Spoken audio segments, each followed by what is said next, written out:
Warning, the following program contains sensitive material that may be unsettling to some audiences. The Pedantic Pedestrians are not responsible for any injuries or paranormal activity that may occur during the viewing of this program, including, and not limited to, whiplash, bipolar disorder, a sprained ankle, or demonic possession. Viewer discretion is advised. Two guns. Do you want to, encourage people to respect the host? So funny, Chad. When you see people laughing.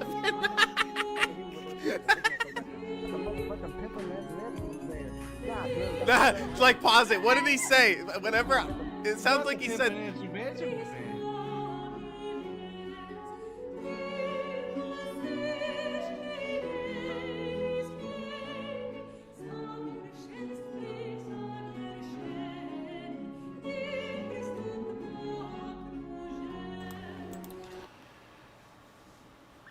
And we're live, Gene.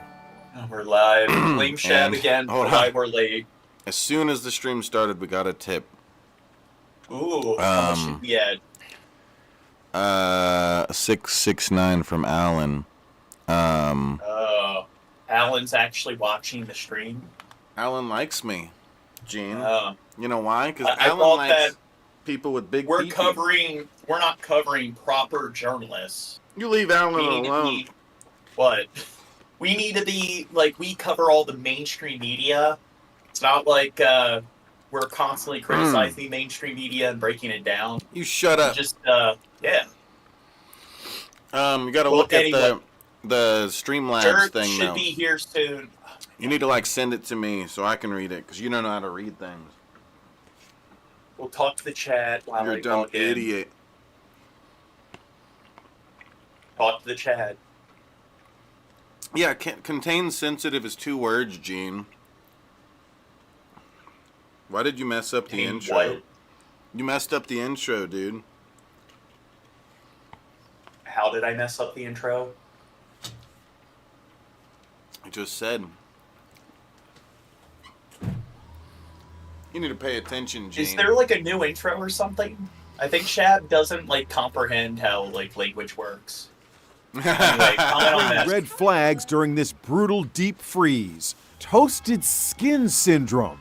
This is how it looks at all times. And apparently this is called toasted skin syndrome. My skin is literally cooked. I cooked my skin. The syndrome is caused by prolonged exposure to a low-level heat source, like a space heater or heating pad. Sarah Maxwell got it, and she's a skincare professional. I bought a Okay, so it says, Alan, $6.69. Whenever Lust got her white-ass new client naked and put a metal device on his pelvis. You need to send it to Correct someone it. else, Gene. What do you mean send it to somebody else? Because you suck at reading it. How do I suck at reading it? You skipped the Okay. name of the person. Here you go, Shad. Okay. Okay. Whoops. Shaniqua Lust got her white-ass new client naked and put a metal device on his pelvis. If erected, the PP will stick into a chili pepper socket. She danced sexually. He resisted arousal. Then she verbally abused him, and Gene came into burning chili. Came into burning chili, Gene. Okay. Did you like that, Gene? Nah, I thought it was kind of retarded. But anyway. That was awesome, Watch Gene. this. You my couldn't left write side that. while I was doing facials. Yeah, you're right. I'm a really terrible writer. Really inept when it comes to my prose. And over the span of a month or two, I noticed this strange rash I'm a bad reader? Wow. Why are you talking shit, Bill Hicks? developing See? on my leg. Everybody And knows. it all clicked. And that's when I started to learn Well, I'm not wearing my glasses, so I don't like how, I look like a dork with my glasses. about toasted skin syndrome. My whole life is skincare, and I'd never Shab, have you ever met somebody with toasted skin syndrome? No, I've never heard of this. heard of it. How far was your space heater from you? Probably like 3 feet. Sarah posted video of her rash. It almost looks like a laced pattern of pigment. It doesn't even feel raised or itchy or anything like a normal rash. Medically, it's known as erythema ab igni, which just means skin on fire. Okay, so it seems like, hey, you're sitting close to a portable heater and it burns your skin. It seems like it's just, hey, they need a label for everything. So when somebody's being stupid and they're sitting near like a heating duct and their skin gets burned, yeah, well, this seems like skin syndrome.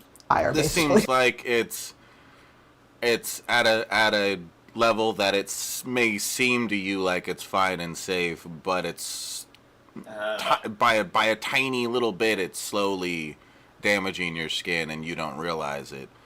Seems like it's not like, oh, they're fucking idiots, they didn't realize they were cooking themselves. I think it's more like, you know, like somebody putting a heating pad on and not realizing like it's actually like kind of slowly damaging your skin. Have you done this before, Shad? No, I can't say that I have had this rash. Dermatologist.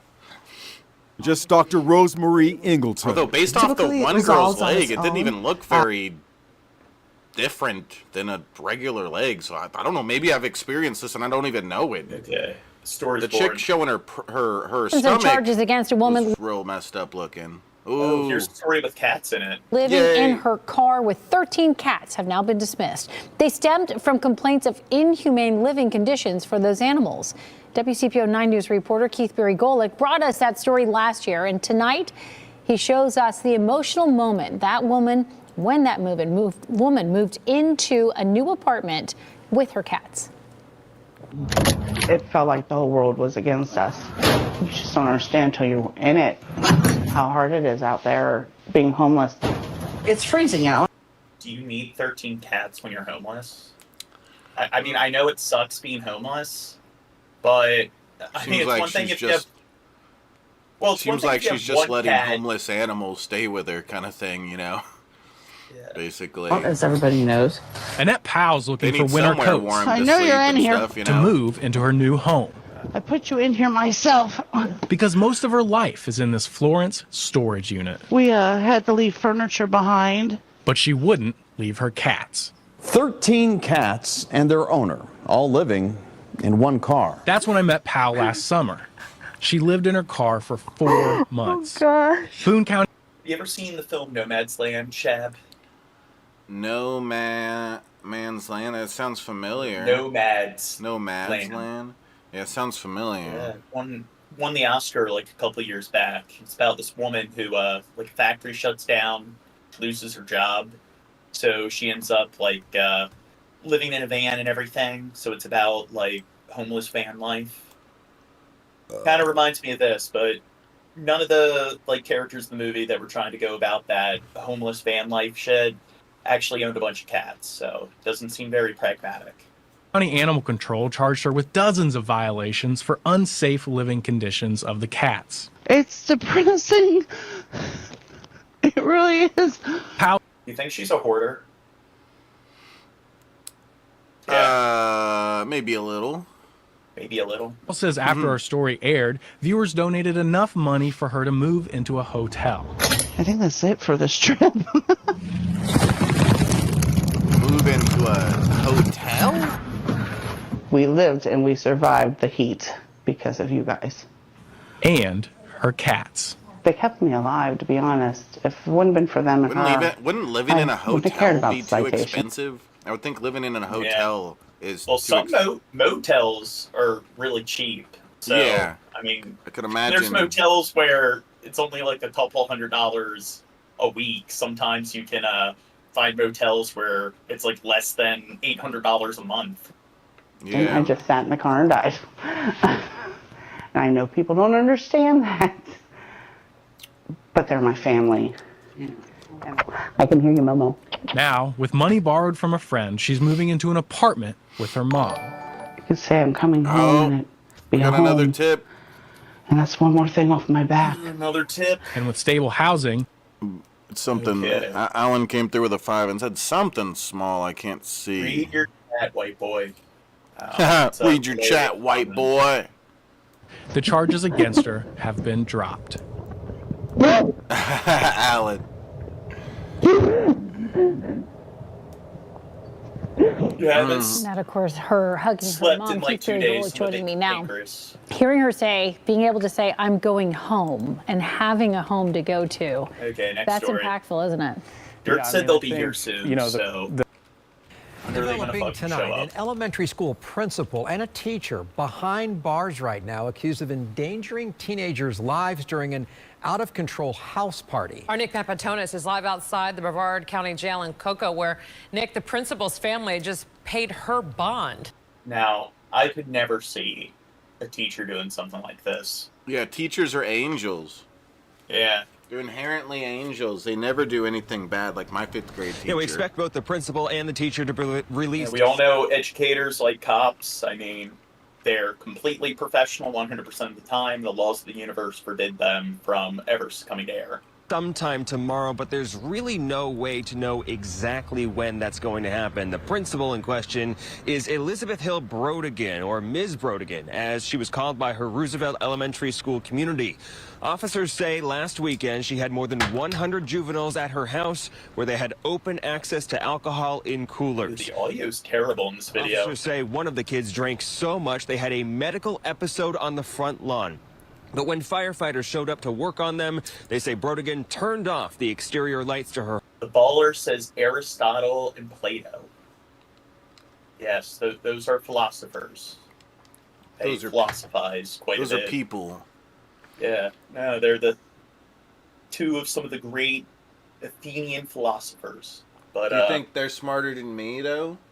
I think Socrates is the better out of the three. Her home, and they had to use a spotlight to see what they were doing. Now, we're assuming these juveniles are not elementary school students. We're assuming they're teenagers because Brodigan is the mother of several teens, according to her social media profile. Also arrested is Roosevelt teacher Carly Anderson. Officers say she was drunk at the party. Like her principal, she's also the mother of an approximately 15 or 16-year-old, according to her school biography.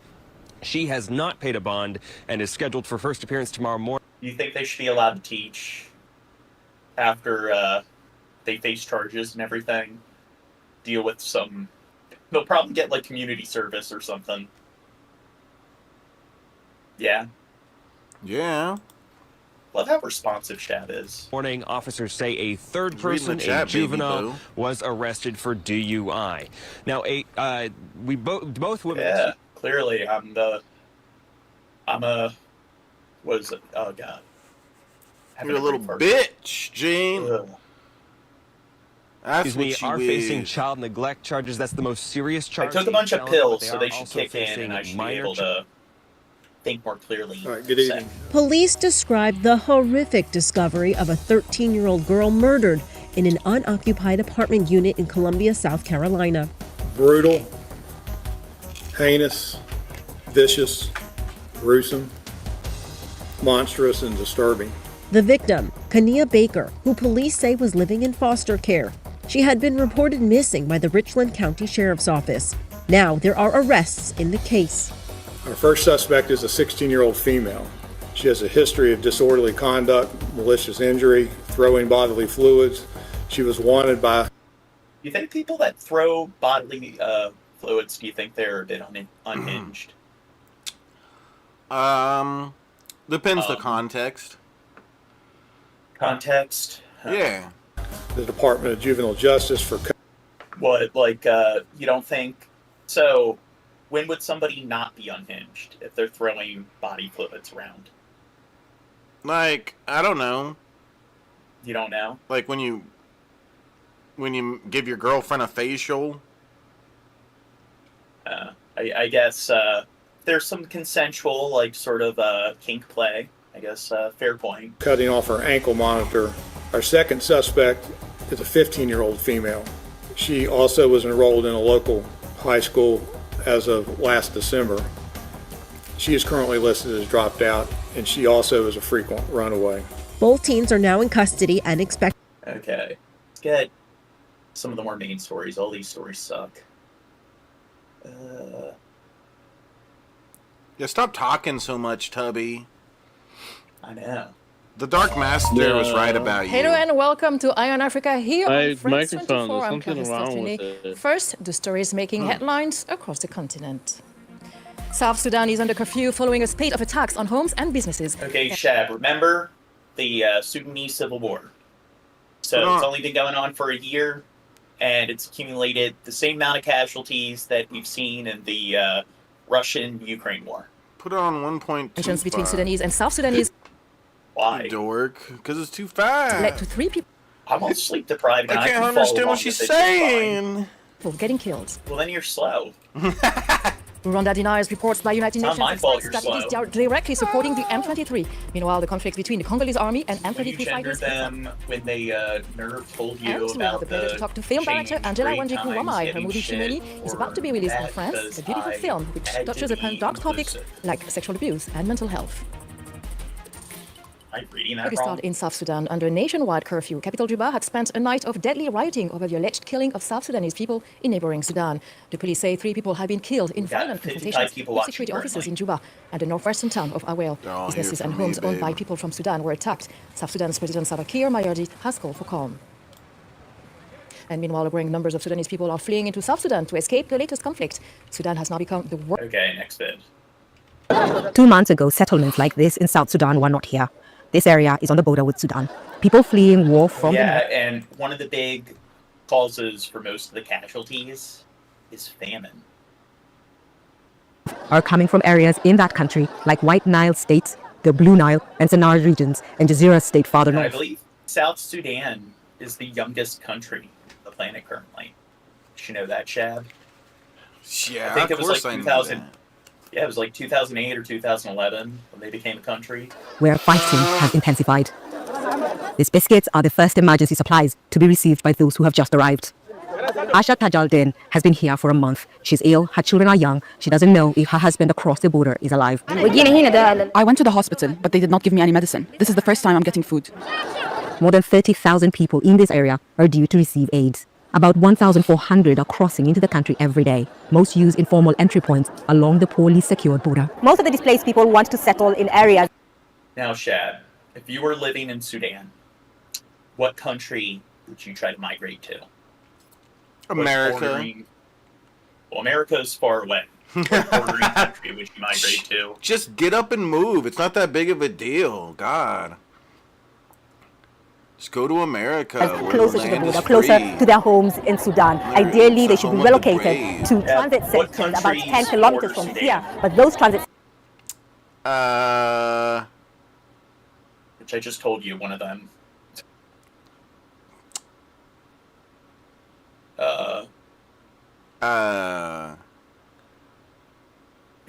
It begins with an S.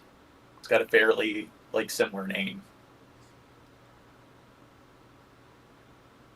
South Sudan. Yeah. See? I said it. centers are also full. I don't know. I said it. I said Aid it workers are before you struggling to said meet it. all the needs of those here. Biscuits are not enough. We are doing this to respond as first line of our response, to give them something to eat at least for 3 days before they go through other processes. If they are staying here, it is going to be very difficult for the humanitarian organization to come and help them at these locations because it's very close to the border.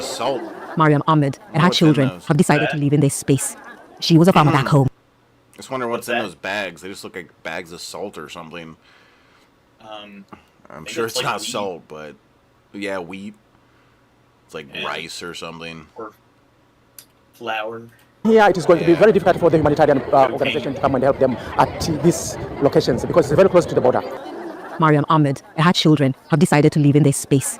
She was a farmer back home. Now she can't afford a single meal. If this country can sustain us, we'll remain here. But right now, everything is very expensive. Food is expensive. The grass and sticks we're using to build are very expensive. Such is the life of these people who have lost everything.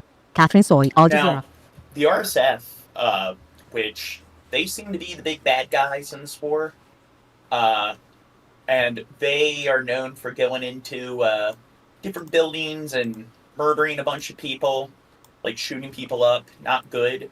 But unlike the IDF, they do allow aid to get through. So who do you think's worse, the IDF or the RSF? Those IDFs, they're a bunch of butt farts. Yeah. On South Sudan's border with Sudan. Yeah. Make sure to subscribe to our channel.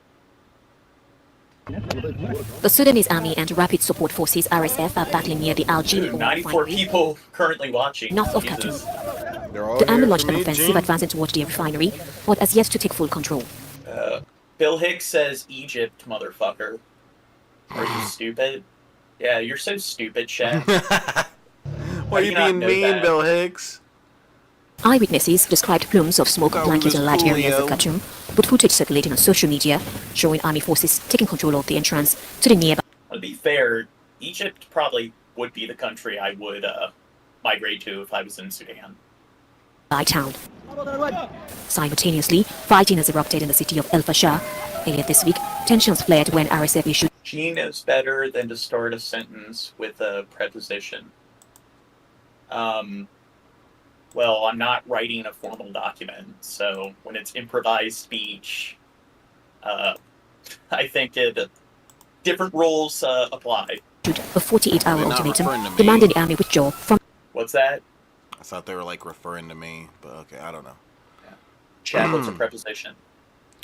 I think it's like. No one tell him. I don't know. That might sound stupid saying this, but like, if you were like, this.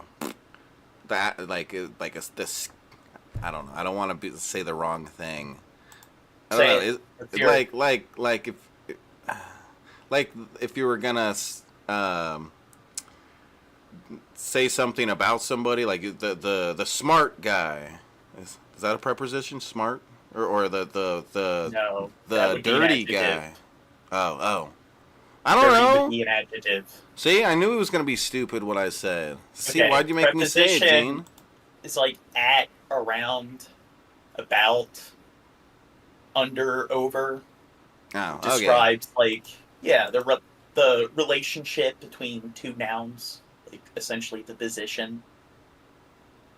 Yeah. So I was close. How do you not know that, Chad? I was close. Yeah. From its last stronghold in the area. Following the ultimatum's expiration, the Sudanese army responded with airstrikes targeting RSF positions. According And to one little trick when it comes to like grammar and writing, you got prepositional phrases. You got like pre-modifier, so a prepositional phrase that isn't essential to the main clause of the sentence. You're supposed to separate it with comma. And when a prepositional phrase comes before the predicate, the subject and the predicate, always separate it with comma. Speaking of that, Gene. Yeah. Everybody hit the like button. We got 12 likes. Let's try to get the 25 Yeah, everyone likes. like the stream. Hit the thumbs up button. It I helps to feel do my better. pills kicking in. I'm starting to wake up a little bit. Turning to Sudan now, where intense fighting has broken out near Al-Jili, an oil refinery, north of the capital, Khartoum. The Sudanese army said it reached the area on Wednesday, but the paramilitary Rapid Support Forces has refuted those claims. People have been seen celebrating the arrival of the army in nearby Hajj al-Assa, which was previously under the paramilitary group's control. Hiba Morgan's joining us now from Khartoum. Talk us through what's been happening, Hiba. Well, since the early hours of Thursday morning, there were heavy plumes of smoke rising from the direction of the refinery in the northern part of the capital that covered the skies of the capital, Khartoum, especially in the western part of the city of Omdurman, here in the capital. Now, well, I mean, at least they're fighting over oil. I mean, they're not backwards where they're using windmills. I mean, don't you think the United States is going backwards? The fact that we're using all these windmills that just they kill birds and everything. They kill birds. Because Trump said the army since Wednesday morning launched a strong offensive to try to retake the refinery and was able to take several positions back from the RSF, reaching to the point that they entered the city of Al-Jili where the refinery is located, but not exactly taking over the refinery. Now, it's quite significant. Al-Jili refinery is quite significant because it's one of the 3 refineries here in Sudan. Is this the liberal femboy show? Yep. It's exactly what this is. And used to produce about 100,000 barrels per day. But that was before the conflict. Since the RSF took over, there has been very little to no production, and there has been repeated airstrikes and artillery strikes by the Sudanese army as it tries to regain control of the refinery. There's also another significance. The location of Al-Jili, it's right. Tell him if he doesn't get in here, he's fired. Right along the border between the capital Khartoum and River Nile state, and that's the northern part of the country. Gene. People don't like it. It's too fast. This is 1.5. Yeah, 1.2. Dude, is it really that fast? Or too fast for people. Whoever controls the refinery controls that area and the access to River Nile. Now it's like slow motion. But access to the northern parts of the capital as well. So the army has been trying to regain control from the RSF because their presence around the refinery and inside the refinery has limited the army operations in trying to take over the northern parts of the capital completely.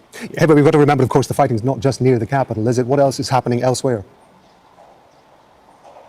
Well, there has been artillery strikes exchanged Look how slow it is now. between the Sudanese army and the paramilitary rapid support forces in the city of Al-Fashir. Now, that's the last remaining major army stronghold in the Darfur region, the capital of North Darfur.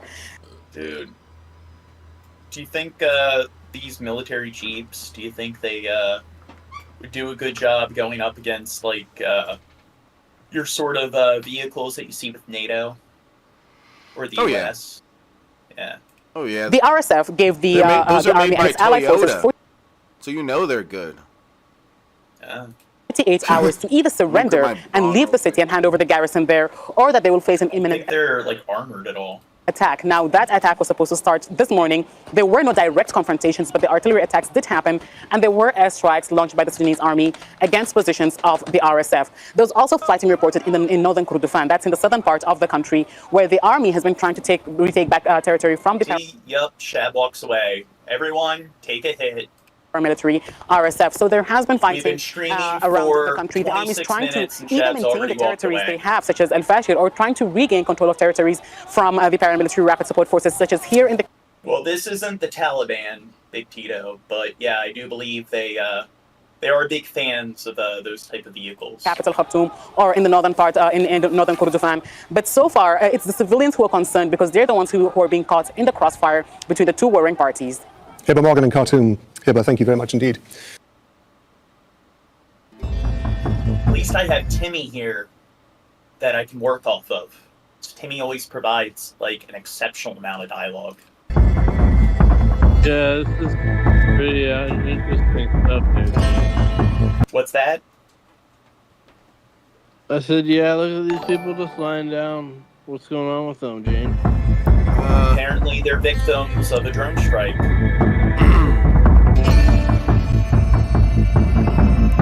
Okay, so seems like they're taking notes from the IDF.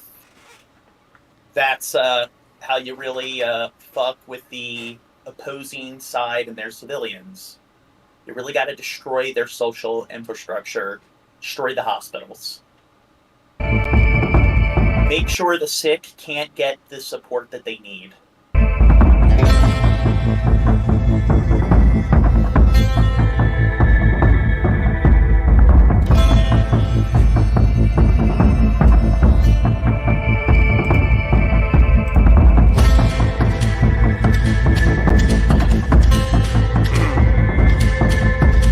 We should hang out with these guys.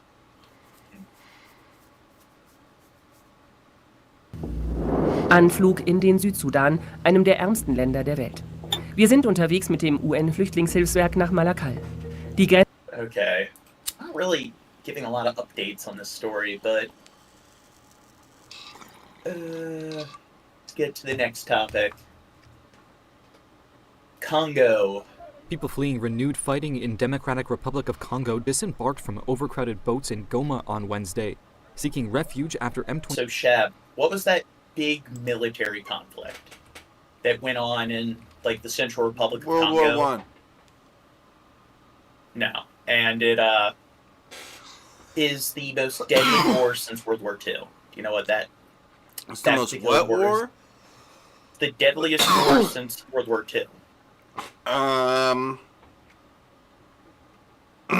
The Ukrainian war. The Second Congo War.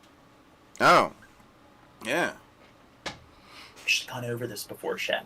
Shab has ADD. 23 rebels seized a main supply route for the provincial capital. The Tutsi-led M23 rebel group took the eastern town of Minova, a local governor and a rebel leader said on Tuesday. The army has reported fighting on all fronts.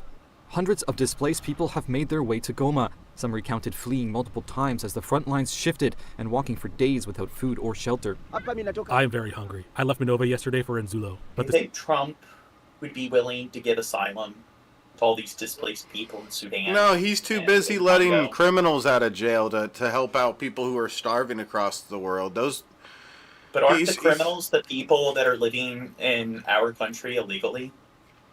Yeah. We need to get rid of those people who are running our farms and picking our food. Conspiracy that like there was no January 6th attack. The situation in Azulo is not good either. So now I'm heading somewhere, but I don't know where. Government forces fought to secure Minova, but were Dude, Bill Hicks. Bill Hicks is like, you bring up the Second Congo War too often.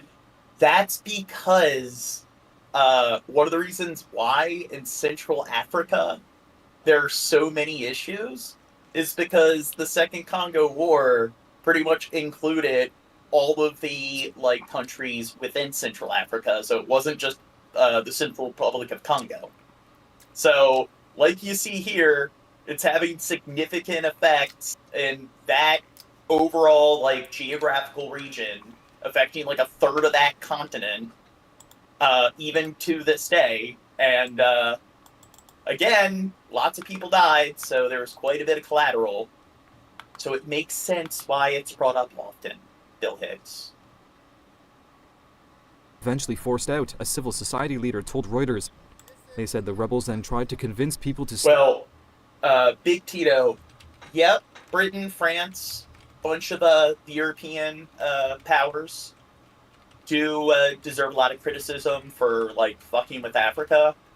But when it comes to the Central Republic of Congo, the reason why it's probably, like, one of the worst countries to live in Africa, you can blame Belgium, King Leopold II, because look up the Congolese genocide. One of the worst genocides in human history. He killed, like, pretty much as many people as Hitler and a lot of the, like, great killers like Pol Pot. So they really fucked the country up overall. Stay in the town after they started fleeing to more secure areas. This video from Minova shows a man said to be from M23 telling residents there that President Felix Tshisekedi has abandoned the Congolese people. The fall of Minova, located about 25 miles from Goma, raises concerns that the rebels may advance toward the major city. The M23 group has been waging a renewed insurgency in the Central African country's east since 2022. Congo and the United Nations accuse neighboring Rwanda of backing the group with its own troops and weapons. Rwanda denies this. As armed rebels in the Democratic Republic of Congo. Rwanda, they were also involved in the Second Congo War. And Bill Hicks, the Second Congo War was also referred to as Africa's World War, or the Great African War. So it's a pretty significant part of, like, modern African history. Are you so uncultured, Bill Hicks? Close in on Goma, a critical city in the east that was once a safe haven. The main hospital there already overwhelmed with the wounded, many of them civilians. This mother says she was carrying her baby when a bomb struck her group as they fled, adding, "Everyone around me was dead, crushed like meat." She and thousands of others across the Central African nation, desperate to escape the escalating violence between the Congolese military and the M23 rebel group, which the US and the United Nations say is backed by Rwanda, a claim it denies. Rwanda's motives are complex and difficult to... So, Chad, do you think we need to get involved to help them out? Yeah, we need to save the world, Gene. Yeah. Parse would. What do you think is more important? Annexing Greenland, or, like, I guess, interfering with what's going on in Central Africa? Definitely Greenland. Yeah. The troops, they we need to take over Canada, too. Armored vehicles. The roughly 8,000 that would be rebel fighters impossible. have gained ground in No, recent it's weeks. ours. Earlier this month, seizing the towns of Sake. No, the Canadian and U.S. border is the longest border in Man the claiming world. to be an M23 rebel, calling on the people there to join their I just cause, learned that on, like, telling the them last day their or president something had somewhere. abandoned them in this video posted on social media. And now they're closing in on Goma, a city of 2 million right on the Rwandan border. Tonight, the Congolese army says one of its military governors was killed by the rebels just miles outside the city. Refugees there, who already fled once, fear they are running out of options. We need to stay out of it, says Jim. But look at how much we spend on our military. I mean, we have like all these aircraft carriers and everything, and like just a shit ton of military bases all across the globe. I mean, why spend all that money if like we're not going to just get involved in every single like foreign dispute around the globe? I don't know where I am going, this man, fleeing a refugee camp outside of Goma, says. The bombs are following us as we go. The DRC and Rwanda have been in conflict for nearly 3 decades, dating back to the Rwandan genocide. The latest escalation drawing major concern from international human rights groups. Some 400,000 people have been displaced in North and South Kivu since the beginning of this year alone. Any such attack on Goma risks catastrophic impacts on hundreds of thousands of civilians. The US State Department, under the Biden administration, called on Rwanda to, quote, immediately withdraw all Rwandan Defense Force personnel from the Congo and remove its surface-to-air missile God, Biden's there. Systems. The Congo is a critical country for the Trump administration. It produces the largest amount of copper in all of Africa. It's the largest. Oh, do you know a particular resource that the Central Republic of Congo has in bulk? Uranium. Nope. So, no. So, you know, like silicon's very important when it comes to like microchips and circuits and everything. But do you know what other mineral or metal is very important? Gold. Cobalt. And most of the world's supply for cobalt comes from the Central Republic of Congo.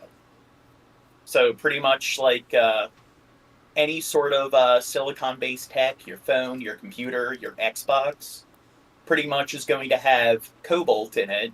It's like a good conductor. So essentially most of the cobalt is like mined by children, child labor in the Central Republic of Congo.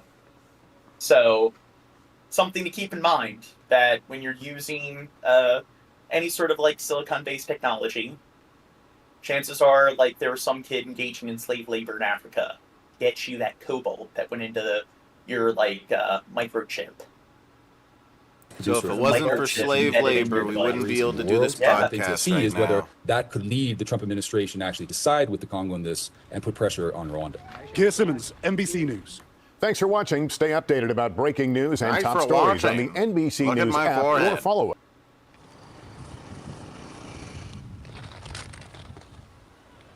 Mie kufika yangu hapa saa busiku tulisikia bombe kabisa, banasema sasa banakaribia.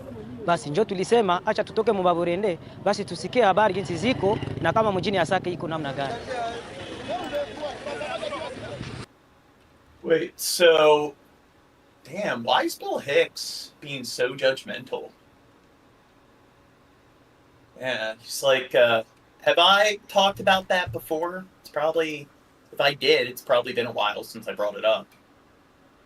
Oh, here, Teddy, we've been trying to do like 4 people per stream. We keep breaking the rule. We're waiting for Dirt, but I'll bring you in until like Dirt shows up. What's up, Teddy? Hey. Is that the real Teddy? Yeah, it's the real Teddy Rubskin here. No, Teddy, how do you think we can help? In the plush. What? Say what? How do you think I we was can help? hearing what you were talking about cobalt, right? Now, cobalt, a friend of mine has his wedding ring made of cobalt, right? Which is like, it's indestructible, right? I guess. Super hard metal. Like, they make those, what do you call them? There's little wrenches out of cobalt because they're so indestructible. So cobalt, you're saying, is basically like vibranium. Nah, not really. Well, I mean, because it's an essential thing that is only available, or the majority of it is in the Congo. As far as we know, it's in the Congo. There might be other places where there's like a surplus amount, but that's where I guess we know. If you know the Marvel Cinematic Universe, not Rwanda. Wakanda is very it's the only source of vibranium in the world because it came from an alien asteroid that hit Wakanda. So it's the only place you can find it, period. Right? No other place to find vibranium. So literally it's in an asteroid, right? Yeah, but I'd say it's not really that dense because it's a transition metal. So what is you just mine straight cobalt, right? What's that? You just mine straight cobalt. It's you know what I mean? Yeah. Well, the thing makings of is, we're invested in Taiwan because that's where they're producing most of the microchips out there. So you would think that America probably would have this notable level of invested interest in the Central Republic of Congo. Why is this interest in making our own chips and stuff like that? You know what I mean? Why aren't we making our own chips ourselves? Because it's cheaper to just buy it from other people. I guess. Unless they cut us off from the Wazere mabombe ziko nalia. You know? Na mpaka saa hii bombe ziko nalia na ziko nalia ovyo ovyo sana. We should be making our own chips. We should be making our own chips. We have Doritos. Oh, we're good. Yeah. Bill Hicks mentioned Antarctica. The problem is it's kind of hard to find a workforce to mine cobalt and other notable metals. So, okay. Seriously, though, in your opinion, why does Trump want Greenland? Because he's retarded. No. Come on. there is some kind of natural resources. There, I guess. It also might just be to troll people and get throw people's attention off of while he does something else or something. I don't know, just to troll the public. Herring.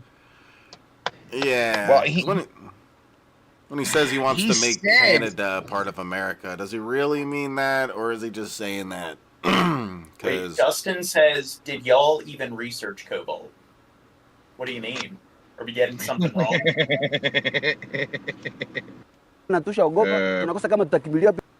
Yeah, and Greenland. Now, Trump is even doing this thing about the running a third term is just trolling.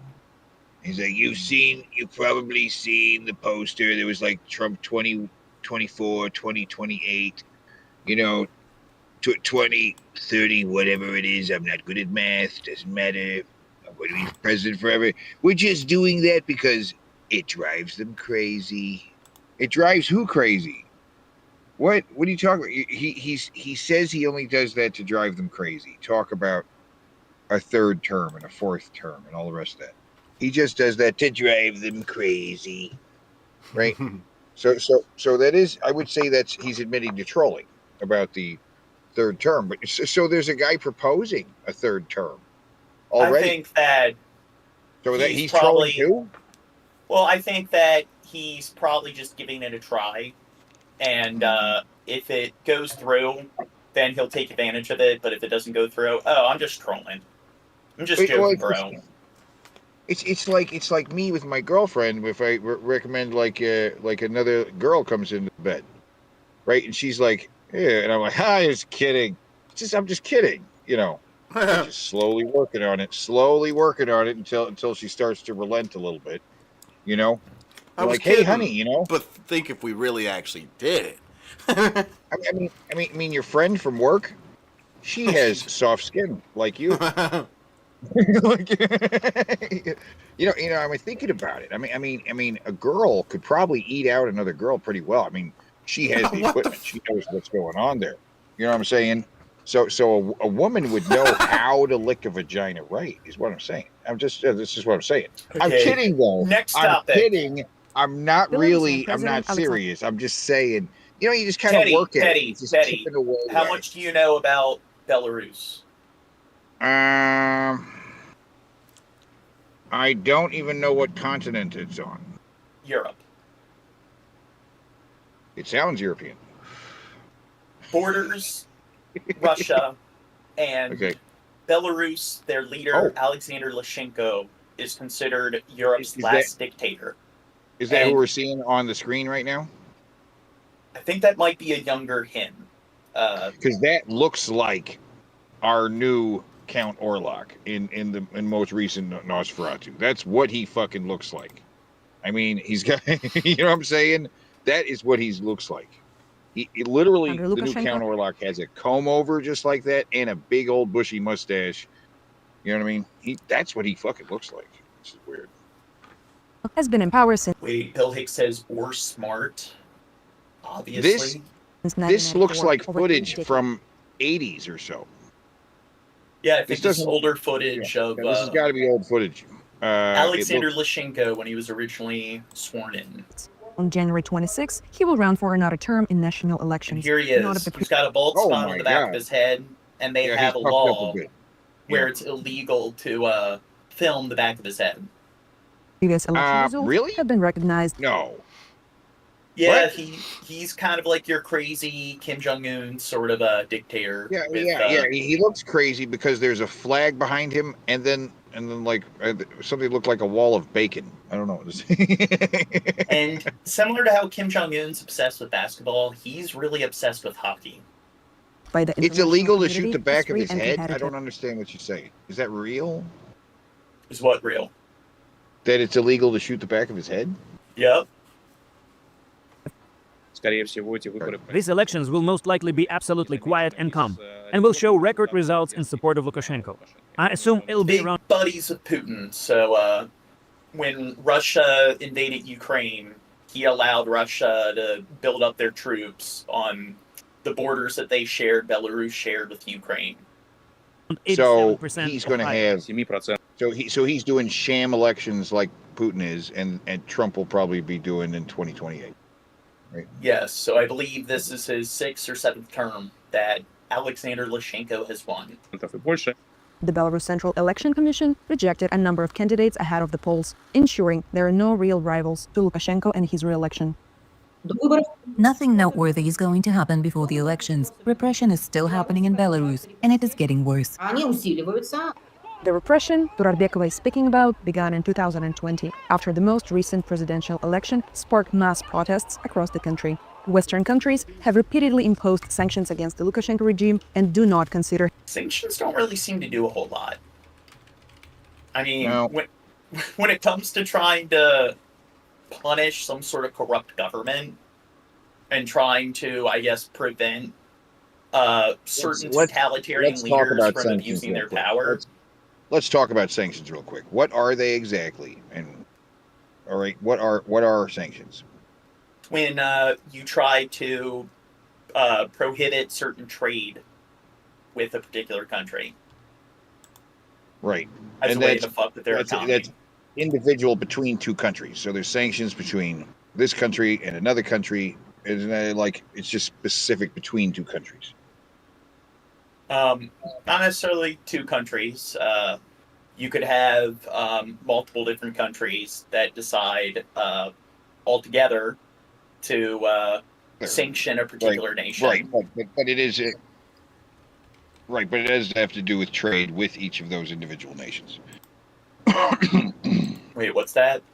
It has to do with each of those individual nations, though, right?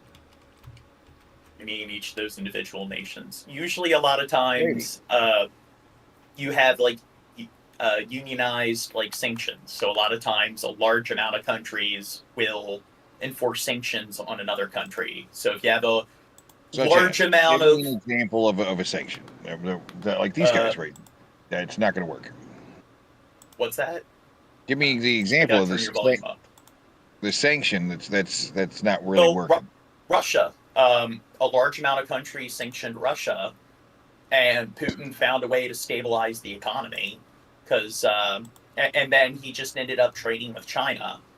So the thing is, it fucks with the livelihood of the average citizen, but when it's like a kleptocracy and it's a bunch of corrupt officials that only care about their own quality of their own quality of living, it doesn't really matter if it's fucking with the average citizen, as long as they can, I guess, continue to launder a lot of the taxpayer money they can still make billions of dollars, regardless of whether the average citizen is not, whether the average citizen is poor, but what we would consider below middle class or middle class. So as long as they're able to get by and they're able to continue bringing in a lot of wealth to the oligarchs on the top of the pyramid, it's not really going to, I guess,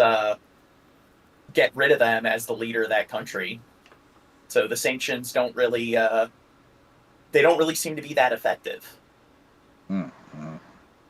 For him, a legitimate president of the country. Suffering under those sanctions, the Lukashenko regime has embraced Russia, allowing President Vladimir Putin to use its territory to deploy Russian troops and stage attacks against Ukraine. Experts like Turarbekova say the Lukashenko regime has effectively turned Belarus into Moscow's satellite. When choosing between himself and his country, Lukashenko picked himself. Putin used that and made him dependent on himself in a way that Lukashenko now can't say no to anything Putin says. I believe Belarus, they still have the KGB. So even Russia no longer has like the KGB as some kind of government agency. But right. Alexander Lukashenko is so obsessed with old Soviet era Russia, or I guess the USSR. So they still have like their intelligence agency is still the KGB. But Putin's not interested in the protests Soviet of 2020, going back Belarusian to Soviet authorities way, forced right? NGOs to close along What's with that? Putin's kind of obsessed with this going back to Soviets, the previous strength of the empire, right? He wants all the old territory back. I'd say sorta. I think he just wants to expand the borders as much as he can and get away with as much as he can. And I think a lot of it is just for economic gain. And the big reason he was trying to annex all of those eastern provinces of Ukraine is because he wants to build a land bridge to Moldova, which is another ex-Soviet state. And in like the eastern part of Moldova, there's like the secession movement. So essentially it's just he's using the excuse of, hey, there's a bunch of people living in this country that are more pro-Russia than they are the country that they're currently like living in. So he's using that as an excuse to just expand the borders. And then he uses the argument that, oh, NATO, they're expanding their borders, but NATO is just an alliance where it's a mutual defense pact. So if Russia doesn't attack any NATO states, Putin has nothing to be concerned with. It's all made up anyway. What's that? It's all made up anyway. What's made up? Putin's whole reason for invading anybody. Yeah, it's I think it's just to keep the oligarchs happy and everything. And media outlets. Journalists in large numbers face detentions, arrests, searches. Bill Hicks saying the audience numbers are dropping.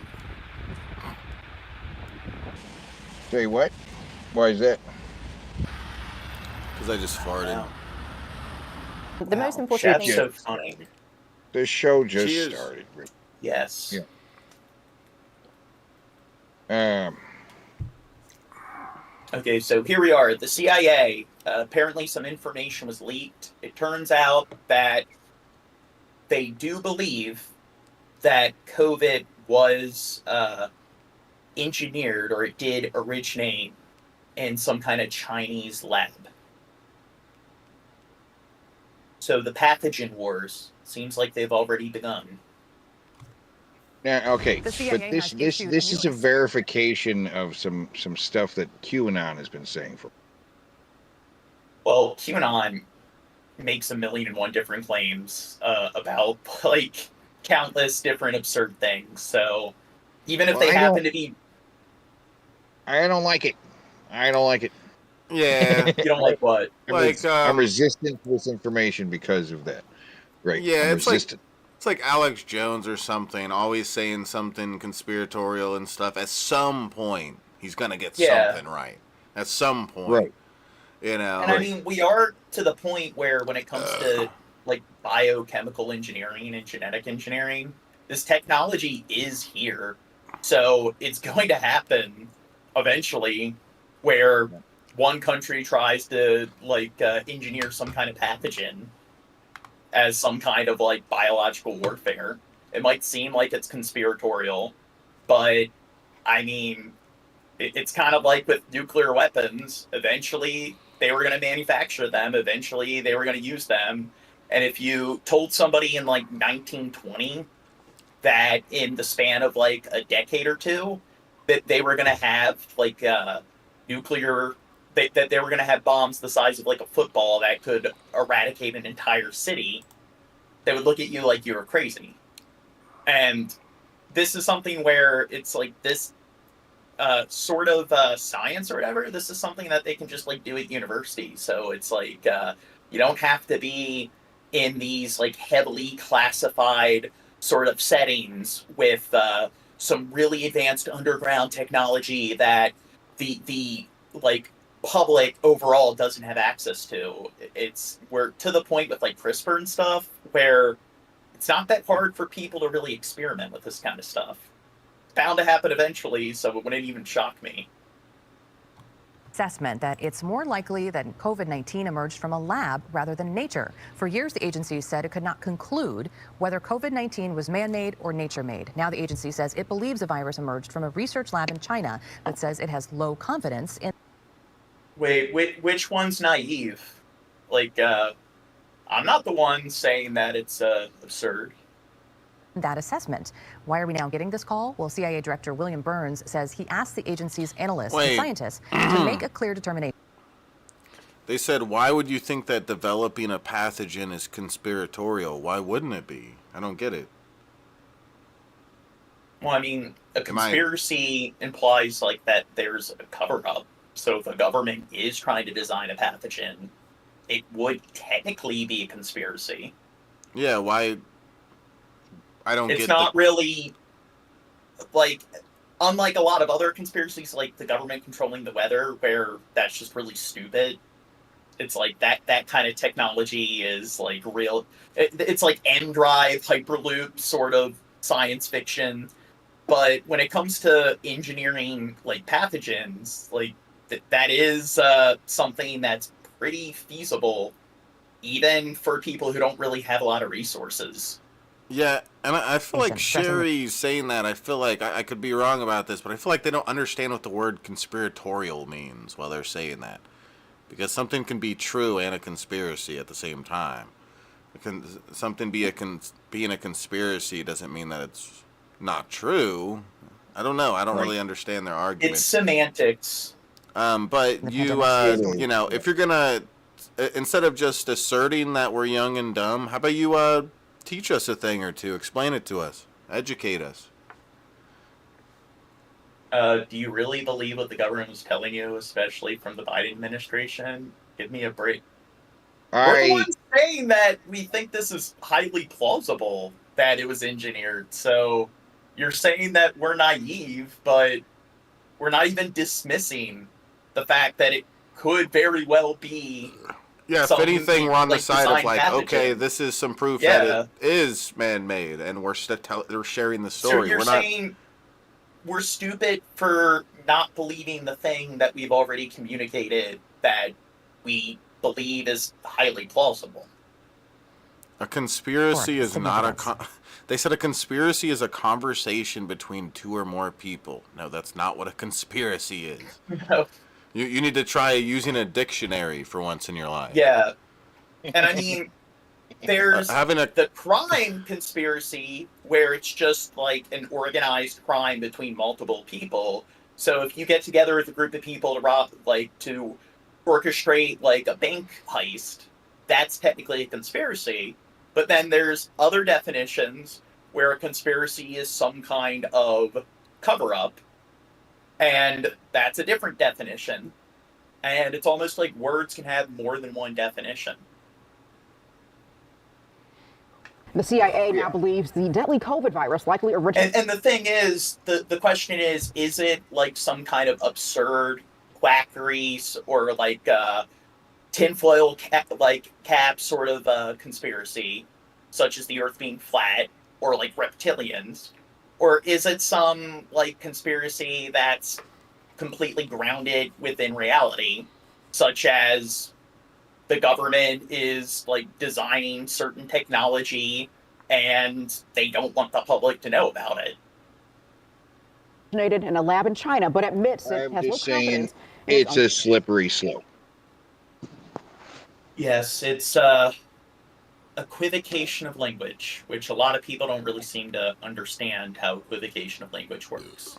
And every time some kind of conspiracy gets confirmed that came from the right, they're just going to be like, oh, then everything else is right too. You know, I'm just cautious.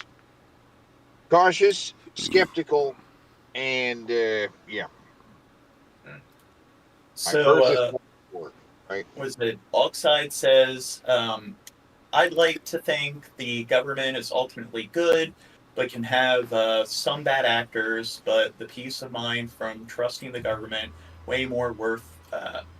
Well, I think that's naive. That's like illusionary optimism.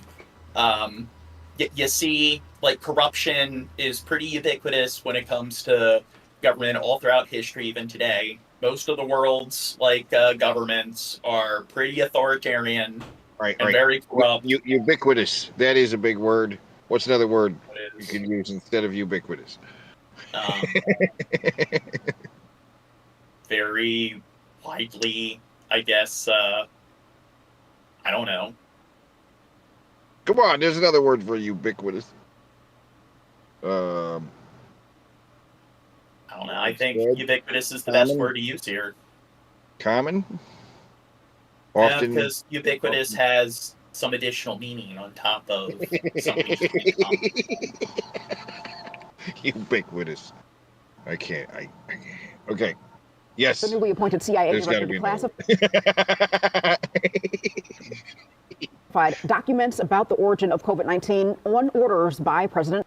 Yeah, and I mean, the thing is, there's a reason why the only governments that are able to, I guess, function to the extent where they're not completely totalitarian and they don't completely and totally screw over the populace are governments where there's 1,000,001 checks and balances. So, I mean, you should always be skeptical of the government, and it's just because, like, you know what, that's how you keep things from getting out of control. It's like, it's the same reason why you always need to apply some level of self-accountability. Like, nobody is perfect, so you don't fix problems by pretending they don't exist. And we don't live in a perfect world. People are flawed, organizations are flawed, whether they're private or social types of institution. So it's kind of like when you're applying maintenance to some sort of structure, there's entropy, gradual wear and tear.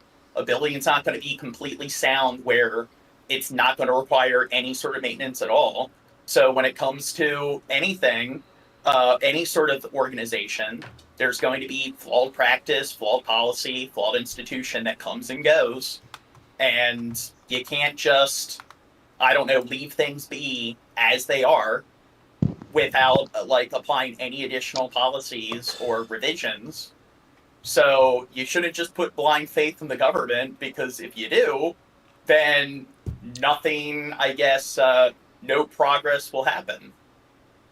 In order to fix problems, you got to acknowledge that problems exist to begin with, and that's the problem with illusionary optimism, is that people usually will just believe what they want to believe based on what's more positive, and that's where you get in the realm of it creates even more problems. And a good example is, let's say the government isn't doing its job.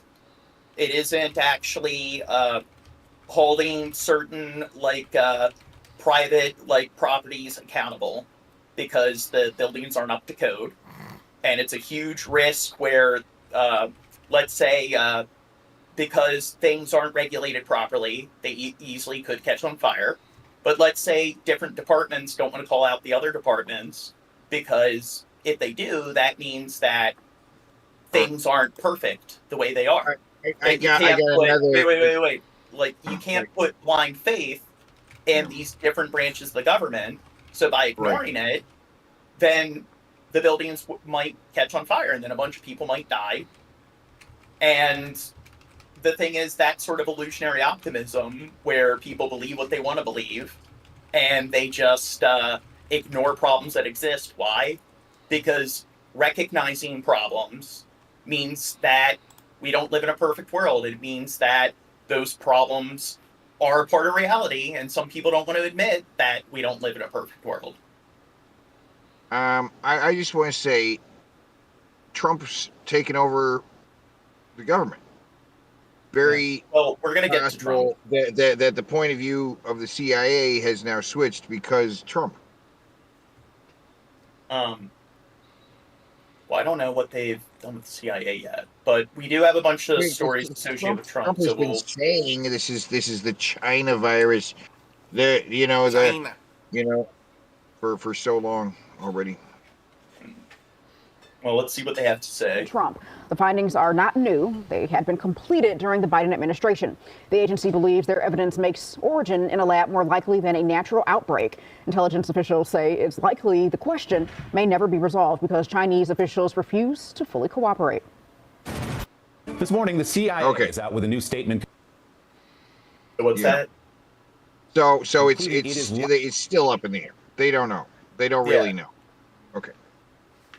Well, I don't know what the supposed lab leak is. So I guess and they're saying theory, so I guess it is just nothing's confirmed yet. Likely the COVID-19 virus leaked from a Chinese lab. Isn't that a little bit scary? That it is kind of unsettling. Sick? Yeah, we all got sick off of, if it was true, I got sick off of some lab-made virus. I wonder... Well, the thing is, imagine if they engineer a virus, but then they're also able to develop a vaccine.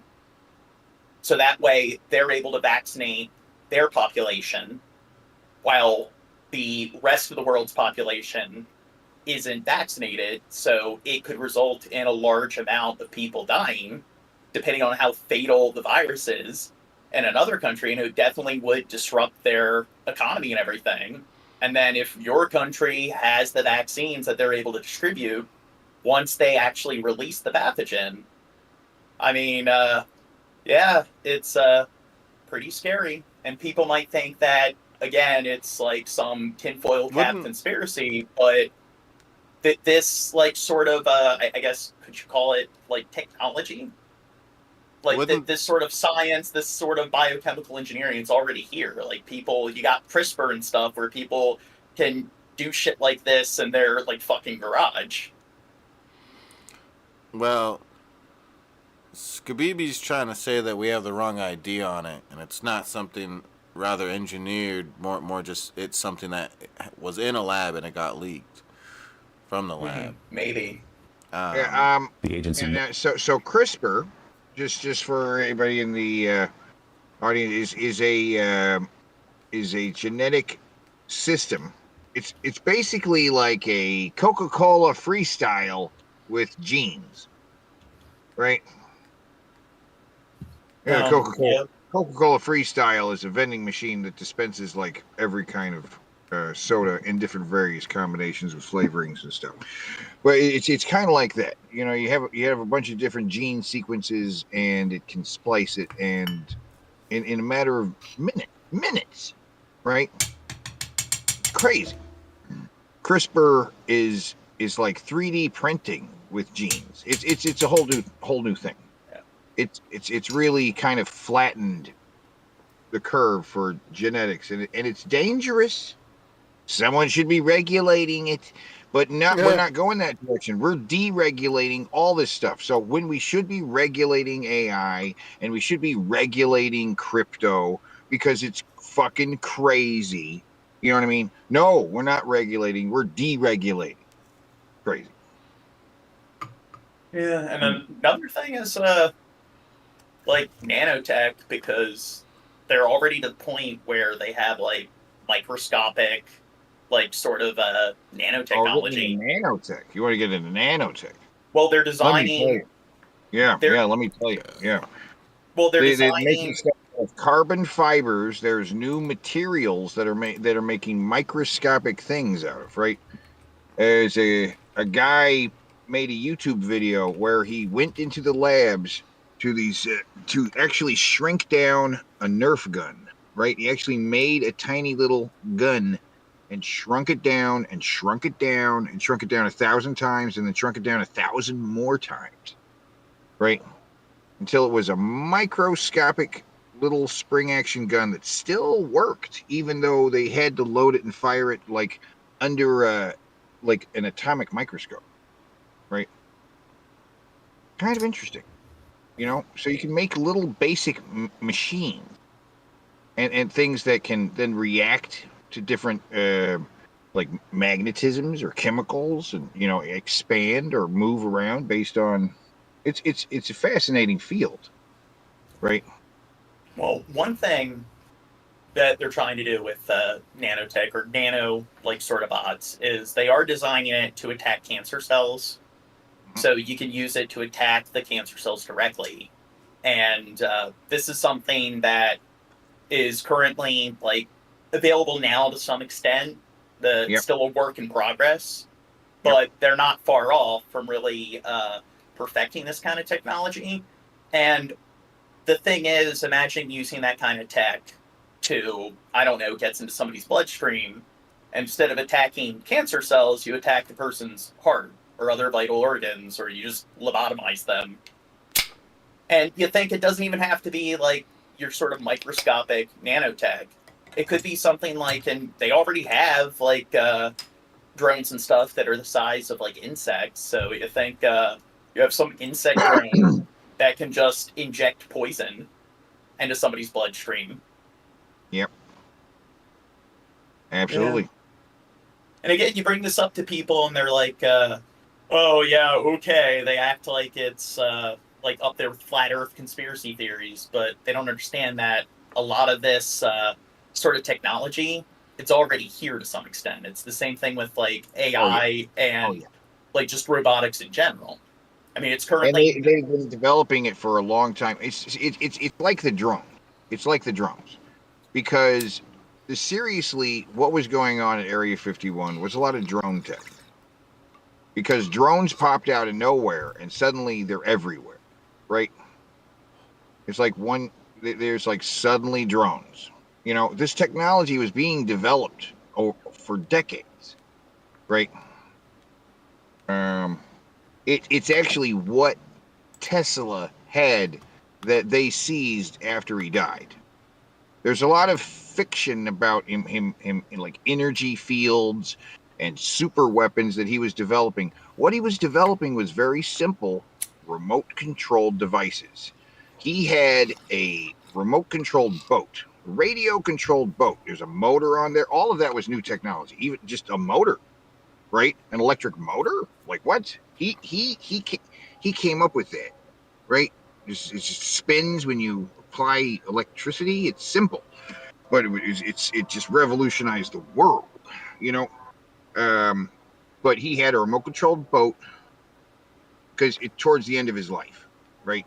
He was living in a hotel in New York, hanging out in Central Park in a little body of water, a little remote-controlled boat going bzzz, and people were like, "What a silly old man!" But they didn't realize that remote-controlled boat was revolutionary technology. You know, that's revolutionary technology at the time. You know, now you can buy it Radio Shack. You can get a remote-controlled helicopter, no problem. But the whole thing is just the 4 blades, the stability, the control. You know what I mean?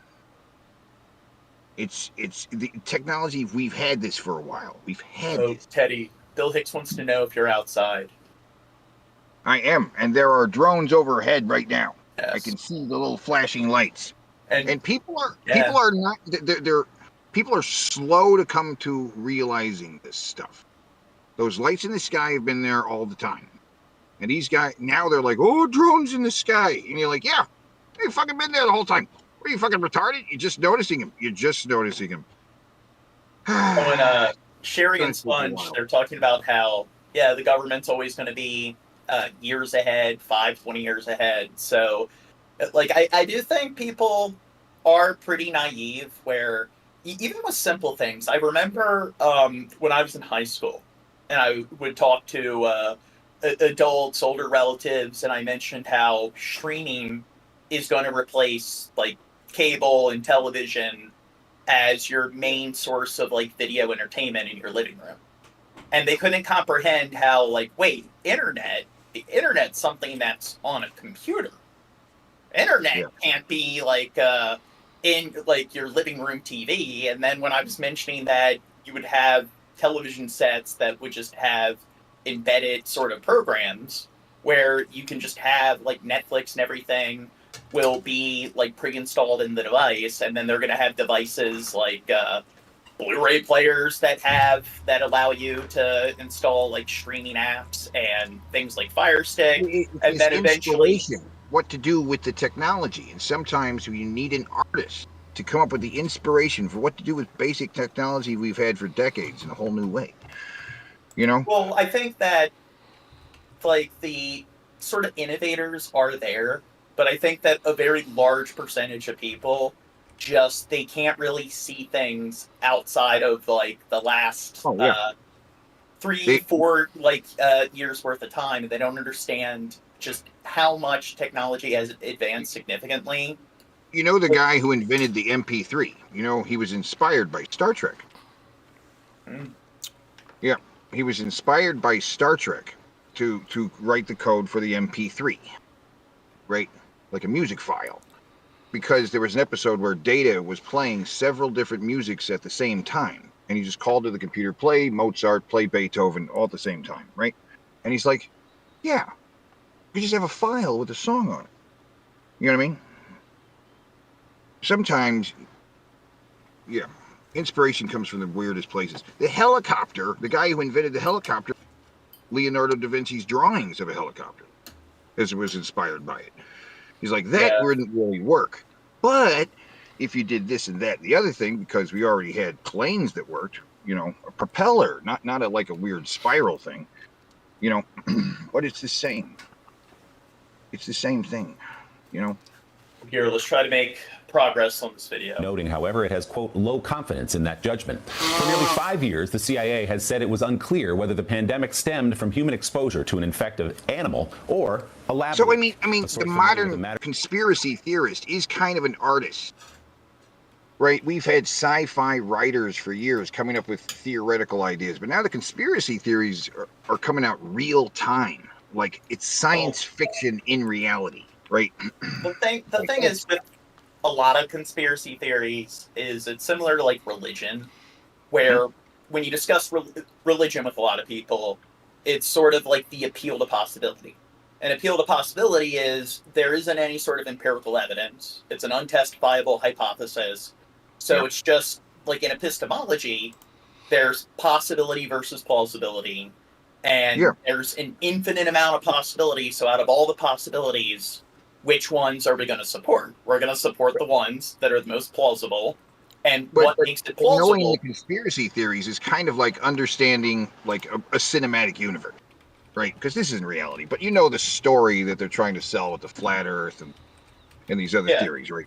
You know. Well, the problem is that what's more plausible, and then you just look at all the evidence that doesn't support it, that supports the fact that the Earth is indeed round or like a 3D like sort of ellipse. But the thing is with a lot of conspiracies, it's just how do you prove it? How do you test it? You can't. So it's just making a baseless assumption and acting as if the base assumption is true. And then a lot of times when you talk to conspiracy theorists, it's like, well, why isn't there any evidence or data supporting it? And it's like, well, the government is so powerful that they're able to like conceal any of the information. And it's like, well, if the government it used to be a fringe thing. Conspiracies are going mainstream so hard now. You know, that's what concerns me. Is the mainstream conspiracy theories ideas. You know, these are becoming mainstream ideas, and that's upsetting. Wait, Chad. What conspiracy theories do you buy into?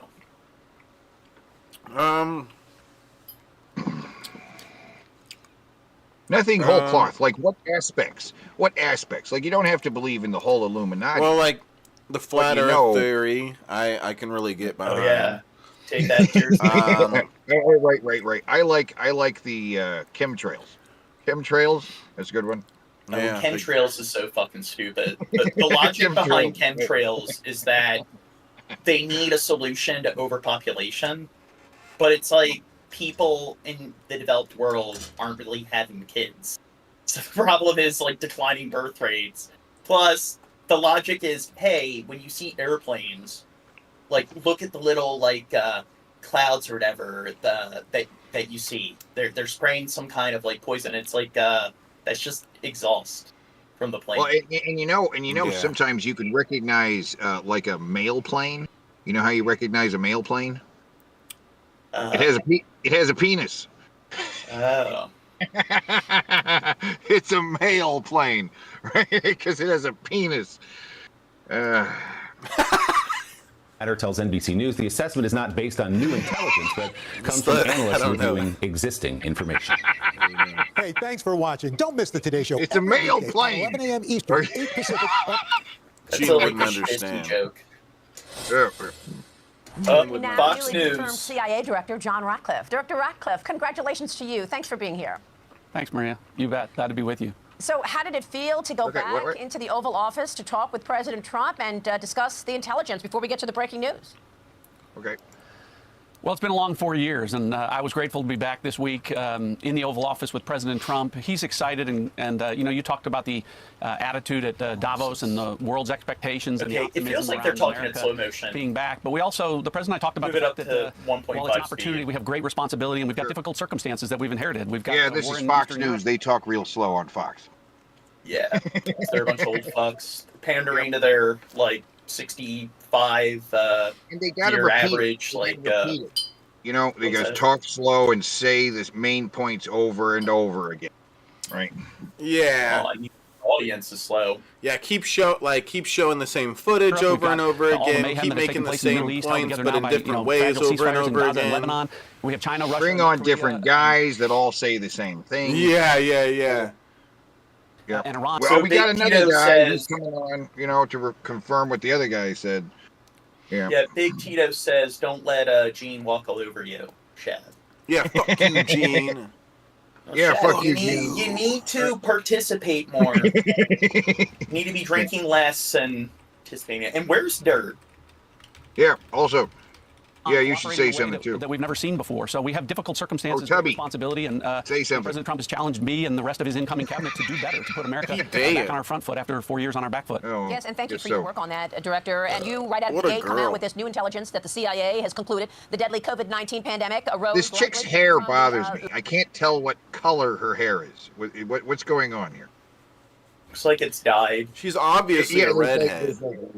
She's layers of hair. Some of it's blonde, some of it's straight up black. I mean, there's many shades going on. So she couldn't decide what hair color she wanted with. So give me all the hair colors. 50 shades of brown. Laboratory in Wuhan as our All the special shades of natural hair color. The CIA now confirming this, sir. Be frank, I'm not American. Here's a But gender wait, equality. I want to thing, read right? somebody in the, Here's a gender equality thing. I want to see a guy go on the news looking like her. A guy with long hair and like a low cut shirt, so you can see a little bit of his chest. Why can't a guy go on the news looking like long, luscious hair, like hanging down past his shoulders? Like he's like, well, Because here's my it's opinions backwards. about what's going on, right? Well, according to Fox News, it's backwards. Men aren't supposed to dress that way. They need to conform to tradition. But I want to read Sponge's comment in the chat. Nothing wrong with coming across clear and concise. I'm autistic, so I can talk a million miles an hour. Sir. You're not American. What country are you from? Kind of like how diverse our audience is. I like the foreigners. I like them more than anybody. So I'm not like Trump, where he hates the foreigners and wants to deport them. I want globalism. No, he doesn't hate together. foreigners. He hates some of the foreigners. He hates the people from Mexico. He doesn't mind people coming in. There's certain people he doesn't like. He's pandering. He hates the foreigners that all his racist fans hate. That's the foreigners he hates. And it's just a big boondoggle and like some boogeyman, because you just look at the statistics, and illegal immigrants commit less crimes on average than legal immigrants, and then legal immigrants commit less crimes on average than natural-born citizens. And then you look at the effect it has on the economy and the job market, and it's pretty minuscule. So it's like, whether you are pro or for like illegal immigration, it's just, out of all the issues that like all this time and money and resources should be invested in, it should probably be like number like 50 or 60 on a list of things to address. And it's like, I think our education, or like I guess cleaner renewable energy sources, our criminal justice system, and global warming. I know. So there's. And that sounds like a boogeyman to the people on the right, like global warming. That's so stupid. And it's like, well, how much have you looked into it? How much have you? It's not just global warming and climate change. Like something people ignore is that we're just fucking the planet up in so many different ways. It goes beyond just climate change. It's like there's more plastic than fish in the ocean, and it's just you look at how many fish are dying and how many fish are like aquatic animals are going extinct because of just waste that's thrown in the ocean. It's like you got colony. We are constantly spreading bigger and bigger nets up just everything. And we're not even fishing anymore. We just have massive nets, and we're gathering it all up and then sorting it out later. Well, Jerry in the chat says ignorance is like standing, laughing my ass off. So, what are we getting wrong, Jerry? Since they put like a laughing my ass off, I put like 2 laughing emoji chat things and I'm responding to him. That's how our debate is going. It's a very intellectual debate, highbrow. Yeah, and you know what you're talking about when you can't even type a brief constructive response. You just assert that these people don't know what they're talking about because they don't. When I talked about part of what did you assert? These idiots get rid of your tech, get rid of electricity. Stop asserting. Are you referring to global warming, Jerry? Is that what you're referring Americans to? trust in our own institutions, like the intelligence community and law enforcement, and that includes the CIA. And one of the things that the president stressed, that the purpose of the CIA is to protect Americans, to keep us safe from foreign threats and foreign adversaries. Not all forces, but we also need to be truthful with Americans. And he has stressed to me and others that these aren't mutually exclusive missions. We can do both. And so, in the case of the CIA, which is the best foreign intelligence service in the world, after 5 years to not have a public assessment, to be honest with the American people about where the likely source of Gene, do you know the word astounding? Yes, I do. Astounding. Of a pandemic that killed millions around the world. Astounding. That's why they said that. Astounding. What, like worse? Gene just million Americans and really impacted all 345 million Americans in some way. That's why I'm here. That's another accent thing. Jobs. They lost houses. Who says astounding? Baltimoreans. It's like worse. Baltimoreans? They lost their health. They lost their businesses. All of that. Baltimoreans. And so I had the opportunity on my first day to make public an assessment that actually took place in the Biden administration. So it can't be accused of being political, and it does. Was it Orioles? Orioles? Assess. Pronounce our soft vowels and everything. Pretty strange.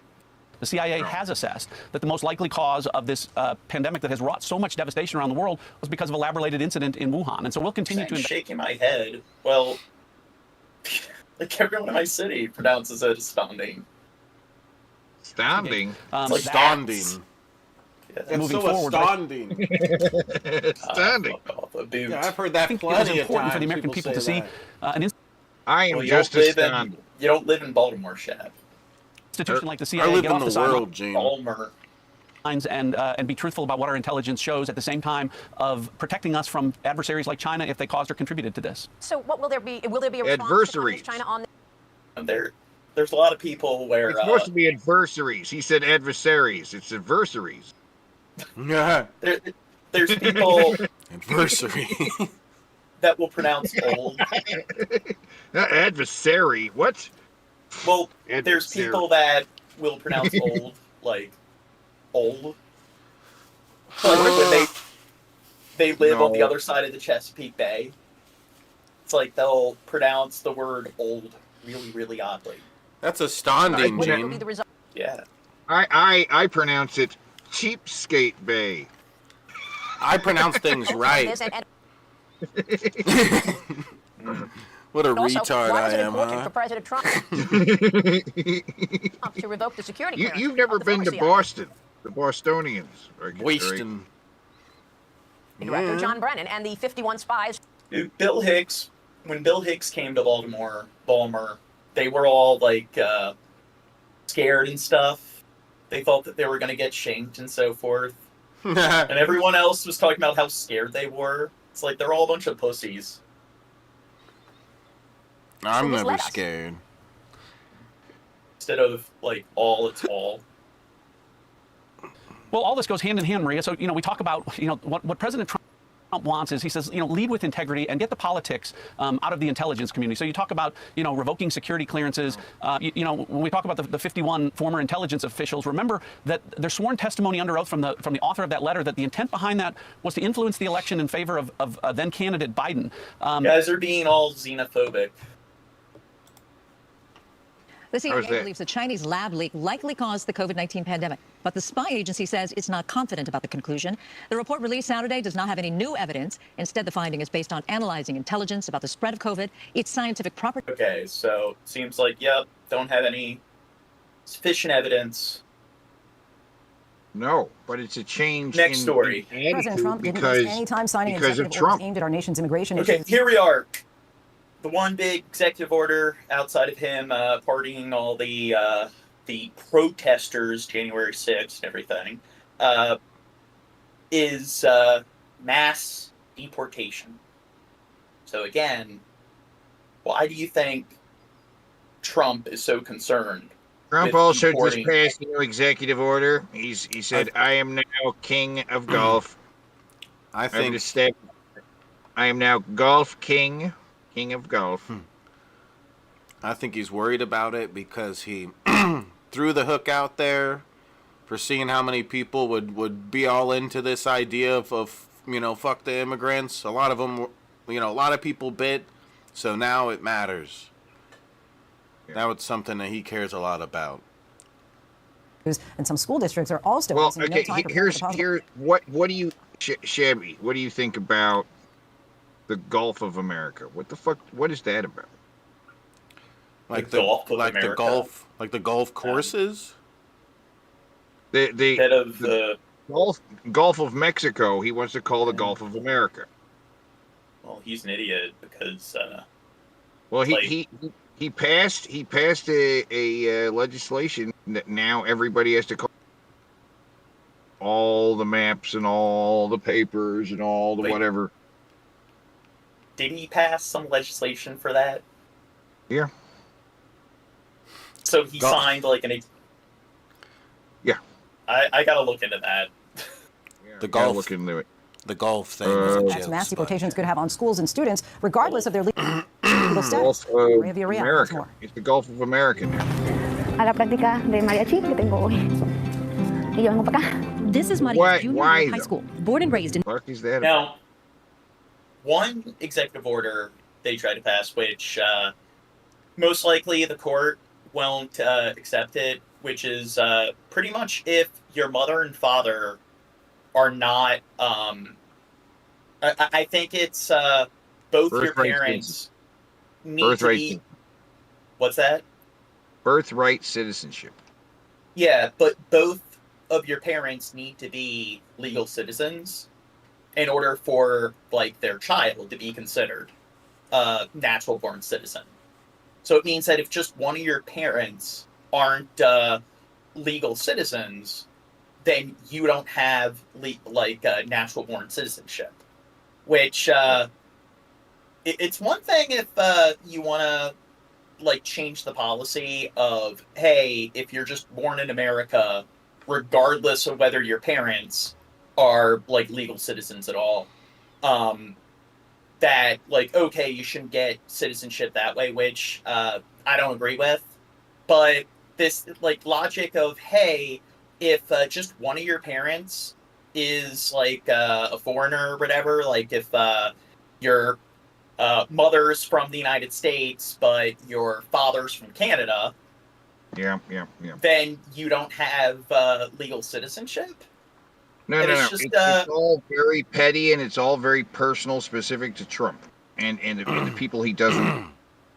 What's this have to do with? Birthright citizenship, birth certificate.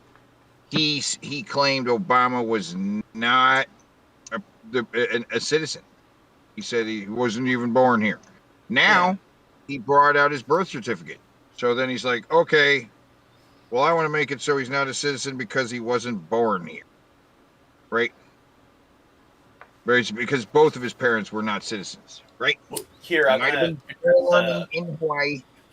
So he's going to say, Brian in the chat. Yeah, it is unconstitutional. So that's the thing. This is the big executive order where if the Supreme Court actually decides that it's constitutional, it kind of shows that we're fucked. And the problem with the Supreme Court is now it's pretty much stacked with conservative judges. So it's one thing people don't understand is that the Supreme Court, they can pretty much interpret the Constitution however they want. If they wanted to, they could interpret the amendment of illegal search and seizures or double jeopardy. They could interpret double jeopardy as being, hey, you can't drink coffee on a Tuesday.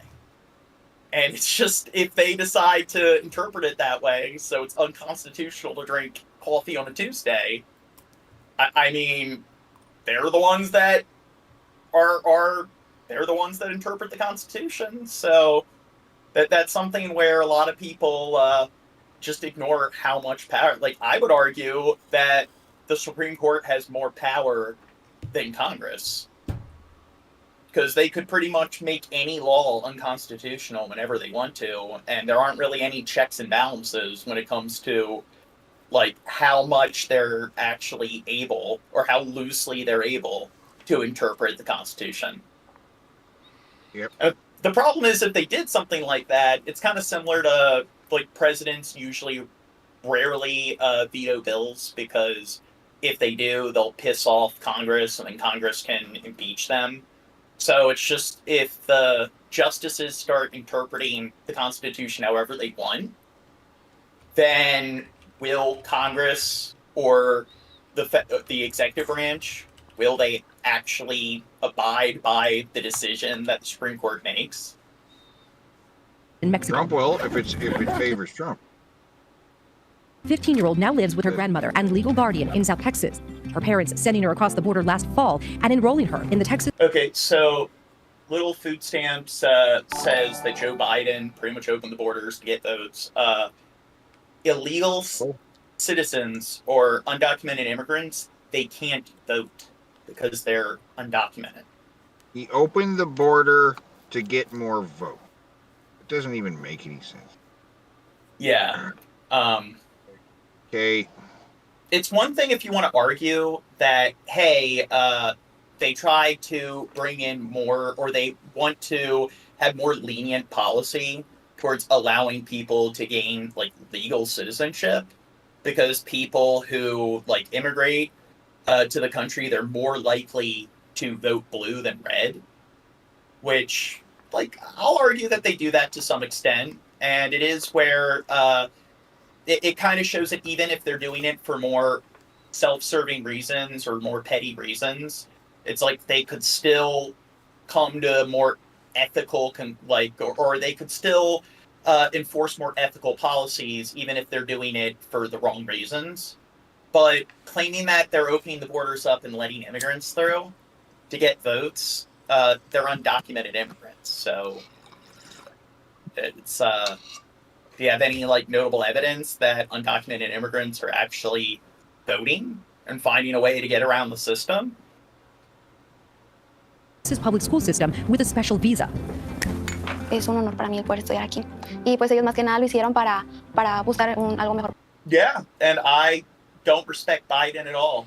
So Biden supported Israel, so that's one of the big reasons I don't respect Biden. I think what Israel was doing was profoundly unethical, and I think that Biden supporting Israel and stuff, not calling them out, giving them all the funding and aid, I think that he is a very weak and spineless fucking president for not really holding Netanyahu accountable. Para mí en un futuro, para tener más oportunidades y poder hablar un segundo idioma. Do you miss? And again, like, I can hate Trump and also hate Biden. So a lot of people, they like to just assume that because we're not pro one side, we must be pro the other side because there's no nuance. It's just political football. Go. Sí. ¿Por qué? Mi familia está allá. Y es algo complicado.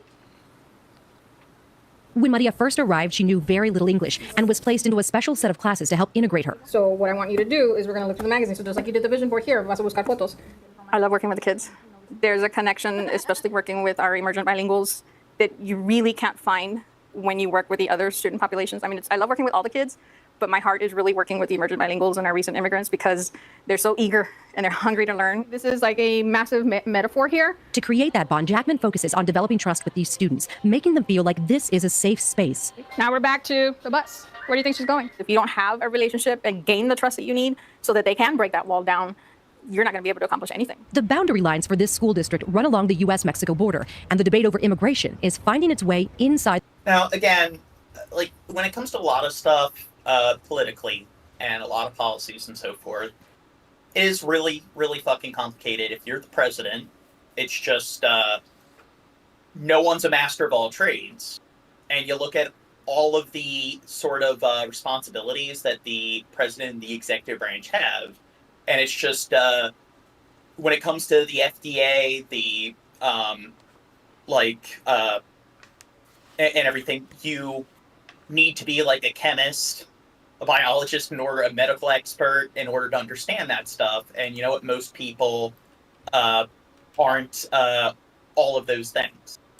And then when it comes to being in charge of the military, the commander-in-chief, it's like that's another thing that's incredibly complicated, where I think most Congress officials, governors that run for office haven't really spent time in terms of being a general or a high-ranked military official.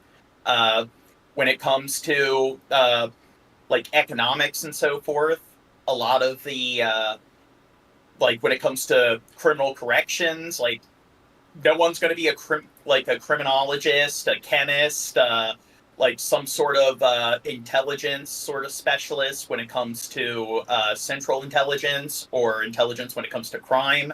And they're expected to be, or they're not expected to, but in order to really understand all that, there's like a million and one different subjects that you'd have to be a pundit in when these are pretty esoteric sort of issues. So when it comes to the border and the logistics, it's just, do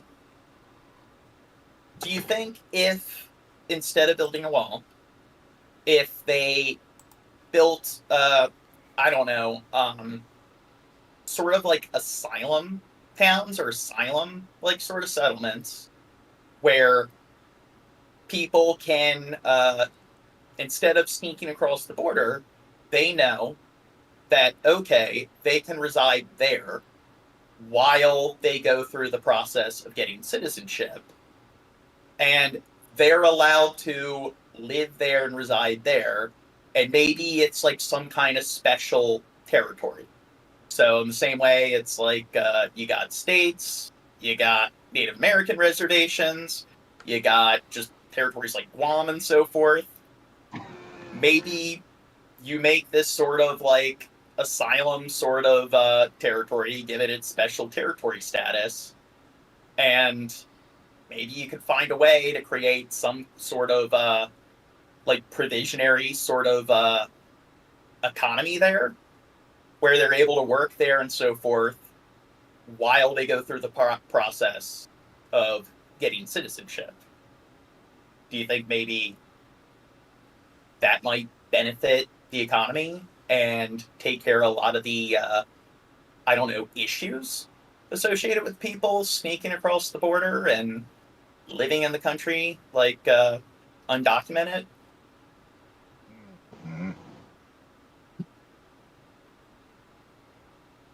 Yeah.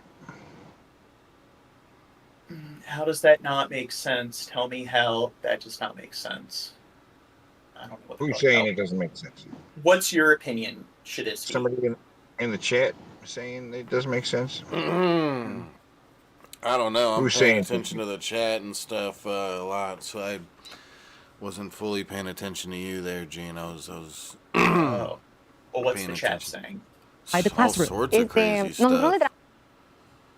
Por eso por TikTok o luego por Instagram o cosas así, porque como también en todas, o sea, hay muchas personas de que siempre, como las noticias así, siempre sacan de, o tratan de sacar algo divertido. Aunque es algo malo, pues uno siempre trata de buscar algo positivo para no estarla pasando tan mal.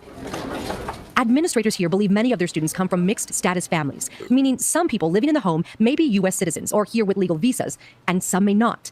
District leaders are now beefing up their mental health support for students and creating focused information sessions for their families that connect them with experts to help answer questions, like immigration attorneys or local Border Patrol agents. There's over 1 million students who have been identified as emergent bilingual students. You would ask the name, of course, is some type of identification of your child and what can we do to service your child.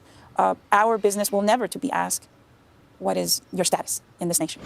In 1982, the U.S. Supreme Court ruled that all children, regardless of immigration status, have a right to access public education. They're not split into 2 equal halves. And while students like Maria are here legally, there is growing concern about the impact an immigration crackdown could have on educational institutions. But not all school districts share the same outrage, and neither does President Trump. All illegal entry will immediately be halted, and we will begin the process of returning Immediately millions be and millions halted. of criminal aliens back to the He's just places gonna from which they snap came. his finger. In Oklahoma, Department of Education Superintendent Ryan Walters supported the administration's push No for more stronger people will be immigration able to action. get in illegally. Just boom, it's done. Boom, just like I that. think maybe he was being hyperbolic. I think maybe he always does this kind of stuff where he just like, asserts he's gonna fix things, it's gonna be perfect, it's gonna be great, whatever. He never goes into great detail, and his followers are fine and dandy with that. They're like, he said it's gonna be good, okay, it's gonna be good. You know, it's just there's not much. I don't know. I hate how like there's the kind of people that would like show you charts and info and graphs and studies and stuff like that to back up what they're trying to an argument or what they're trying to convince the public to believe or whatever. I like, but Trump is the exact He makes a opposite. claim and people just believe it. Yeah, he's the exact opposite of it. If we ever saw him Now- going over information to and be fair- stats and stuff, it'd be like, what planet are we on? He's going over things that lot actually of- matter, that actually Well, a lot of prove his politicians will engage in that sort of word salad political like sort of speak where they pretty much will say absolutely nothing. Just Yeah, like him talking about the turbines lately. He's like, oh yeah, they kill the birds. You should see the little cute little birds. You know, the poor birds. And it's like, okay, well, how many birds are dying every year? Because if we're going by this logic, we need to make fucking windows illegal. Well, the because thing is, people don't care. there's, I don't know what People the don't numbers care, are. So they just believe what the politician It's that always they're with him. supporting tells them. Shabby, it's always with him something personal and something petty. Why is he going after the core of it is because they put windmills near one of his golf courses. Yeah, I heard about that. Yeah, always petty and it's always personal. It's not. He doesn't have a real. He doesn't care about the country. It's always personal and petty, and it's It's just some silly shit every single time. It's like, now it's with turbines, and I bet if you looked up the info on that, like, there's probably fucking way more birds dying every year from just running into people's house windows than there are from turbines in America, I would think. I don't know. Oh, absolutely. They're hitting tall buildings. They're hitting power lines. But they're eating plastic and it's fucking with all their of Biden's executive orders, all of them, just because Biden did them. One of those included the controlling of the medical medicine costs, right? Well, regarding the certain notable causes of death for birds, one thing is that because birds are eating a lot of plastic, it's screwing with their electromagnetic senses that they use to migrate north and south, and it's fucking with that. And you know what? That's killing off a lot of birds. But probably it's not about that. It's not about that at all. And if you argue about that's Bill Hicks says, "How does halt mean snapping his fingers and it happens? Are you stupid?" He said, from this moment on, their illegal immigration shall be halted. That to me is him saying it's not going to happen from here on out, from right now. And so, yeah, that's him basically saying, oh, I snap my fingers and all of a sudden people can't get over illegally. It's like, no, it takes a lot more than just it's going to actually take something of substance to stop it from happening. You know, like some sort of plan. Well, you know? Yeah. Wait, Chad, I want to address this one person in the chat. They said, I manage a medical facility. I'm not a doctor or nurse. Never have been. Well, I'd say that if somebody's going to manage a medical facility, they should probably have some education when it comes to medicine. And they should be some kind of licensed medical practitioner in some way. So that's definitely not good if somebody has no education and they're managing a medical facility. Yeah, no. Claims the influx. I mean, it's if that's your argument of, yeah, you don't need to have any knowledge or experience in a particular field of work in order to properly, I guess, follow through with sufficient practice in that particular field of work. It's yeah, I definitely want somebody performing open heart surgery on me if they've never performed surgery before. Of non-English speaking students has put a strain on their system and is proposing a rule that would require schools to collect information about a student or their parents' immigration status, then share it with the feds. Right now, our schools are being required by the federal government to educate all the children of illegal immigrants and never ask them if they're here legally, never ask them where they're from, never collect any of this information. And so what happens is we have situations where one district, we had over 100 students a week that came in the middle of the school. Oh, and somebody said, why can't people come here legally instead of illegally? Well, I'd say one major issue is that it's a lot harder for people to get legal citizenship than you might think.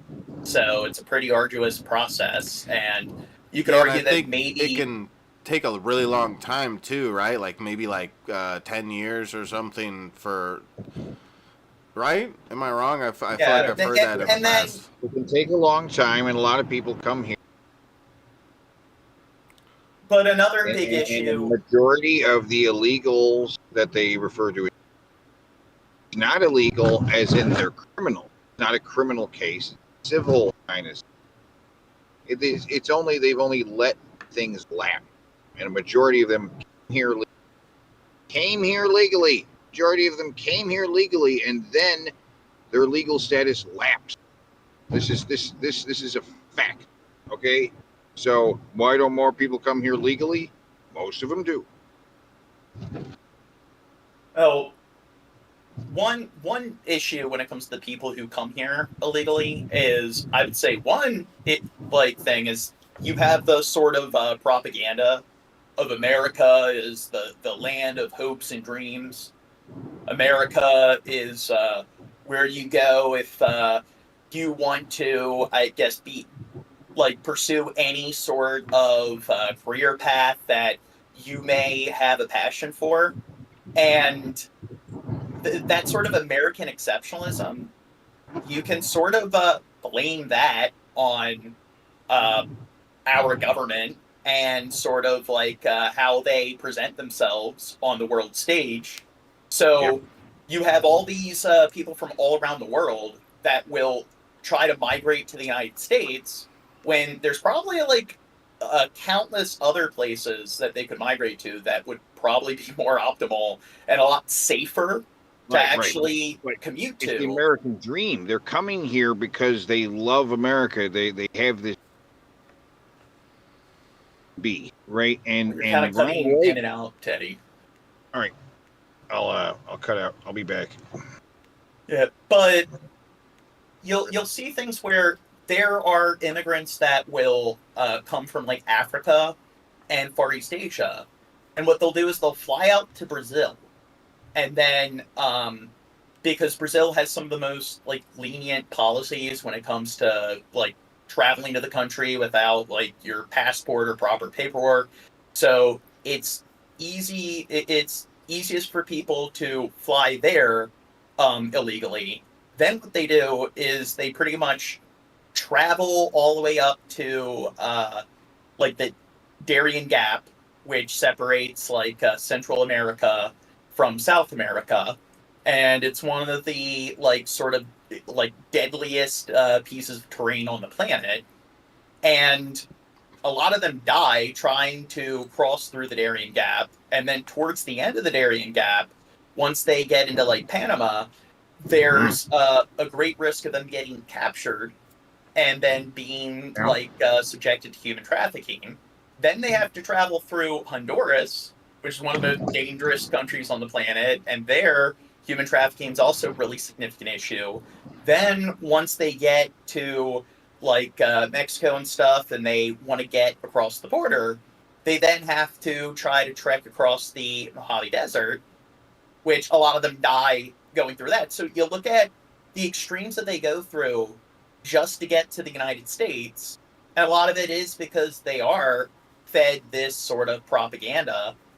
And I think America in general, which the U.S., I think the people and the government have kind of moved away from, like, America, we're the number one country in every way, but it does have a pretty, like, sort of fucked up and long-lasting sort of negative effect.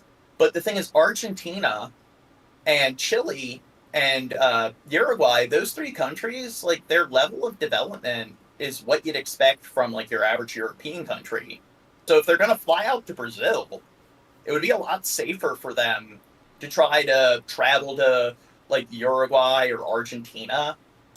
I mean, Chile would be hard to get there because there's a lot of mountainous terrain, but still, it's just, when I look at it, it doesn't make a lot of sense why they take all those risks to get to the U.S. And even Brazil has a lot of, like, safe areas. I mean, a lot of parts of Brazil are fairly dangerous and so forth, but Brazil's kind of, like, moderate when it comes to development. So there's that. But I would say another issue with people coming here illegally is look at how much the United States invests in all of these military campaigns in the Middle East, or in completely different, like, continental regions. But then you look at all the instability with all our neighbors from the South and different parts of Latin America, and a lot of the instability is because of, like, policies with the United States, and maybe if we're going to be this major, like, global, like, sort of player, we have the number one economy on the planet, and then you look at how much we spend in our military and everything, it's just, maybe if we spent more, I guess, time and money trying to, I guess, develop or, like, gentrify the countries to the south of us, people would be less inclined to migrate. And then people make the argument of, why should we spend money on other countries? Well, we do live in a global economy. And that's something people want to ignore, is that we don't live in the Middle Ages anymore. Ever since the Renaissance, it's like it or not, We share the same planet with every other country, and what goes on in any other country on the fucking planet is going to have some level of effect on the United States and your lifestyle, the amount of money that you spend on certain goods and services. Yep. Damn, Bill Hicks. They've been, I don't know, persnickety piece of shit lately. Dude, don't Bill be Hicks, pissing off Bill Hicks is on their period. School year that we You're believe on are your illegal period. immigrant students that have a What's massive he influx saying? What's Bill Hicks saying? on school resources. If you can't collect the data, then I don't know. He said, I'm the They greatest, put the emoji. Teddy. how are you estimating? Yeah, Skeppy, global stability is in everyone's best interest. That these children are illegal? Right, so we've worked with multiple outside groups on this, and so what we've been able to determine is there is some data that we collect or that the parents have given over willingly, and that is information. And one story we've covered lately is in Haiti. Shap. What was one of the major contributing factors when it came to Lieutenant Barbecue? Breaking out all the different gang members from the prisons and pretty much overthrowing the government? What about it? No, what was the big contributing factor that allowed them? Him setting things on fire? The firearms that were being smuggled in the country because the United States has an excess of firearms. Right. And most of the firearms that were being smuggled into Haiti were from Florida. And because of that, it's just a bunch of Haitians were migrating to the United States. So maybe if we focused more on, regulating the flow of black market sort of firearms and weapons to Haiti, maybe if we helped support that country a little bit more, you wouldn't have this giant influx of refugees from that country where a lot of the instability you can blame on the United States. You can't blame all of it on the U.S., but a lot of it you can blame on the U.S. On of the languages that they speak and whether or not they were within the state last year. Oklahoma is now suing the former Biden administration and federal agencies for $474 million to recoup those alleged costs. Wait, so your argument against deporting illegal aliens is that we are supposed to... You're ignoring the nuance of what I'm saying. I'm making the argument that it's a very complex, multifaceted issue. If people take issue with a large amount of people trying to enter the country illegally, one of the things that would probably cut back on that significantly is if we did try to support our neighbors that are south of us, bring more stability to that part of the globe, and then it's like that would drastically mitigate the issue. Now, I like when it comes to deporting illegal immigrants, it's like, what do you think, Shab, when it comes to if you find out that a person is living in the country and they are here illegally, what should they do? What should the government do?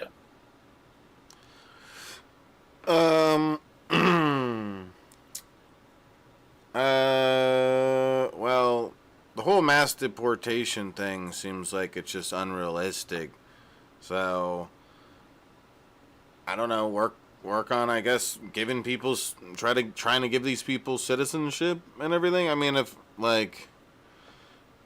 again, like the one person in the chat said, why don't they just do it legally? Well, if it was just as simple as them signing some paperwork, they would just have done it legally. What we probably need to work on in this country is working on that whole process. Should it really be something that someone waits 10 years before they can finally become an American citizen? That seems like the main issue. But I definitely like the idea of us going and helping Mexico become just a better country in general. One issue, I know I brought this up before, but one thing that does contribute to the drug war and instability in those countries, which of course the illegal drug market is one of the big reasons why so many people try to migrate to the United States. And one of the things that would really cripple the cartels if we just decriminalized a lot of different drugs, or if we legalized a lot of drugs, where it's just, whether you are anti like Coke or whatever, whether you think people should or shouldn't do drugs, it's just, it definitely would benefit not just the U.S. economy, but the economy across like the entire like world, American sort of like supercontinent, because in the end it would create more jobs, it would create more industry. You'd be able to tax the revenue from cocaine. Less people would be in prison. Confining people in prison is really expensive. It's a huge burden on the taxpayers. So, and it's like, you know what? You have all these like cartels and everything, and they're like crime bosses that pretty much have a giant foothold in countries like Mexico and Colombia, Honduras, and so forth. And if you cut off their supply of revenue, then it would, I don't know, it would eliminate that sort of, I guess, major criminal sort of institution. Legalize all the drugs. Already legalizing marijuana in America wonders. But legalize them all, because, you know, prohibition is what caused the strength of the mafia to grow back in, you know, with the alcohol, right? I mean, that's crazy. Why anything's prohibited in that way? To only give strength to organized crime that provides it. You create a black market for whatever you make illegal. Yeah. Cheese Man in the chat said, yes, let's consult the person who just smoked a bong about national immigration policy. Hey, no, let's put it up for a vote. Most Americans don't have a problem with the drugs. You know, if they give it to the people always say, yeah, legalize it. They leave it up to the legislation, and they're like, no, keep it illegal. You know what I mean? When they propose it to the people, they're like, yeah, make it legal. Totally. That sounds awesome. You know? But now, somebody said the U.S. Killed millions in Iraq. It went on the big lie of weapons mass destruction. Yeah, and I don't think the United States should have gotten involved with Iraq. Now, when it comes to our military, it's just we spend more money on our military than the next, like what is it, 7, 9 countries combined. And you know what? It probably would benefit. We don't need to be investing in military campaigns, deploying troops to engage in armed conflicts all across the planet. And it's just one thing we could do with our military is help out other countries and natural disasters. I mean, you think there's a lot that we could do with all like the military vehicles that we have. Like one of the things that they did during the quarantine in New York is like the military, they have these like hospital ships that are pretty much these portable hospitals. And you would think that why doesn't the United States get involved? Like if we want to get involved in foreign affairs, if the United States used its military to engage in that sort of international, like sort of foreign aid, instead of engaging in like just armed conflicts, you would think that like the world, the other world's governments would probably respect the U.S. a lot more. And I talked about how like during like what was going on in Gaza with Biden, it's just the United States, why did they use their Navy to transport like food and like aid, supplies to the people in Gaza? It's like, you know damn well that with all the helicopters, aerial transport vehicles, naval transports, it's like you think they would be able to get supplies into the country very easily. And it's just, why didn't they? It just made no sense. Now we've got to do what's best for the American people, the American taxpayer, and shut down the border, send illegal immigrants back home. So far, no other states have joined the newly filed lawsuit. Ay, mis. ¿Le pegas, golpeas o te ves abajo? Pues me gustaría estudiar para maestra de español en nivel secundario de high school. While Maria is focused on school, she's also enjoying her newfound passion for mariachi music, practicing and singing along to classics like La Llorona. Me da miedo porque siento que al querer decir algo va a terminar siendo otra cosa, pero sé que tengo que empezar a hacerlo porque si no, no voy a avanzar como debería avanzar. Yeah, next vid.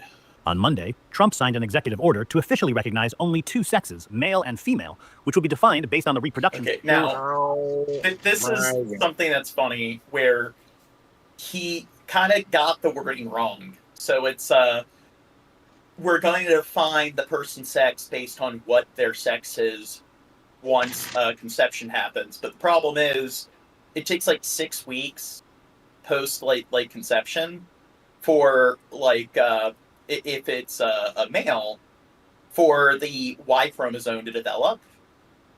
So everyone, or every sort of initial birth, like an immediate conception, is female. So essentially, yeah, we're all girls. Based on the wording or whatever in this particular executive order.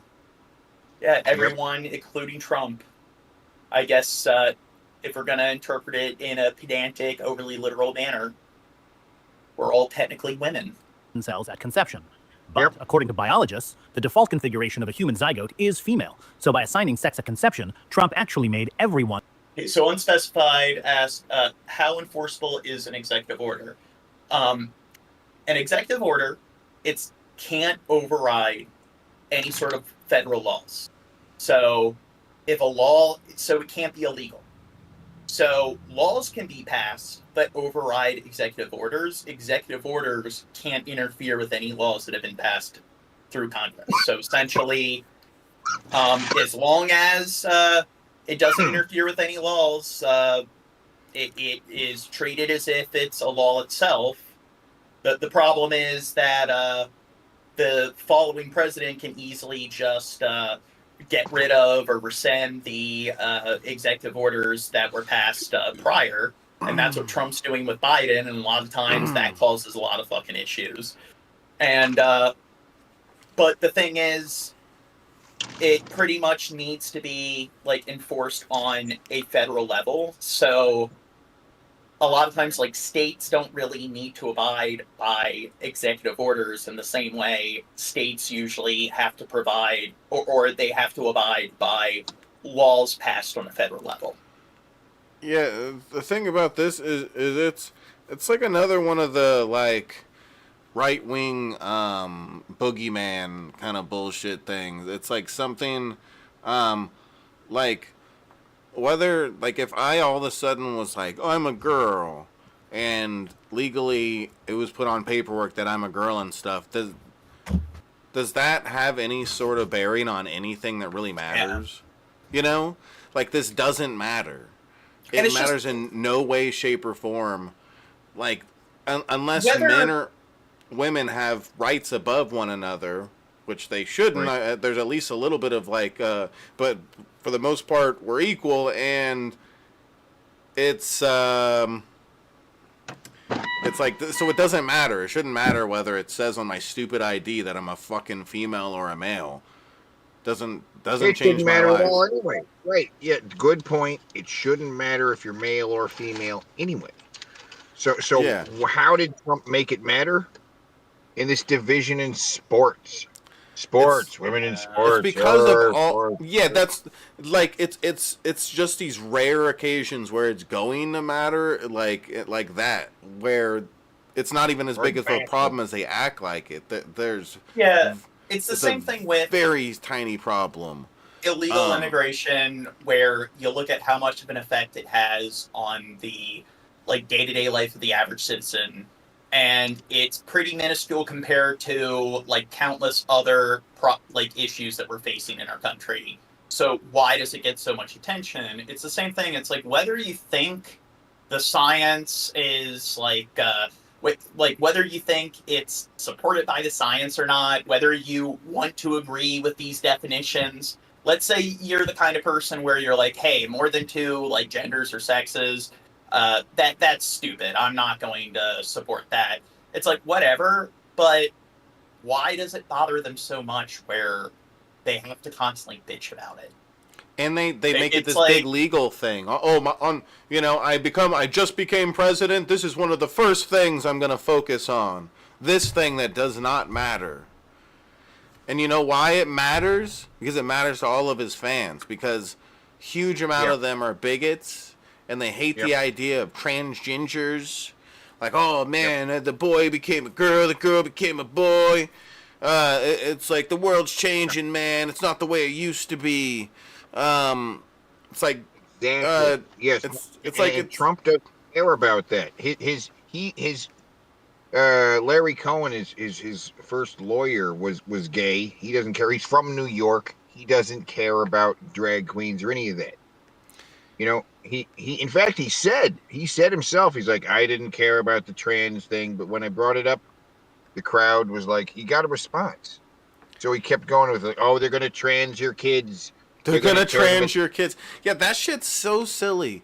Cause it's like, dude, if I went to school and there was more rainbow flags and shit, that wouldn't have made me. And right now, I like to suck dick. You know, like I like girls, and that's what I like.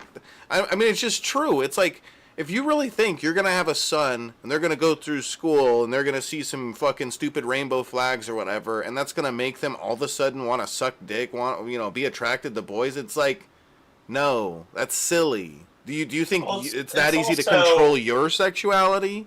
I could just surround you with enough propaganda. When you look at the amount of people stuff. who are like trans, they make up a really, really small percentage of the overall population. So it's just, okay, maybe on social media, you might see a lot of, discussion surrounding, trans people, trans rights. On the internet and so forth, you might see a lot of it. But if you leave your house, I mean, at least anecdotally, I find that I never really come across issues surrounding, trans rights at all. Because it's just not that prevalent. And it's like, regardless of whether you want to... It's imaginary. An imaginary threat to imaginary scenarios. You know? And the problem is, whether or not you want to support the there's more than two genders thing, it's like, again, how often are you coming across people who are, notably trans? Because a lot of people who are trans, it's like, you wouldn't even know unless they told you. Yeah. So it's like, once they reveal that it's like, okay, they went through the operations and everything, the surgery, and now they identify as the opposite sex, why is it such an issue to just refer to them as, the pronoun that they want to be referred to as? It's like if somebody changed their name, their legal name, and they're like, I don't want to be called Anthony anymore, I want to be called Josh. It's like, oh, okay, all right, cool, Josh. It's like, why is that a problem? I mean, who cares if they want to change that? It's like the people like Ben Shapiro that are fighting against this, oh yeah, I'm not gonna call you by the gender you want me to call you. It's like, god damn, it's just like this, like I was saying, it's something that has no bearing on anything that really fucking matters, but let's worry the fuck about it like crazy. Who cares if somebody puts on a wig and says they're a girl? Even if you think it's fucking stupid, even if you think they're mental, who cares? That doesn't matter. That's the thing about gender affirming. Trump had gender affirming surgical procedure on his hair, right? That's a gender affirming surgical procedure, an elective surgery that isn't necessary. Yeah. Life-threatening that he fixed his hair. Yeah, it's just again something that does not matter. There's so many things in this world that does matter, and so many things we need to worry about fixing and bettering and stuff. And it's like, let's worry about dudes putting on a dress. Who cares? Like the other thing is when it comes he is to the American Psycho, though. He was a quintessential metrosexual, right? Which was guys who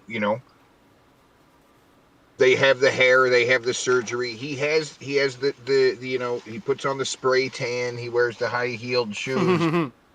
It's the whole thing. It's the whole thing.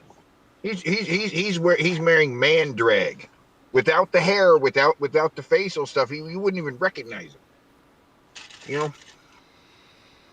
Yeah. He's putting on a costume. Oh yeah, every like day. I could only imagine how much of a nasty looking old man he'd look like if you just took it all off. Take off all anyway, that makeup and spray tan and the hair and shit.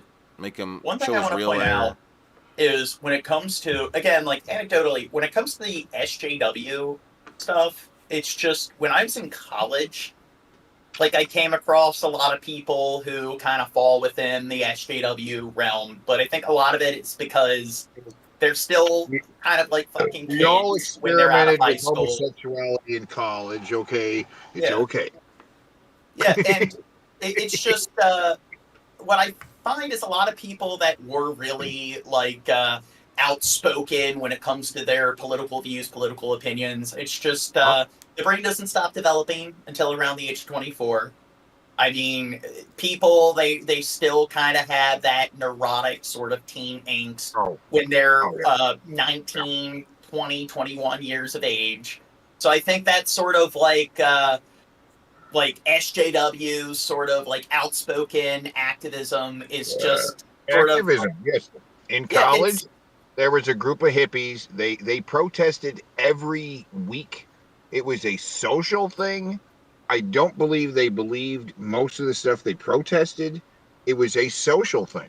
The hippie guys and the girls. That's how you met these girls. You went to these things and seemed really interesting because you were fighting. You were protesting Staples because they used clear-cut fucking, wood instead of recycled paper. And then, they protested, and then they'd watch the news. The news would cover them, and like, there we are, we're on the news, They'd show up. The news would show up and cover them, It was a social thing. That's how you met people. I met this girl at the point I'm trying to protest. The point I'm trying to make with that is that it's just once I got out of college, it's just I stopped coming across that overall. Oh, I'm sure those most of kids aren't doing that once they get out of college. It Yeah, was a social thing in college, and it was something they did at the time. And then once they have jobs, they're not protesting the fucking Staples anymore. But one of the things I find is that when I go out and about in my daily life, it's just I don't really come across a lot of people that are really obsessing over stuff that falls in the like PC sort of category. I come across what's much more common is I come across old people on the right that really want to bitch about like I came all across these quite a trans few people. hippies back in college, though. Let me tell you the hippies I came across. I came across two hippie girls at the same time. Came all over them. Yeah. So what is it? Donald says college is a cesspool for that sort of thing. Yeah. Once you get out of college, it disappears. Activism is a good thing. I'm saying these kids were insincere. It was a social thing. But activism is a good thing. They got Staples to stop doing clear cut for paper. Actually, Staples went out of business. What doesn't matter. But they before they did, they started using recycled paper. I think they were bought out by Office Max. But what is fucking corporate thing? You could be effective, and activism is important. It's a cesspool for fucking social, being social with one another, being interested in issues and being proactive. Yeah, it's a cesspool for that kind of shit. Yes. Yeah. The point is that I just find that once you get outside of school and you get outside of, I guess, like I would say people who are college age adults are still, they're kids, even though they're legally adults, they still Oh yeah, are. yeah. They're kids well after college too. You're kids until you're in your 40s. I find that you're much more likely to come across somebody on the right bitching about people being trans, bitching about really stupid trivial shit, and it's Yeah, just they're like kids these days. Yeah, and if you ask them, it's like, how often are you coming across people outside of social media and I'm stuff? coming across people all the time. And what the thing is too is the reality is there's not more people that are trans than there used to be. There's more people coming out that are trans than there used to be. Yes. Is what it is. That's correct. Back in when they were a kid, these older people complaining about that. If anybody would come out as trans back then, they would get disowned by their parents, laughed at by everybody around them. Ha ha ha! What a freak! You think they want did they really want to come out to that life? Did they Well, really it's not want just that, but it was illegal to be gay in parts of the country. It was illegal to hold public office if you were a homosexual. It was it's like sodomy laws made it. They could arrest you for it, but also you couldn't serve in the military. You couldn't do a lot of things. I mean, and they want to go back to that. You're like, go back into the shadows, gays. You gays, but they are all gays. Because remember how Grindr blew up when the Republican National Convention happened? Grindr blew up in the town they were having it. They're all closeted gays, and it's so fucked up. It's just so fucked up.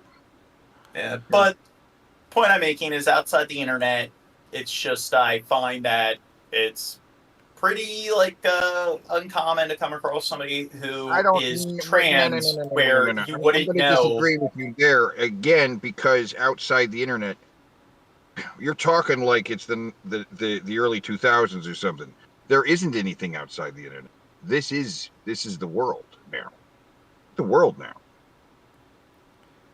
Well, the thing is, it's just you don't have to pay attention to it. If you hate it's people talking about if you're going to the grocery store, you're going to the P.O. box, pick up stuff from your P.O. box, you gotta go do these errands, gotta go to the, that's the thing. Staples.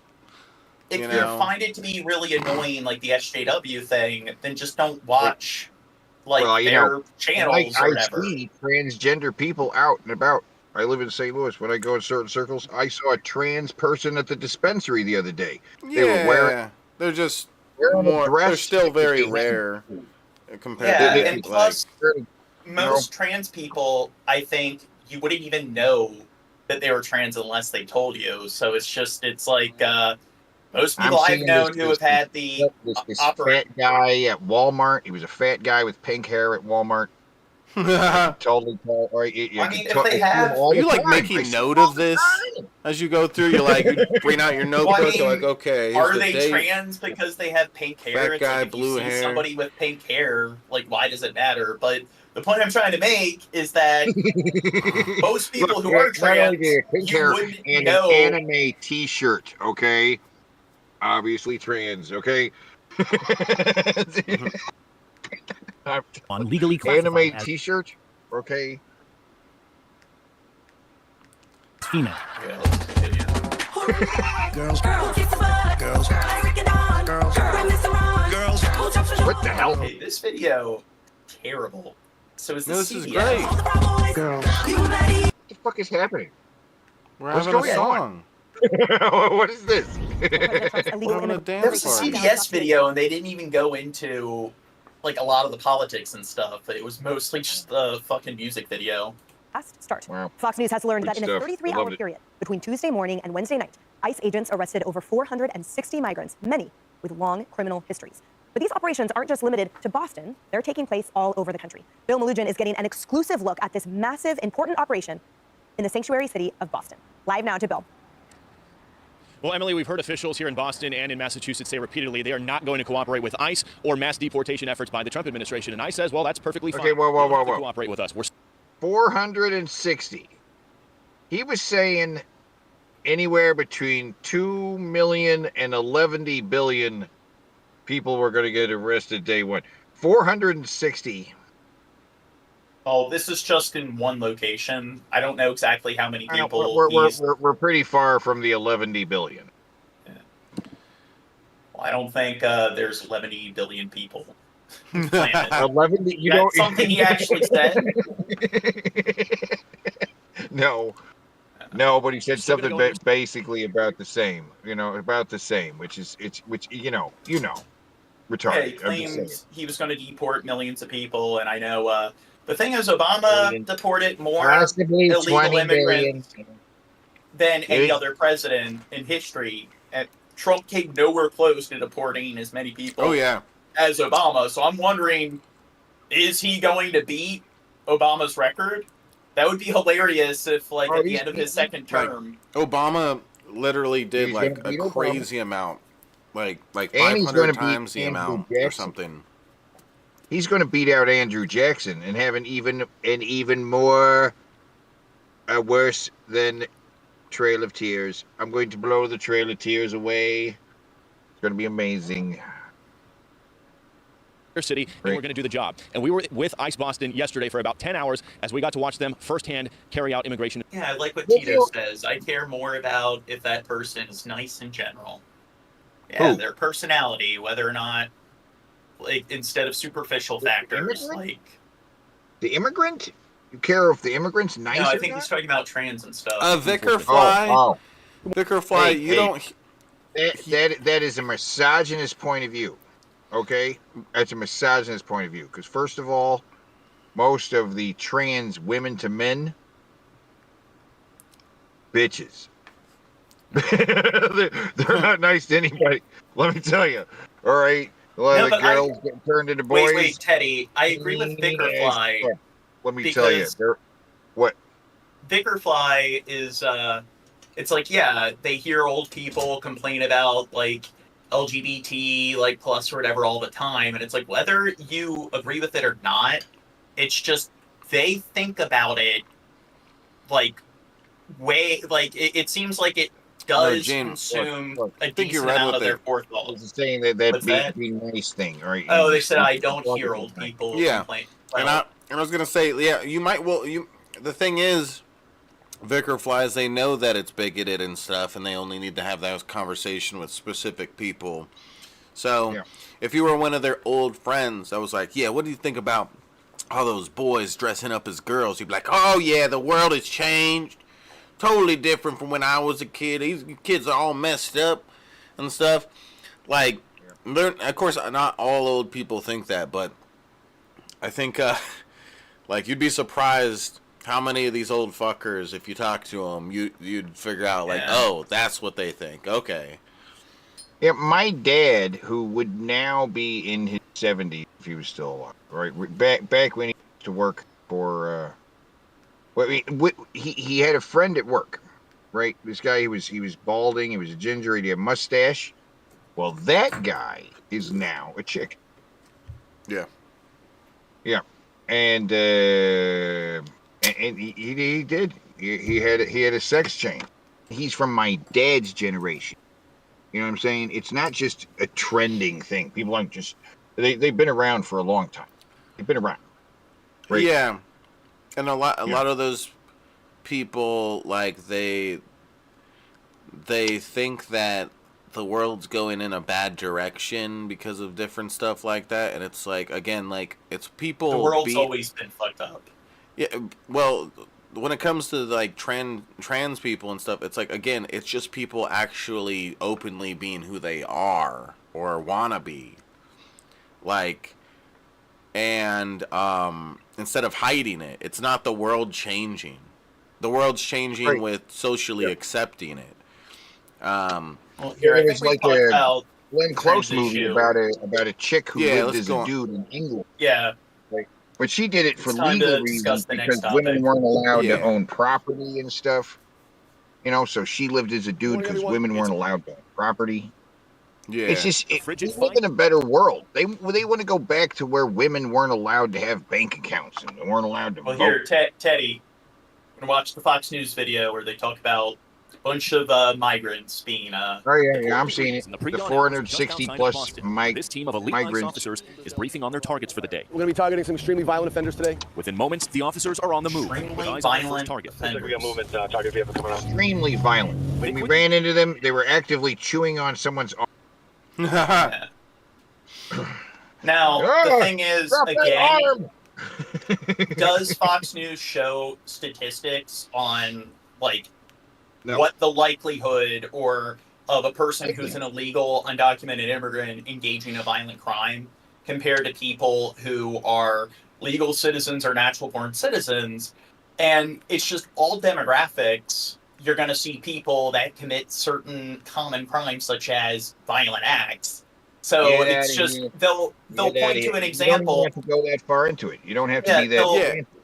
Yeah, You I've can heard just people make that argument that you'll talk about about the immigration stuff. Be like, well, there was this illegal guy who raped 2 women and killed someone. What about that, huh? You think that's okay? It's like, no. It's like, yeah, just There's a left-handed person that committed this crime. See? yeah. It's like See, a white this is person why did we this need to- thing. White, you Yeah. know. It's like, yeah, But no, that's stupid You're logic. playing their game. They're controlling the narrative by putting these questions out there. They're controlling the narrative and have been really for the last 4 years. Trump hasn't been president, but he has been very influential on the whole narrative. You know, he hasn't stopped telling people how to think about shit. The whole time Biden was in office, you know, he still didn't shut the fuck up. Custody. He's an MS-13 gang member wanted in El Salvador for aggravated murder. And he has an Interpol red notice out for his arrest. We are targeting very violent. I love how it's Fox News. And Very again, violent. do they show, like, data? Do they show statistics? It's I want to see them anecdotal. actually find one of these very violent migrants. Like they turn a corner and they're on the street. Their eyes are glowing as the headlights illuminate them. Right? And they're like, ooh, like lurched over with blood dripping from their mouths. You know, there's one of those very violent migrants. And I've talked to, like, older relatives and so forth, older coworkers, where they'll sit there and be like, here's a story, an anecdote of somebody who was an illegal immigrant, and they murdered somebody, raped somebody, and this just shows how, like, if they didn't, like, immigrate into the country illegally, that never would have happened. And it's just, well, you could make the same argument that if we just murdered every single left-handed person, then this left-handed My mom is person one of those murdered people, somebody. right? So My mom is one of those therefore, people, for sure. She is a Trumper, right? Big time Trumper. But that's because my dad died in the 90s. And I don't think he was a Republican, but a far more sophisticated one, in my opinion. He often said he was fiscally conservative, but socially liberal, right? He listened to Rush Limbaugh and George Carlin.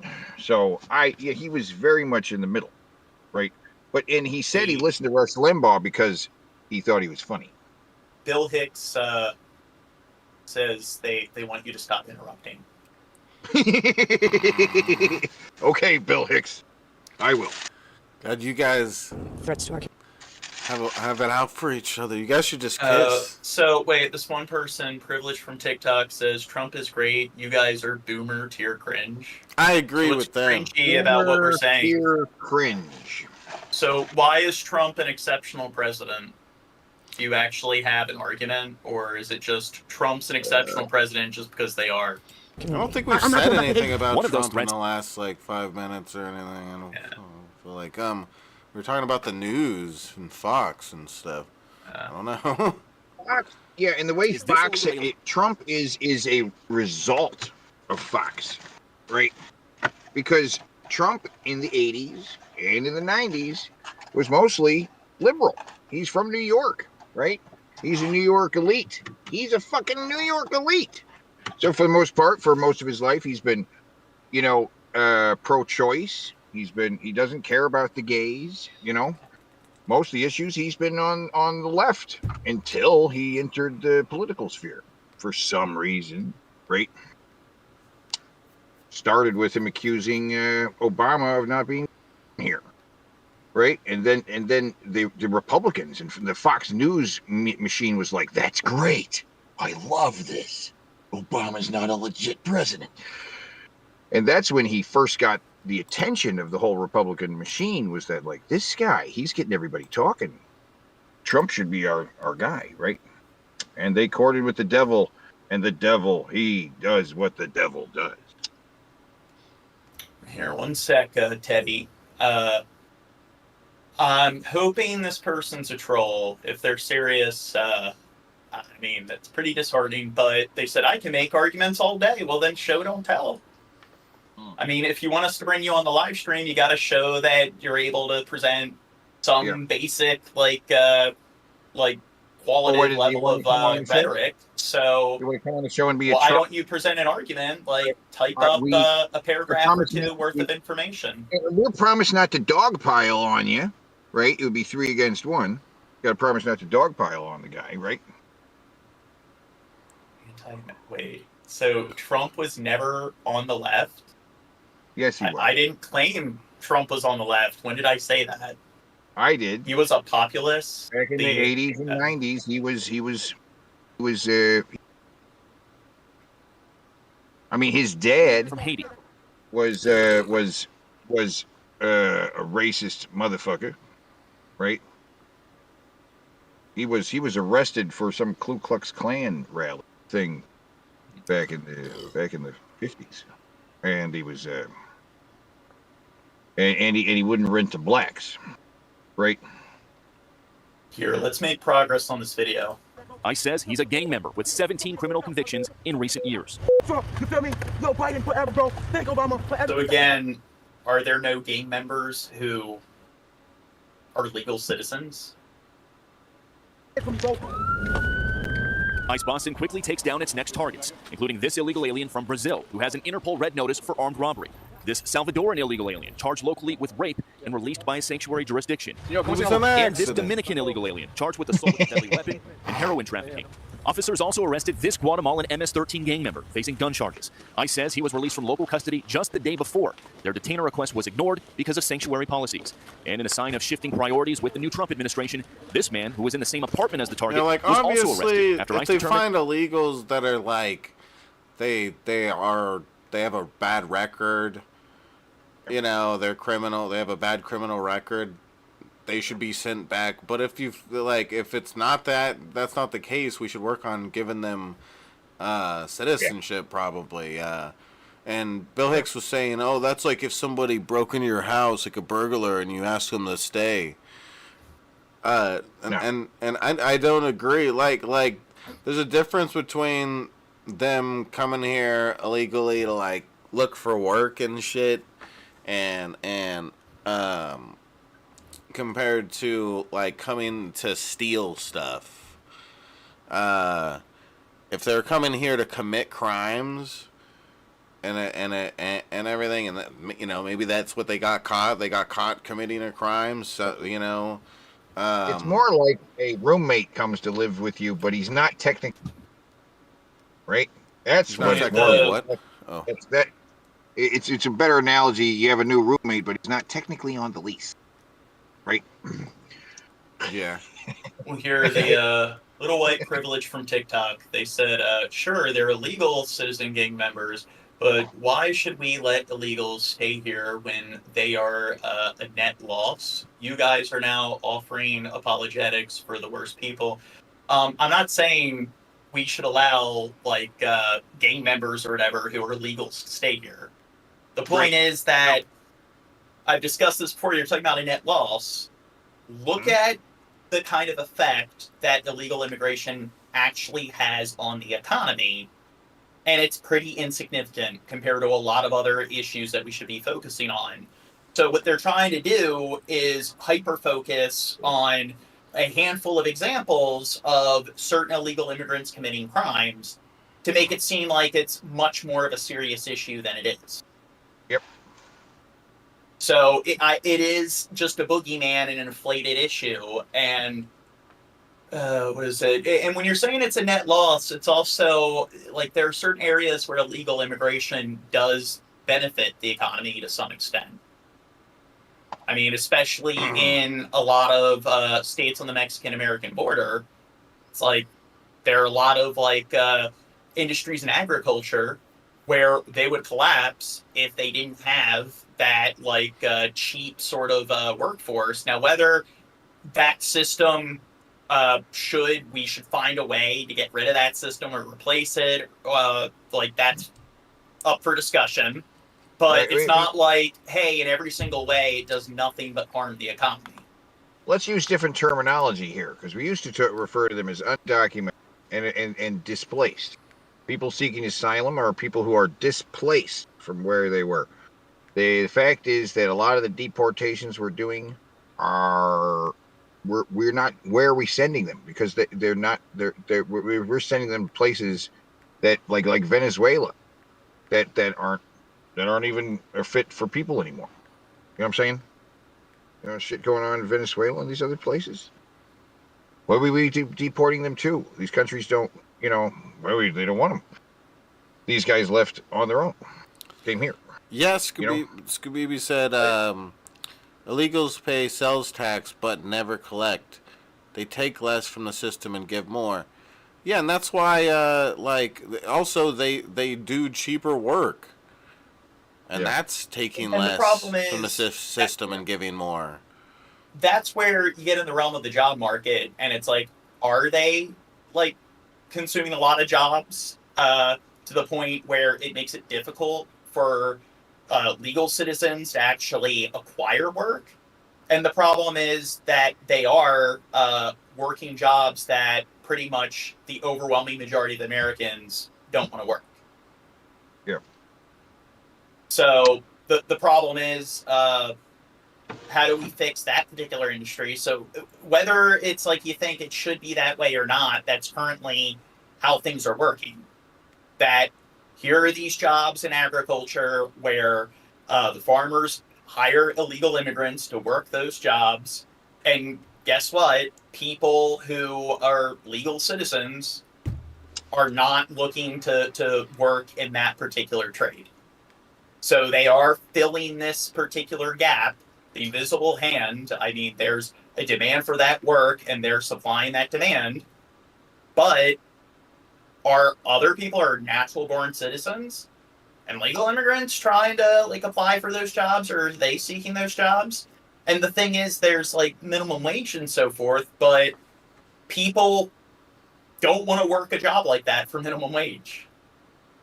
And then that's where if you want to, I guess, get rid of that sort of like cheap labor force, then you would have to, I guess, offer people a higher wage to work that kind of like extreme labor. Mm-hmm. And then that creates the issue of, okay, well then the people like in charge of this industry that are paying the employees, they have to pay them more.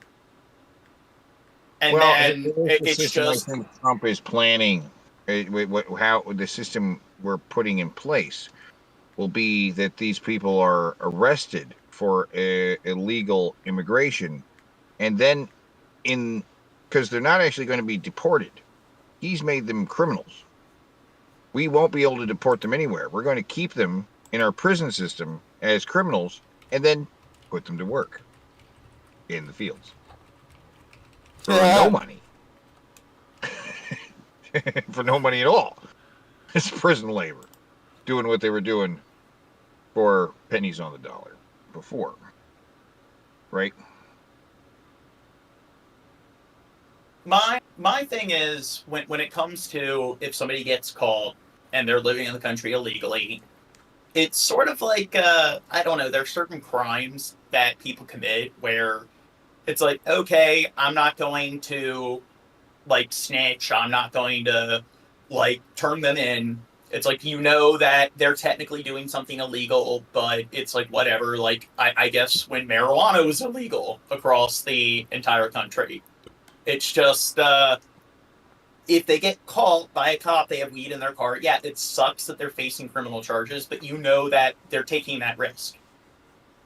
So it's just, if somebody is an illegal immigrant and they're staying here illegally, it's like, if they do get caught, it's unfortunate, like, what do you do? But I am kind of on the side of, like, if they do get deported, it's like they knew that they were taking that risk. It sucks if, like, hey, they moved into the country with I think this is a boogeyman and not a real big issue. This is just a reason for him to continue to that against immigration, which is a fascist club he's banging that drum with. Old-fashioned Mussolini stuff. He demonized the immigrants. That's what he fucking did. Blame everything on the immigrants. That's the problem here. Everything's being blamed on the immigrants, not the scapegoat. They are not.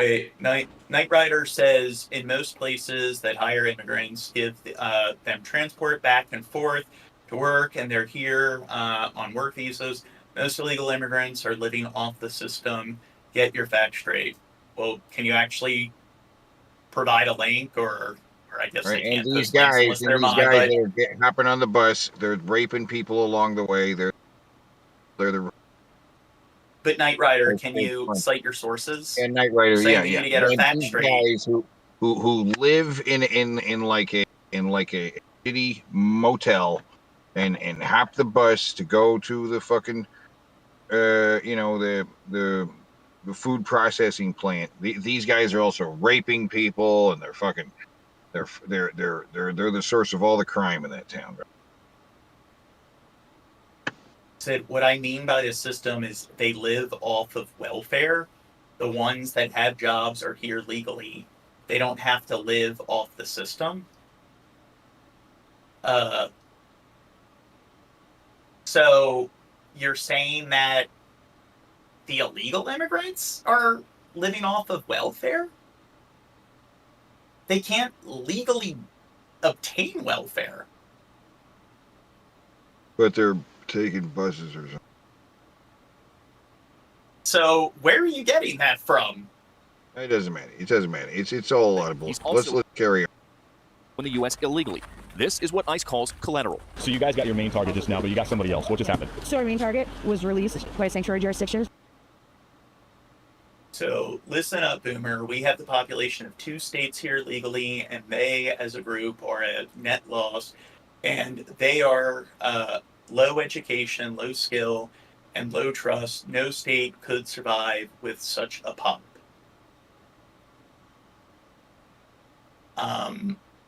Sure.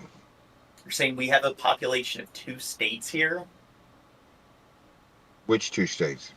Yeah, it's like there are states that have plenty of states that have less than a million. A heavily populated state. What do you mean? The population of 2 states, or one really densely populated state? Because wait, you know what I mean? Or 2 less than what kind of figure is that? That sounds like something Trump said. It's a population of 2 states. Who talks like that? Get out of here. Carry on. Knight Rider. Just ignore these like guys. Illegals are collecting welfare, and they also getting free housing, free food stamps. Don't tell me they're not. It's been all over the internet with people doing documentaries on it. There's people doing documentaries on anything. There's people doing documentaries on conspiracy theories. The Flat Earth documentaries. There are documentaries all over the internet. It's just retarded. You're like, it's all over the internet. You can find sources on the contrary all over the internet. You can find people claiming the Earth is flat all over the internet. It's just the internet's the world's largest database of information. Pretty much any sort of information out there that you can find at a library, you can find on TV, find on the radio, is all on the internet. So it's all like the World Wide Web. There's quality sources, and there's sources that are of poor quality, credible and uncredible sources. So saying that, there's a bunch of documentaries, you're just making these blanket statements, and you're not pointing any specific sources. They're all getting free food and free money and a car and and a hat that says "I love Biden." You know what? Yeah, they get the free room and board, free drugs. He's with somebody else who was previously removed from the United States. So he's going to go today, too. And that is exactly what Border Czar Tom Homan has warned would happen. When we find the bad guy, he's probably with others that are in the United States illegally. They may not be a criminal priority, but we're not walking away from them. ICE Boston says they will continue to go into sanctuary jurisdictions and do their job. Today was a good day. The thing is, it's just, if you want to apply for welfare, you need a social security number. So you don't have a social security number if you're an illegal immigrant. So it would be kind of hard for them to, I guess, apply for the system if that's the case. So how are they getting around that? What's the hack? Today we took several significant public safety threats out of our Sounds like a lot of anecdotal. A lot were released by sanctuary policies. Whatever. I've seen a documentary about it. And the documentary thing. We're going to find them whether they're released or not. And guys, a quick note on some of the blurring we did in that story. We decided to hide the faces of the ICE officers, obviously, because a lot of them work undercover. We also blurred some of the faces of the suspects if their cases are still pending, if they've been arrested but haven't been Dirt didn't show up. Gonna have to fire them. Convicted yet. We also learned after we were done filming that ICE picked up another target on the other side of the city. This was a previously deported. So they're saying they didn't have to apply, it was just given. So how do you know it was just given to whoever, whichever hypothetical group of illegals that you're talking about? So where are you getting this from? Are you making a baseless assumption and acting as if it's true? So how do you know it's just given to them? Can you show some kind of data that's being provided by some kind of government database, some kind of academic sources?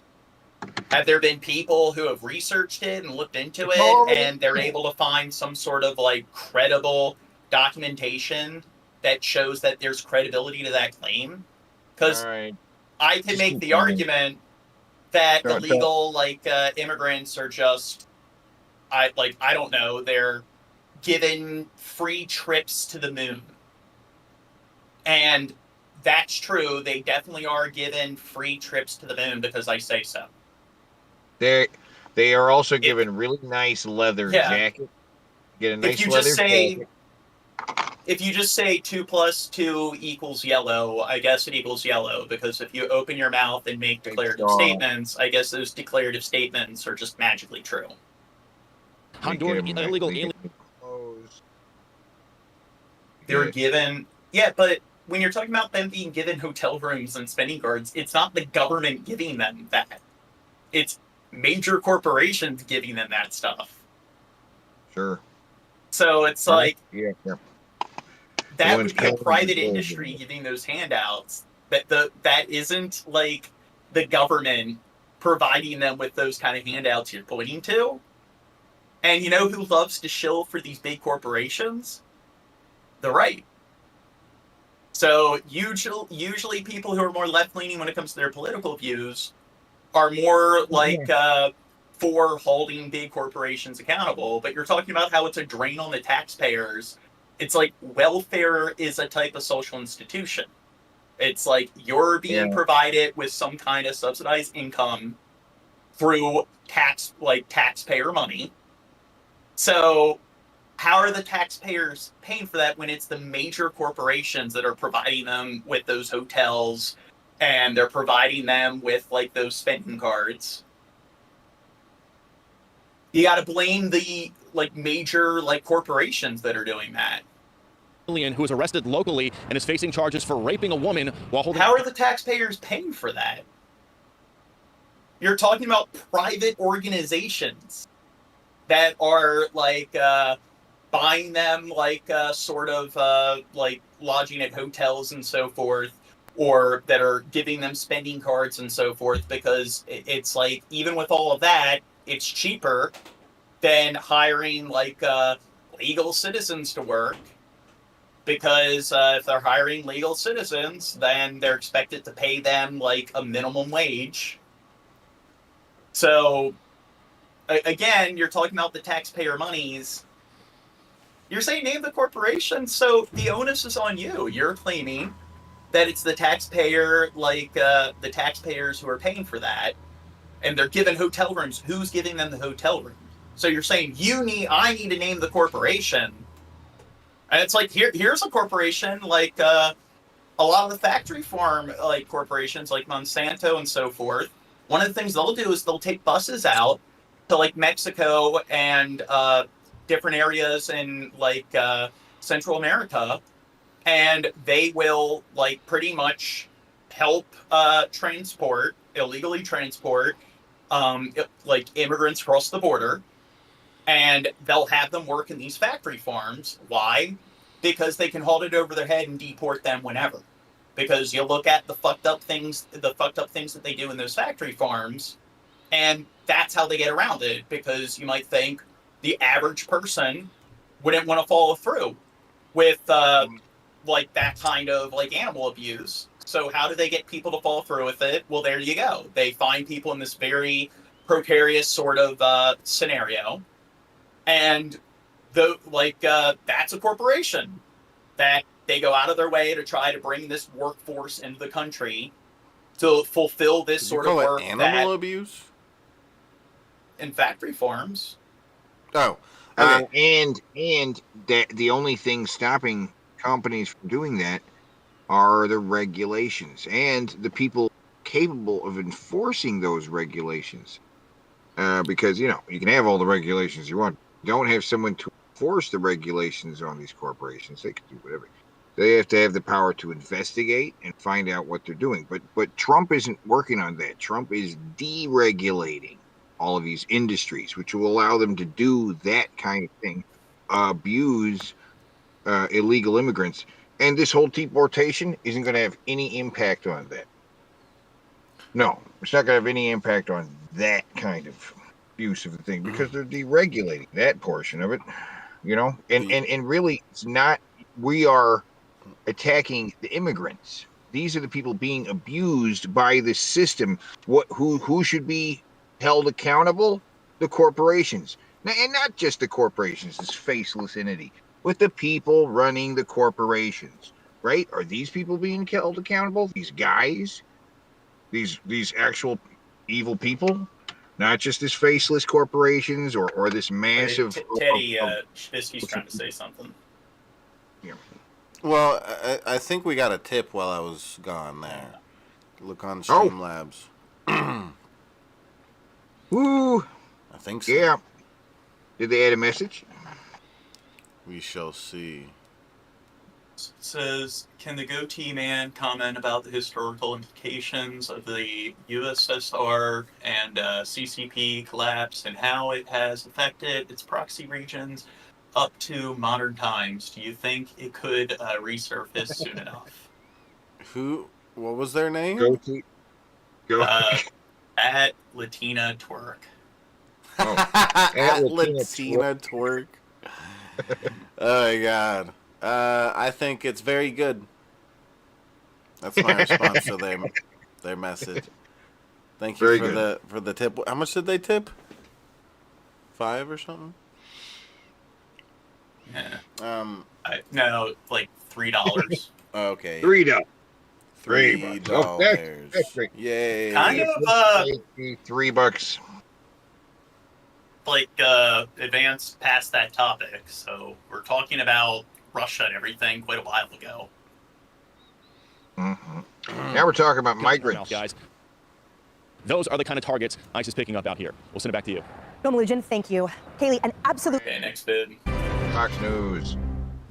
So the Pentagon now deployed 1,500 troops to help secure the U.S.-Mexico border. And ICE moving at warp speed, arresting hundreds of illegal immigrants accused of serious crimes. Griff Jenkins is in Washington with more. Hey, Griff. Hey, good morning, guys. And Ainsley, you mentioned promises made, promises kept. Well, guess what? Consequences are being delivered. The crackdown has begun. President Trump could deploy, actually, as many as 10,000 active duty troops to the southern border. And while they may not engage in law enforcement, they will be engaging in protecting our border, including the use of military transport planes for deportation flights. Now, a Marine official telling Fox News this, quote, Now, the thing is, don't you think it would be a lot cheaper and more just pragmatic to use surveillance technology as opposed to building a giant wall across the border.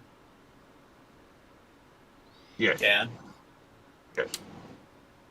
I think we should have a giant robot that protects the border and runs around and saws people in half if they catch them trying to come over the border. We definitely wouldn't want them picking some fruit for us. That'd be horrible. Good thing the robot's there to save the day. We'll never get a job picking our strawberries. That'll be so horrible. That'll ruin the whole economy. Yeah. We all of the. It's cheaper to build a wall in deport. So deport all of them, and they don't have the place migrant. We have robots. You know how, long the both of those things are extremely big. The wall is huge and going to cost a crazy amount of money, and then the idea of doing a mass deportation would take a lot of resources and a lot of money, a lot of time, and a lot of invading people's privacy. Would it not? Because we'd have to check people constantly. We'd have to go out of. It'd be this it's just systematic check on everybody that we can. Well, I'm just saying, if you want to prevent them from actually crossing the border, it's just surveillance drones are kind of cheap. And then when it comes to radar technology and so forth, things like LiDAR, you can just have automated drones that are constantly acting as sentries, patrolling the border. And I would say that would be much more efficient than having a giant wall. You'd probably be much more likely to detect them and be able to apprehend them and prevent them from crossing the border. Yeah, you gotta love how we have all this amazing technology, and technology is advancing so fast. And the best these motherfuckers can come up with is build a concrete wall. It's oh yes, because that's obviously that's the best thing we could possibly do. That's the best idea ever. A concrete wall. There isn't we have satellites and drones and this just amazing technology. And wait. It's build a wall. Okay. You're so smart. Little white privilege from TikTok says illegals cost us hundreds of billions a year, and that's just the tax burden. So how are they costing us hundreds of billions of dollars a year? So can you give examples? Yeah, explain it. Go into detail. Can you give, again, citation? Get out of here with these ready to respond. trolls. If the cartels shoot at us, we will not stand They by. may be We a will be troll, taking maybe. whatever equipment we would send from a Marine expedition. Trolls, get out of here with the trolls. The 1,500 soldiers and Marines deploying right now represent a 60% increase from the already 2,500 that are there, and it comes as ICE's enforcement and removal officers have been hitting the streets across the country, launching early morning raids targeting some 700,000 criminal, illegal aliens that have been roaming free under the Biden-Harris administration, protected in sanctuary cities like Boston. In fact, ICE has racked up more than 460. He just makes an assertion, says that has been proven to be more effective. How would a satellite impose a border? Wait, what did he say? How would a satellite improve a border? You really understand my argument well, don't you? We're talking about surveillance drones. And I'm talking about how technology advances so fast and everything. I think maybe by some chance we could use technology to have a better effect on if it's a problem, people crossing the border, keeping that from happening over a fucking stupid brick wall. People can build tunnel a segmented wall. It's so stupid. We talk Venezuela. That's a big. And the thing is, the wall, they can still traverse the wall. They can dig under it. There's people that are thin enough where they can just slip through. They can climb over it and so forth. And the problem is the borders are huge. So the big issue is they need to apprehend them as they're crossing the border illegally. So it's like having surveillance technology where you're able to detect them much more efficiently. So you know their exact location, so you can send people out to actually like detain them. And then if you have the footage and you have the hard evidence that they actually did cross the border illegally. So whether you're pro or anti-illegal immigration, that's definitely a much more practical and cost-efficient approach to, I guess, securing the borders than building a wall across one of the largest land borders on the planet. But these are countries from the Congo, countries that you don't even think of. It's much more than South America. Now, here's the important note. Countries like Venezuela, where Trinidad Aragua comes from, or Iran, that harbors terrorists, they're recalcitrant countries, guys, meaning they don't currently take their citizens back. But President Trump told me last month, point blank, in Mar-a-Lago, he said they'll take them back or face economic consequences. Guys? So, Griff, it sounds like up to 10,000 troops are going to be eventually heading down within the next period of days or weeks to our southern border. The Washington Post has got some juicy details, though. They say that Border Patrol agents are going to block migrants on the grounds that they have passed through countries where communicable diseases are present. They're going to say, you can't come in because you might have something. And they're also, even though they're going to try to claim asylum, now under this new executive order that they're apparently working on, only 2 people in the federal government will be able to allow them to be released into the country to asylum seekers. One is Mike Banks, the new chief of Border Patrol, and his deputy. So only 2 people. That means the flow is going to just stop immediately. It sure will. And what you're talking about, it's going to stop illegally. I mean, maybe with asylum seekers, but still a large amount of them, they come here legally and overstay their visas. So most illegal immigrants don't even come from crossing the borders. No. And then a lot of the ones that do cross the borders, they don't seek asylum. The asylum seekers, and don't forget, the asylum seekers is what got Trump talking about them. Asylum. They're insane asylums, emptying their prison. It's like, and I do it too. I'd empty my prison into another country, Like, what? You would? Would? Why would you empty the prisons into another country? Anyway, but yeah, he said he's got asylum fused with an asylum, right? The immigrants are coming from asylums. He has it. Trump is going on, right? Where he's confused asylum with asylum. He's talking about Hannibal Lecter, the late great Hannibal Lecter. For some reason, he's late great. He died, although he's not dead. He's not dead in like Hannibal Lecter's not dead, but he's the late great Hannibal Lecter. It's the weirdest thing. It's this weird tangent he goes on when he hears the asylum. Wait, it's a tangent he's going on? Yeah. Every time he comes, asylums, they're coming from asylum. They're coming from asylums in other countries. The insane asylums. Like, no, they are declaring asylum. The asylums. They're dumping them up, dumping them into our country. All the immigrants from asylums. You're like, no, they're declaring asylum. He's like, yes, the asylums they're coming from.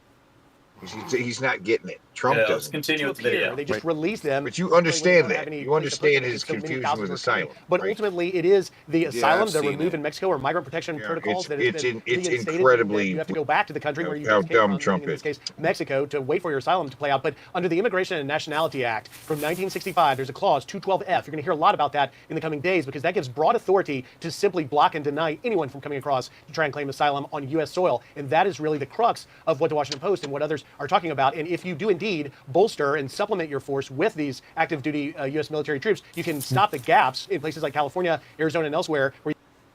Now, the thing is, what about people who don't seek asylum? They come in and live off the grid. Yeah. You don't have the Texas DPS with miles of razor wire and extra forces. You're going to reinforce blocking entry. And so that is going to be something that we're going to see play out in the very near future. And you could argue that if they deny people asylum, then people are more likely to go about, I guess, less legal approach, because there is some level of legality that people are falling through with if they come and seek asylum. So you could argue that maybe you're just going to see a larger amount going about it in a less legal manner, where they're just going to come through, just try to bypass the system and live off the grid, as opposed to actually contacting like certain like government officials and trying to actually request asylum. Yeah, and making the themselves conservative known. narrative is that they are requesting asylum just as a loophole to get in. Right, but that's not even how Trump understands it. He thinks they're coming crazy. They're coming from asylums, which no, they're declaring asylums. And could you argue that they're just declaring asylum as a loophole to get in, or are they really displaced people from countries that you know they had to come here because conditions were so bad where they were? And why are the conditions so bad where they were? That's another conversation. But the initial one is that, are they here? I'm posing this to the chat. Are they here just abusing the asylum system, or are they here because the conditions where they are shitty and they hope for a better life here? Wall. What's that? What about the wall? Has he said anything about starting to build again?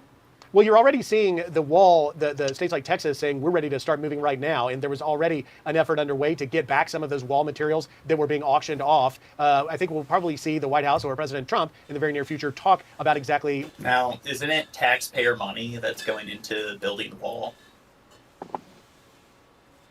I mean. No, Trump's paying out of pocket for it because that's how much he got cares Mexico about to pay for it. America. He got Mexico to pay for it. Right? Yeah. That's what he said he was going to do. That's what he said. And I'm going to Man of get his word. Mexico to pay for it.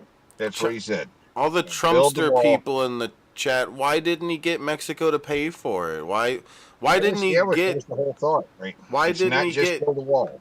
Why didn't he get Hillary prosecuted like he said he would? Yeah. Right? He didn't do a lot of the things he said. What's up with all the lies? What's up with that? He said he was going to repeal Obamacare. Obamacare is no good. I say what? Why? You know, it's a lot of horse shit. Pieces of wall and where they can put them. It's a very complex problem because it's not like you just build a wall in a line, but you can rest assured that Border Patrol Chief Mike Banks has got his people already looking at the most strategic areas to get wall up as fast as possible. And Griff, real quick, you guys that you talk to, what if they say is the big difference this week than previous weeks? Have they already seen a dramatic drop? It's a great question, and they say they have been taken off the leash, and they are motivated like never before to try and go out, and as one Border Patrol official told me yesterday, consequences are being delivered, and that's what they signed up to do, and they're finally doing it. They are off the leash. A new leash on life. Traffic is slower. Awesome. Thank you very much, Griff. So here's President Trump on what was going on prior to him getting into office. Off the leash. Okay, next bit.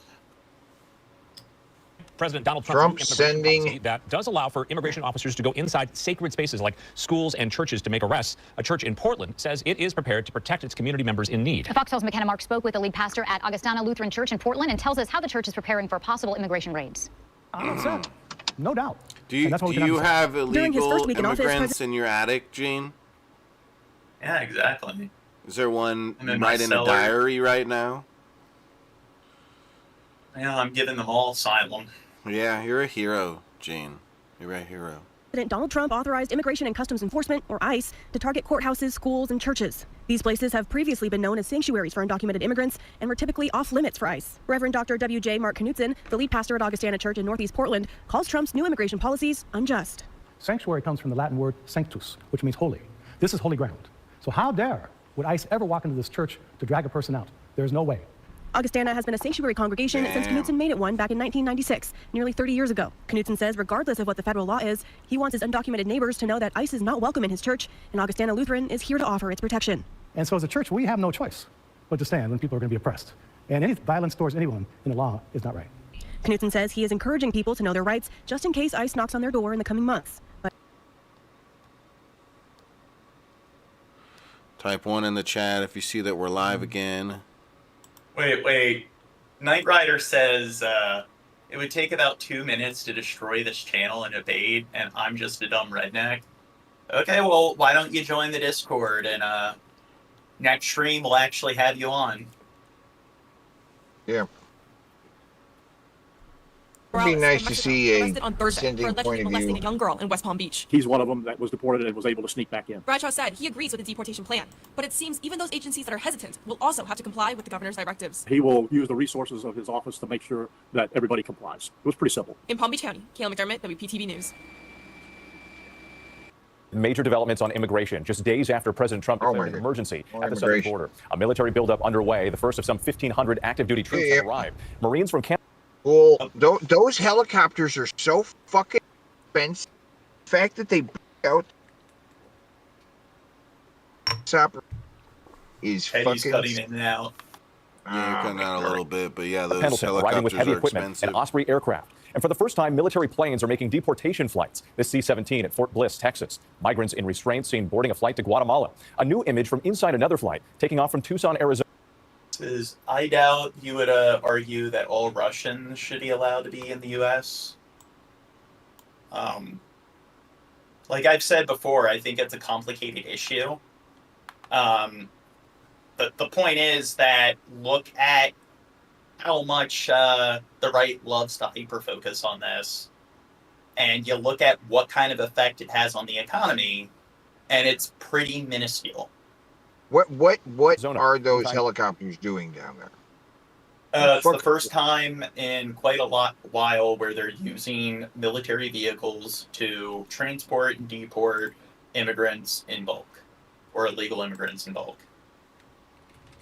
And the administration saying that arrests are ramping up. More than 500 undocumented migrants arrested in multiple cities over the last 24 hours. And tonight, the president's new border czar, Tom Homan, saying this is only the beginning. ABC's chief global affairs correspondent, Martha Raddatz, leads us off tonight. Yeah, well, Big Tito, I have done a lot of streams where I've gone into a lot of detail about China and all the fucked up shit China does.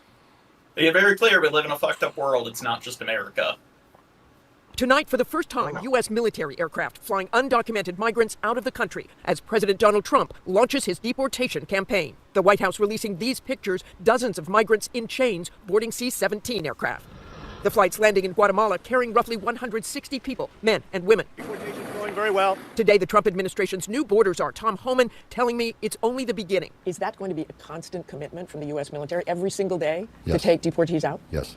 This as the military buildup on the border escalates. 1,500 active duty personnel, Army and Marines deploying. Their mission to support enhanced detection and monitoring efforts and repair and replace physical barriers. ABC's Matt Rivers on the ground in San Crazy Diego. helicopter. Right now, these Marines are offloading. It's a really A lot good. of the people that were arguing with us earlier, claiming that again, it's this giant sort of drain on the taxpayers. Nobody's come through with any sources or citation yet. Oh, Crow's here. Right. Crow, get on camera.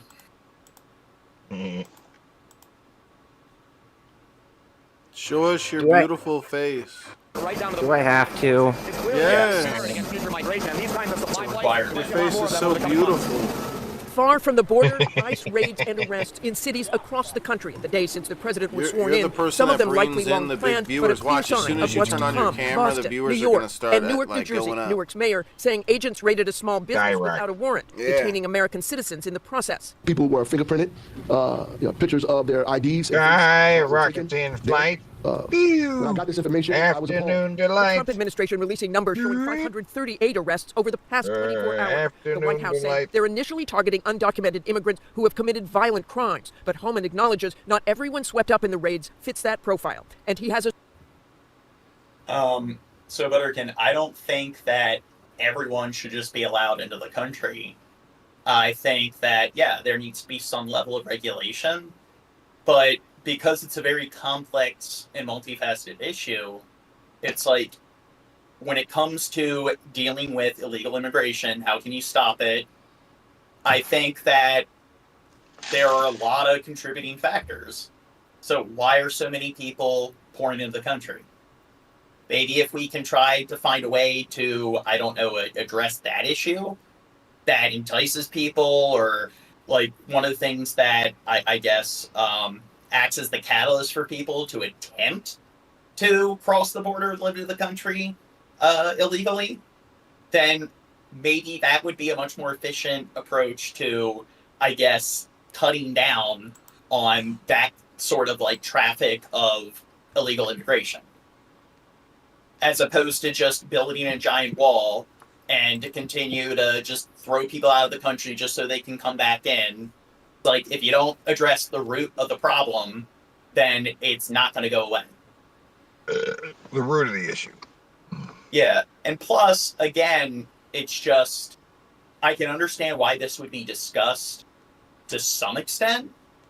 So I'm not saying that it's, like, not an issue at all, but there are so many people where they're so obsessed with this when it is just, it has a very limited effect on the economy.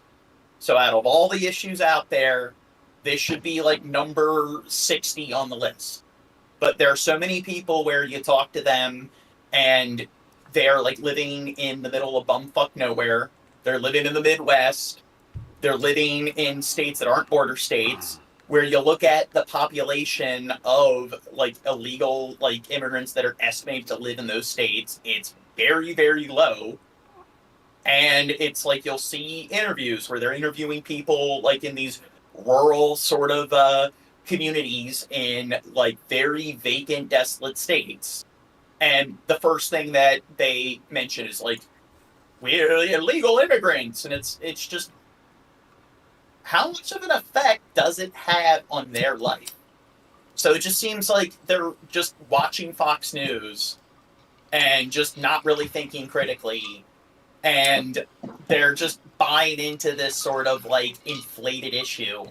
And I think it is just used to distract from more serious problems. A stark warning to anyone who's in the country illegally. So is this what we will see every single day, ending in what the president has promised is millions and millions being deported? Yes, but you can see another. I don't think that it's because we're awesome. And I went over that before, that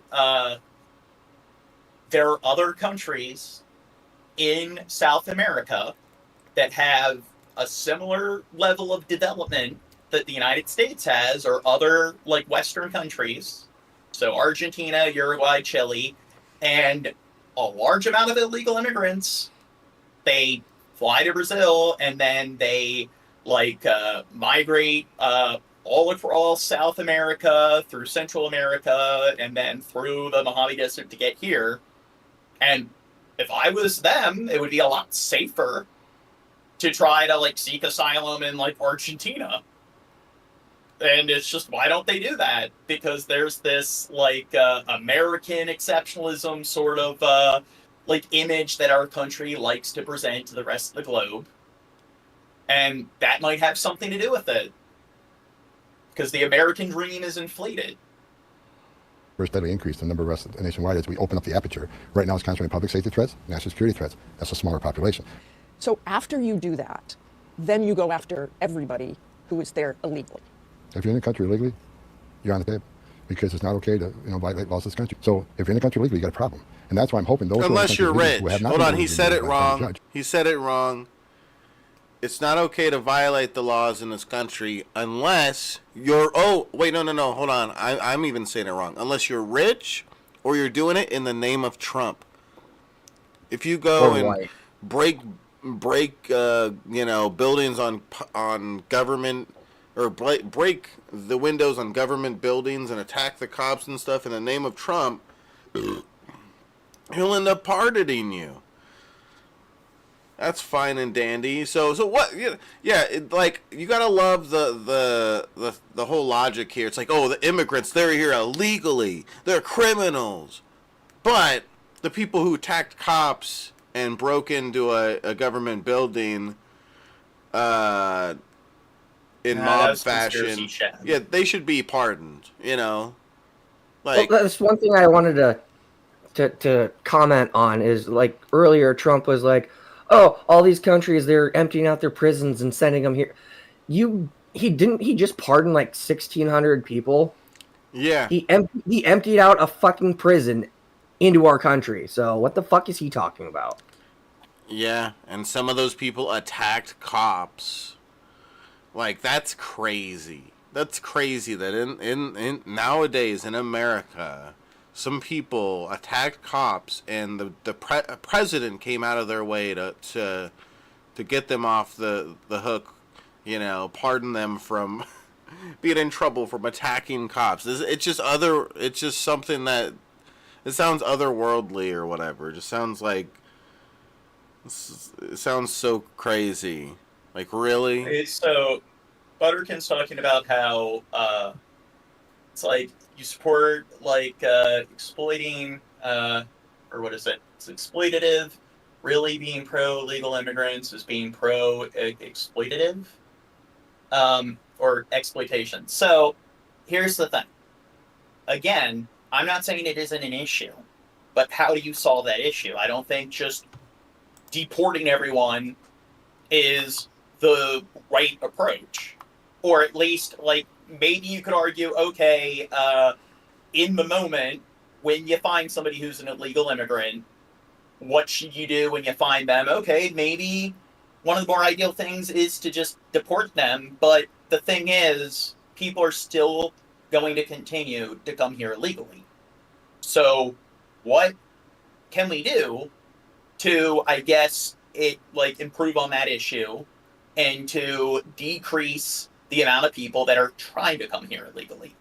And a very large sum of illegal immigrants are coming here because of instability in their own countries. And yeah, don't you think if we address the root cause of why people want to migrate here, which we engaged in more diplomacy, and we tried to, if we attempt to help stabilize our neighboring countries to the south, there'd be less people who feel the need to escape their country because of all of the crime and corruption and instability.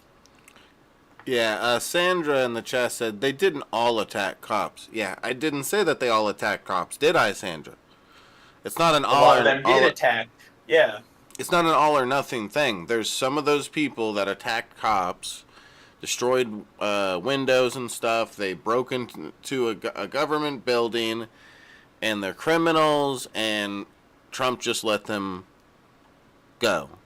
He just opened up the prison doors and just said, "Go, you're free." And especially that some of those people being people that attacked cops, that's fucking crazy. That's psycho. As much as there's corruption problems with cops and everything, cops shouldn't be treated oh, they're all bad and stuff. There's cops that are just doing their job and they're doing what they're supposed to do. And cops it shouldn't be okay for people to just attack cops. And they should be taken very seriously. Yeah. Just the same way that if they just attacked a citizen is a very serious thing. I guess I found neutral ground with Butterkin. They said that all sounds pretty based. And here's the thing. Do you know which country? And I know I bring up the cocaine thing a lot. Definitely. Sorry. But do you know which country has the largest amount of traffic when it comes to cocaine? So when it comes to the black market, which country consumes the largest amount of coke? I know. Oh, I know. Consume? What is it, Chad? America. Yep, the United States. So, yeah. It's not illegal immigrants that are purchasing cocaine. It's more affluent people that are going out of their way to spend money on this illegal substance. And much of the drug wars are fought over cocaine. You look at all these gangs all over Latin America, and a lot of it is because of the fact that, you know what, there's a supply for or a demand for something. If people are not provided with that demand legally, then there's going to be a black market that just fills that demand.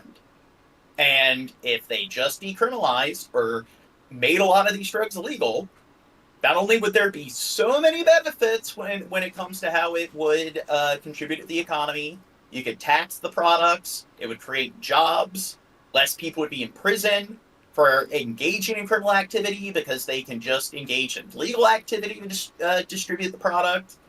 And it would probably cut off like really significant or just the majority of the income that these cartels make. And they'd probably collapse and lose a notable foothold that they have in the governments that they interfere with and that they have a foothold in. And that might cut back significantly on all the illegal immigration. Should leave. Homan was very clear that those committing violent crimes will be deported first and acknowledges that the show of force, these strong warnings to all undocumented immigrants are meant to send a message. The fucking brown people that commit violent crimes, they should be fucking deported. But these white people that committed violent crimes, January 6th, let them go. You know, you know, Gene, what do you think? I think we need to give them some reparations as well. Like, that's pretty messed up that we put them in prison to begin with. All these January 6ers, Gene, what do you think? We give them we let them go already. They're fine that we let them go. But I think we still haven't... Yeah, we need to give them reparations too, the poor people. Poor victims. We should just put them in asylums. That they should self-deport since it would take a very long... I know, Butterkin says cocaine isn't really the problem anymore, though. It's more so fentanyl. Yeah, but the problem is with fentanyl, it's not really something that people want. It's something that, because of the black market and it's not regulated, people will lace the drugs with fentanyl. Yeah, that causes a lot of problems. And if you made coke legal, it would be regulated by the DEA. The FDA would be regulated by government agents. Yeah. That's why if in states where weed is legal, it's you can go to a dispensary, you can get it. It has all this stuff on it telling you everything that's in it because it went through a lab and all that. You're not going to get that on the street, and you're more likely to end up with some random crap in your weed like fentanyl or any drug, you know. And the thing is, when it comes to this illegal drug market, there are a lot of Americans that participate in it.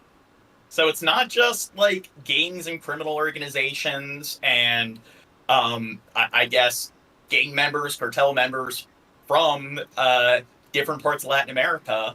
There are a lot of white, natural-born American citizens that play a role in this sort of drug trade. And wasn't the guy that came up with the Silk Road white as well? Silk Road. Yeah, that's like a dark web drug smuggling type of thing. I thought you were talking about an ancient times. No. Yeah. I'm like, what? Long time and massive amounts of manpower and money to deport an estimated 11 million undocumented immigrants. Whit? Martha Raddatz, thank you. Tonight, a dramatic escalation of President Trump's illegal immigration. And I mean, maybe we should do a more infotainment stream about the drug wars, because I think the drug wars is the notable reason why so many people are immigrating to the United States from Latin America. And we spent all this money in pandering to Israel on all these boondoggle wars in the Middle East, with Iraq and stuff. Maybe if we helped invest resources, I mean, look at this huge fucking military that we have.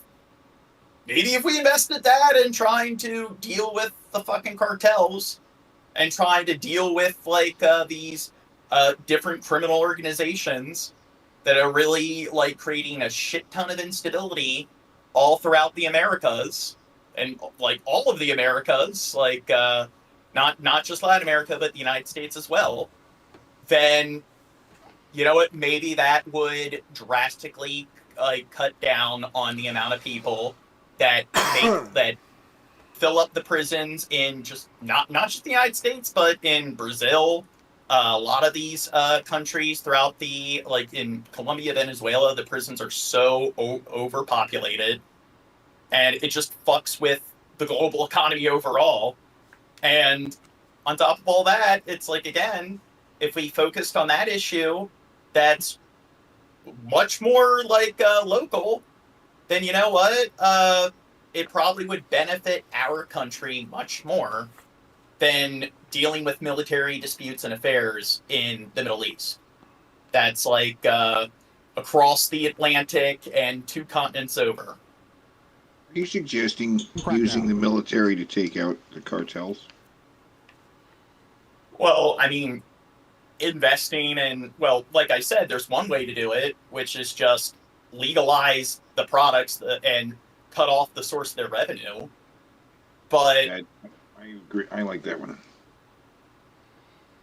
What's wrong with us fucking up the cartel? Yeah, I'm sure, like, Sounds when like it comes to... Well, it's like you look at how much we spend on our military, and it's not just on, like, military tech when it comes to combat, it's also when it comes to intelligence. Being able, like, if you look at all of the resources we invest in national security and intelligence on determining where different terrorist cells are and so forth, it's like, what if we invested those resources in determining where these major cartel leaders are? And yeah, can the cartels really handle the U.S. Army in any way, really? Can they really stand a chance at all? I don't think so. And I mean, it's like, it is literally a war. Like, what people don't understand is, when you think of, like... military to take out the cartels. We drone strike the cartels. They have, like, a big facility down there we take out. Well, you don't drone strike them. You use maybe surveillance technology, like surveillance drones, or it's whatever like... makes the most sense intellectually. Like, there's a lot of casualties, a lot of collateral damage. But it would make more, like, if you're going Mexico. to invest in a military campaign, it makes more sense to invest in that kind of overseas sort of like combat than investing in like all the war on terror in the Middle East, where it's just, okay, are these terrorist cells in the Middle East some level of a threat when it comes to the United States? Yeah, but it's just, how much is like engaging in those sort of military sort of operations in like Iraq, Afghanistan, and so forth, how much is that going to prevent another 9/11 from happening in the United States? It's like, it happened because of dated sort of like airline security. So it's just, if you have more sophisticated airline security, which we do, I mean, that's what's going to prevent that. So how is engaging in all of these like military sort of disputes or these military operations against these cells, like, how is that going to prevent any future terrorist attacks from happening? And then it's like, again, you got to address the root cause. And in countries in the Middle East, it's just, you get rid of one terrorist organization, another terrorist organization fills that power vacuum. So how do you stop this sort of, it's like a hydra. You cut off one head, 4 more take its place. So why do people keep supporting and joining these terrorist cells? Because there's instability in those regions. It's the biggest gang in town. That's why they join those cells. So if you want to fix the issue, then you're going to have to do more than just locate where these different terrorist groups are hiding and then sending Marines in or airstrikes. And the problem is, if you want to address it at its core, you got to add all this stability in those countries. Like, you got to invest a lot of money in building their economy, trying to build up a more like democratic government, and that's going to take a lot of fucking time and is going to be really fucking expensive. So it would make much more sense to invest those resources in trying to build stability in our neighboring countries that like we practically share the same fucking continent with. So it's like, that's much more like obtainable, or like it's something that's much more achievable And it would be much less expensive than having like this like military sort of like campaign or endeavor that's like 2 continents over. It's just and the thing is, it's no different whether it's a terrorist group, whether it's like a terrorist state, like a gang state, a cartel state, a pirate state like with Somalia. In the end, there are these like very large, notable militias that have all of the like military strength. It's just regardless of what you call it, they pretty much make up the like political forces or the like political power in those regions. And they have the guns, they have the men. Yeah. So it's just whatever you call them, a militia, a terrorist group, a gang. The whole point is it's an unethical group of people that are using their power and their sort of military strength to fuck up the region and to control things through unethical sort of means. You know, I was just thinking of a thing. The way we think about Mexico, I wonder if Canada thinks about us the way we think about Mexico. Oh, I'm sure they do. Like they keep coming up here looking for jobs, you know, bringing their drugs, you know. Well, and another thing is like, if oh yeah, we want to build a wall, block off immigrants from Mexico, and people say, oh, it's not about race, it's not okay. Then why aren't we, you know, advocating for a wall to protect us from fucking Canadians? Well, Trump might get there. Trump might get there. Canadians seem like they're much more dangerous than Mexicans. Just saying. You got to pay them a lot more. He's talking about taking over Canada, right? Oh yeah, okay, yeah. If we take over Canada, we don't have to build a wall. But if they don't, he jokes, we should take you over, and they're like, no. And then it starts off all nice, but it's going to start getting antagonistic. We need Canada, right? Yeah, that's not Canada starts resisting this kind of approach Trump's doing. You're going to become one of us, right? That's when things are going to start getting antagonistic. You're lying. I'll to the chat. I'm looking something up. Hey, Chad, how you doing? NVA and Roster Booze and D Merle and Big Tito and Butterkin and Bill Hicks and Vlad. Look at all those cool people. What do you think about them, Teddy? I love it.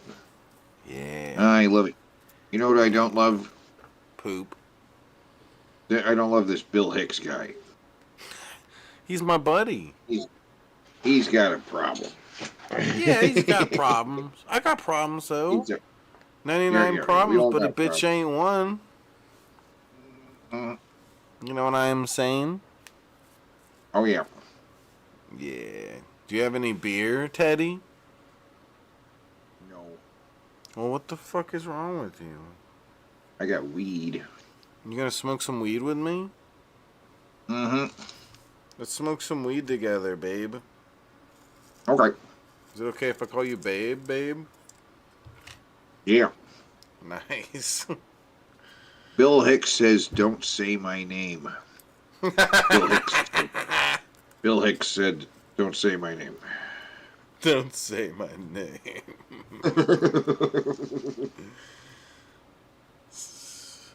Don't say Bill Hicks. Say my name. That's what he means. He just wants me to talk about him more. I'll say Bile Hikes. Bile Hikes?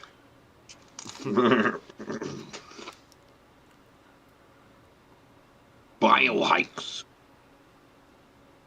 Oh, okay, so it's estimated that in different like drug wars that are going on, so like Colombia, Haiti, Mexico, and everything, it's something like there's 200,000 casualties a year.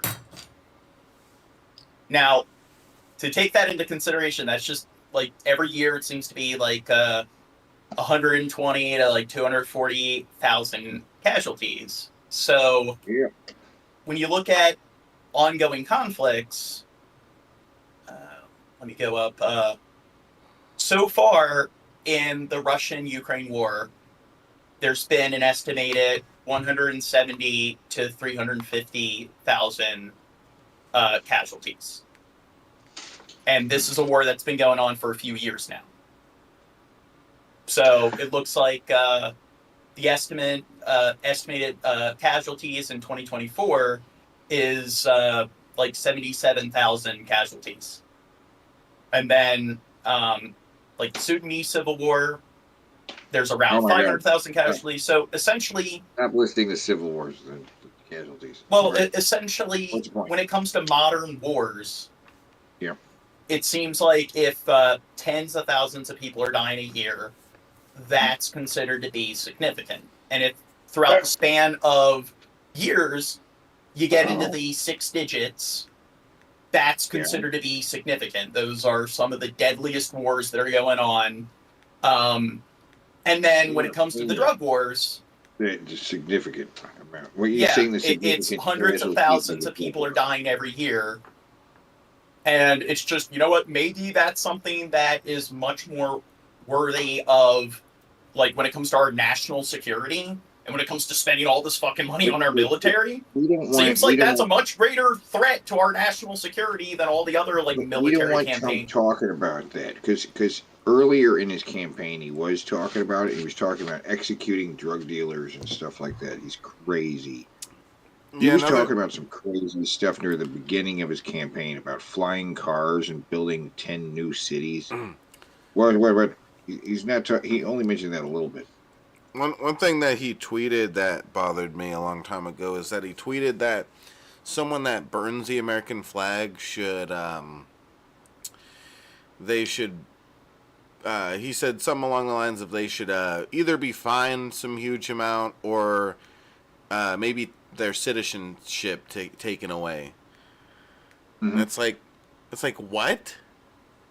Someone that's the president, and they were the president, I believe, at the time, claiming that someone who burns the American flag should have their citizenship taken away is so crazy to me. Like, it's like, do you have any, like, do you know what freedom of speech and expression is? Do you understand what those things are at all? Someone that's our president. That's just too complicated, huh? There's also a code or a set of rules or whatever that goes with the American flag. Like, you're not supposed to, like, if you see someone wearing like a fucking American flag, like tuxedo or whatever, that's stupid. Can't really do that. The thing. It's anti-constitutional for anybody to try to stop anybody from doing what they want with something with the design of a flag on it.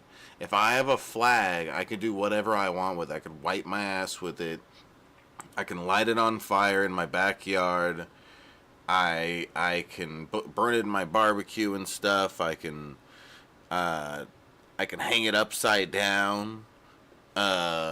I don't know. I can do anything I want with it because it's my fucking flag, and we live in America where there's something called freedom of speech and there's freedom of expression. It means I can do what the fuck I want with that fucking cloth, bitch. Bitch. That's right. That's right. They should be understood. Just the same way that this shirt right here, I can do what the fuck I want with this. If all of a sudden there becomes the design of an American flag on this, and that design in that order, it doesn't all of a sudden become like your property or something. It's still my shirt, and I can fuck off and wipe it with my ass, burn it, throw it away. I can do what I want with my shirt.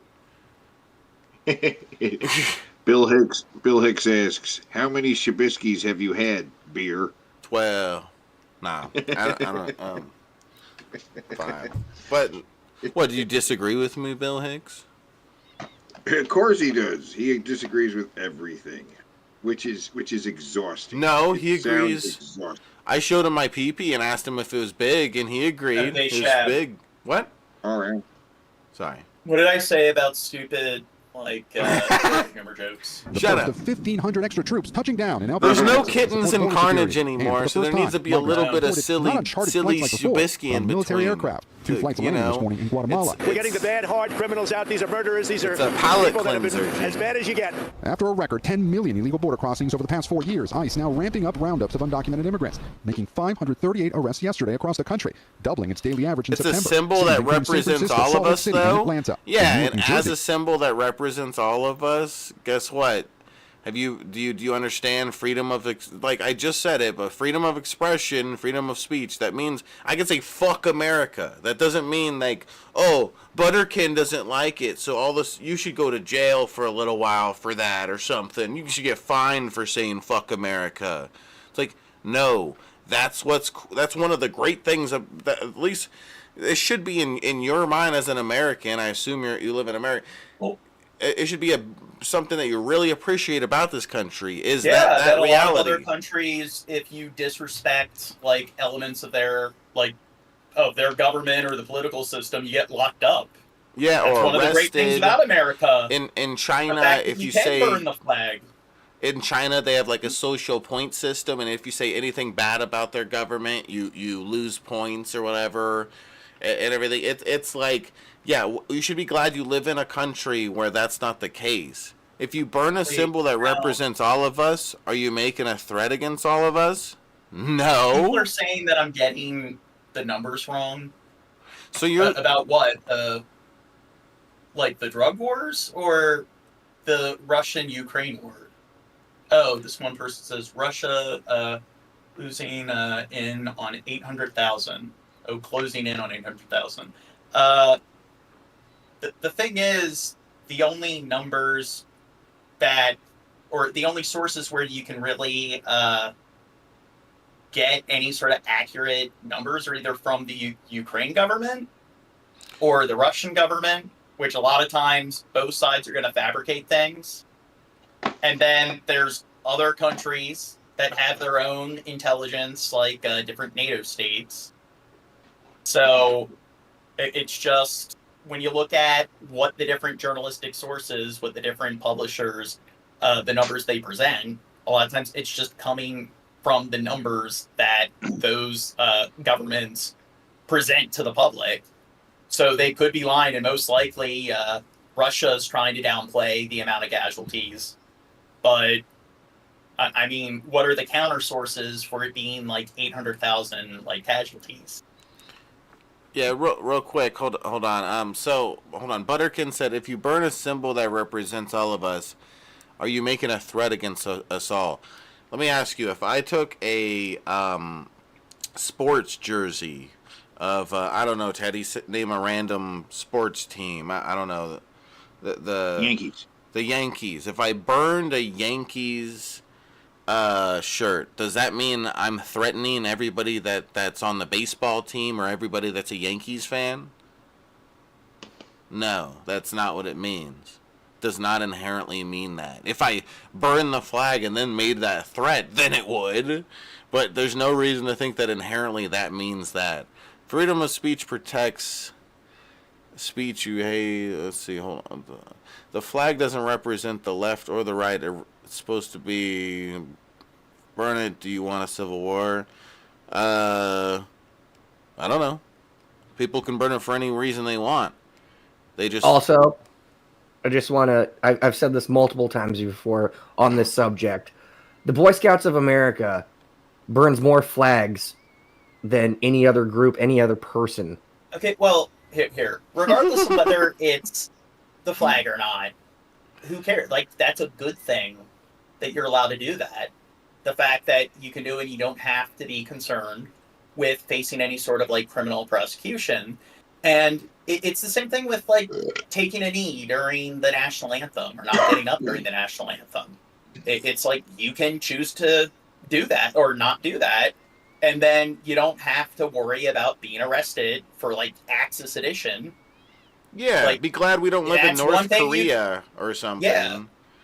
It's not just North Korea. A very large percentage of the world's countries wouldn't allow somebody to do that. So that's something where if somebody wants to burn the flag, you should see that as kind of a very positive thing. It's kind of a symbol of the fact that America, or at least if somebody does that, you have freedom of speech. The fact that if someone does that and they get away with it, they should be glad about that. There's nothing wrong with disliking, I guess, someone burning the flag, but I think it depends on what their meaning is behind it. If I burn the flag, and I would do it, it would be to make the point that I was just making. For one, it doesn't matter. 2, it's just some piece of cloth and it happens to have some design. 3, freedom of expression and everything really matters. It matters a lot, and any American should care a lot about that. You should really respect that we have that in our country. Even like freedom of speech and expression is a two-way street. Like, something you say might offend somebody, someone else says or expresses might offend you, but they still have the freedom to do that, to express that. That's part of being an American.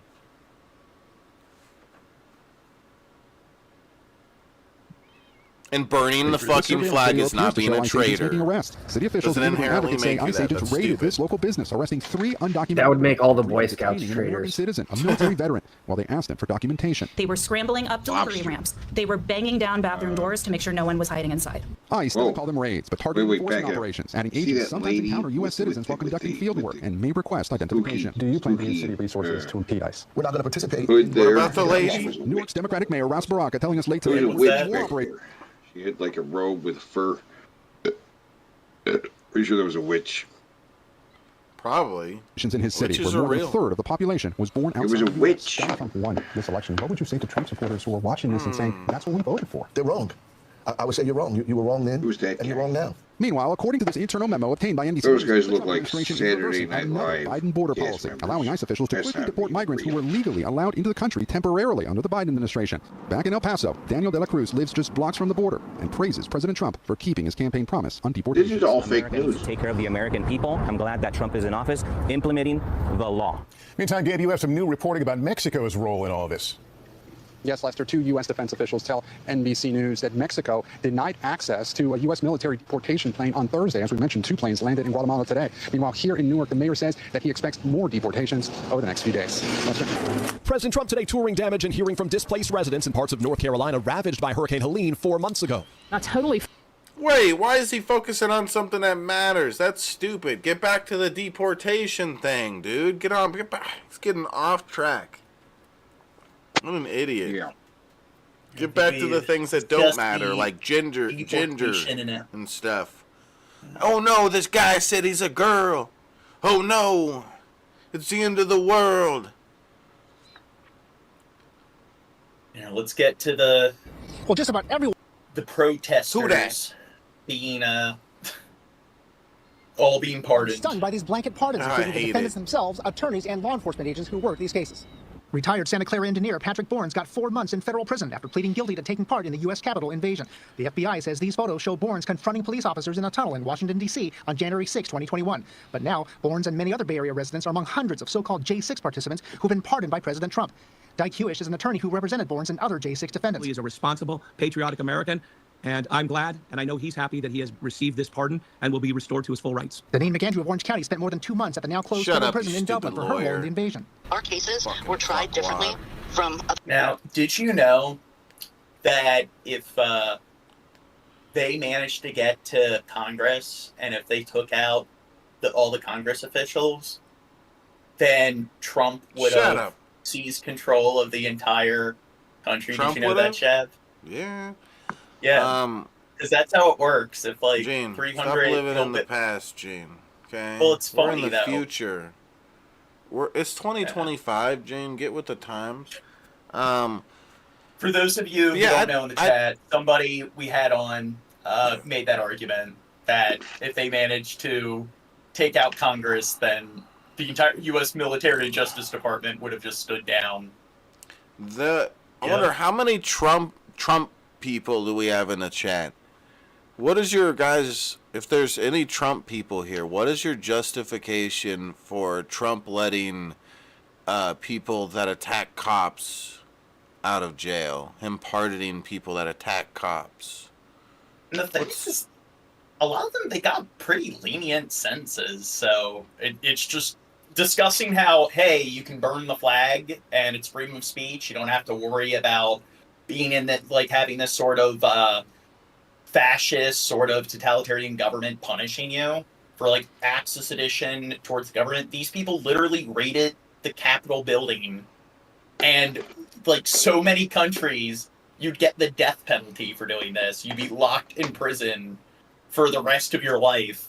So the fact that it's like so many of these people only got like a few years in prison, that's saying something. It shows that, you know what, maybe America's going in the wrong direction, but we're not as authoritarian as you might think. So like him pardoning them is just kind of stupid. The fact that you look at what they did, and it's like if they engaged in similar crimes where they just, you know, raided a Walmart and engaged in a bunch of like destruction of property, they probably would get like a similar sentence.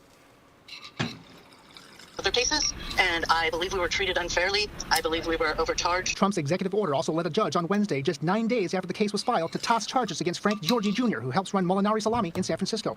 David Lim, a former prosecutor and defense attorney, says Trump has the power to pardon, but that the blanket nature of it all is concerning. Because it doesn't seem to be well thought out. It seems to kind of cast a very... Wait, somebody said stop crying about Trump, guys, and enjoy the more prosperous country that you refuse to believe. We've kind of been... the last, like, several minutes, we've kind of been kissing the ass of America. Like, discussing its, like, policies towards freedom of speech and talking about how, like, it's not that authoritarian compared to a very large percentage of countries. Yeah, and the reason I brought that up is because of Trump's anti-constitutional tweet saying that he thinks that people that destroy the American flag should maybe get their citizenship taken away. Or be fined, I think is the other thing he said. That's anti-constitutional.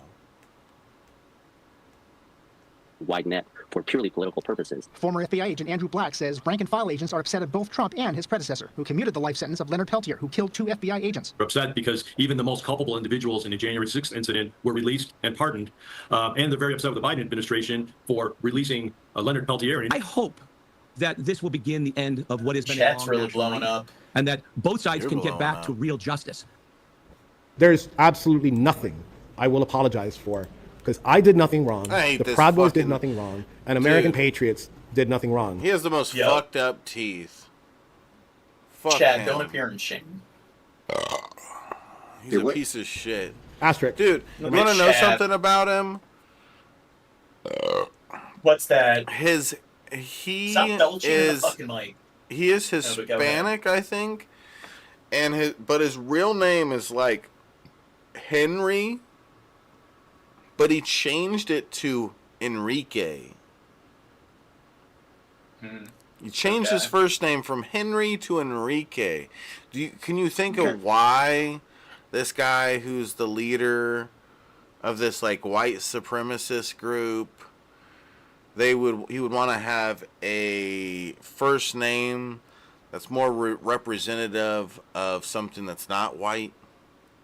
Because he wants to be like, hey, I'm not white, but I think that this demographic that I'm a part of is so fucked up. He wants to do some like Uncle Tom sort of rhetoric. It's like, oh, we're racist. Well, look at this guy. He's brown and he's on our team, basically, you know. And it's like, yeah, screw off. This guy is such a fucking Kind of like Blair White being a, very anti-trans, but she's trans. They kind of love that. Is she anti-trans? Yeah. Well, she's very right-leaning, so they like to point to people that She's a very- fall within the demographic that, I know some people in there that were violent. Yeah. It'd be like, process is corruptly you deserved. right-wingers are anti-trans. What? Shh, we got trans people on our team. Check out Blair White. yeah, I'm not racist. our team. I have a black friend. Yeah. God, I hate this guy. Who's this guy? Smug bullshit. He's This is- he's what they What I mean by consider to be retaliation, like and I the wanna be, leader again, of, I think, the unequivocally Proud clear, Boys. It's not anything to do with violence. So I want he's investigation. part of like It's a right white of the president to supremacist focus on group, success instead but of he's those a issues. That's what Hispanic the president guy. should He's a focus on. Hispanic He's gonna guy focus- that's like the leader of a white supremacist group, and he was one Chad, of the people. Hispanic isn't a race, actually. Shut up. He was, and he was at the January 6th thing. He's one of the people that were just pardoned. Right. And when he got in trouble, he admitted that what he did was wrong and it was stupid, blah, blah, blah. Now he's saying, oh, I take all that back now that he got pardoned. Saying, oh, he didn't do anything wrong. It's like, fucking A, I hate Trump so bad for doing such a horrible thing and sending such a horrible message. Like, that it was okay what they did. And what I feel like this might lead to is another January 6th. Do you think no? Like, him letting all the people go. Oh, yeah, because people think that if they that do means something it's like this okay. again, Yeah, the next election, if they don't let them, you know, try to vote for Trump again or whatever the fuck they want to throw a fit about it, there might be another fucking big thing like that. Well, Trump is trying to pass something where if you don't have consecutive presidential, or if you don't win consecutively, so like Trump, he won, then lost, then won again.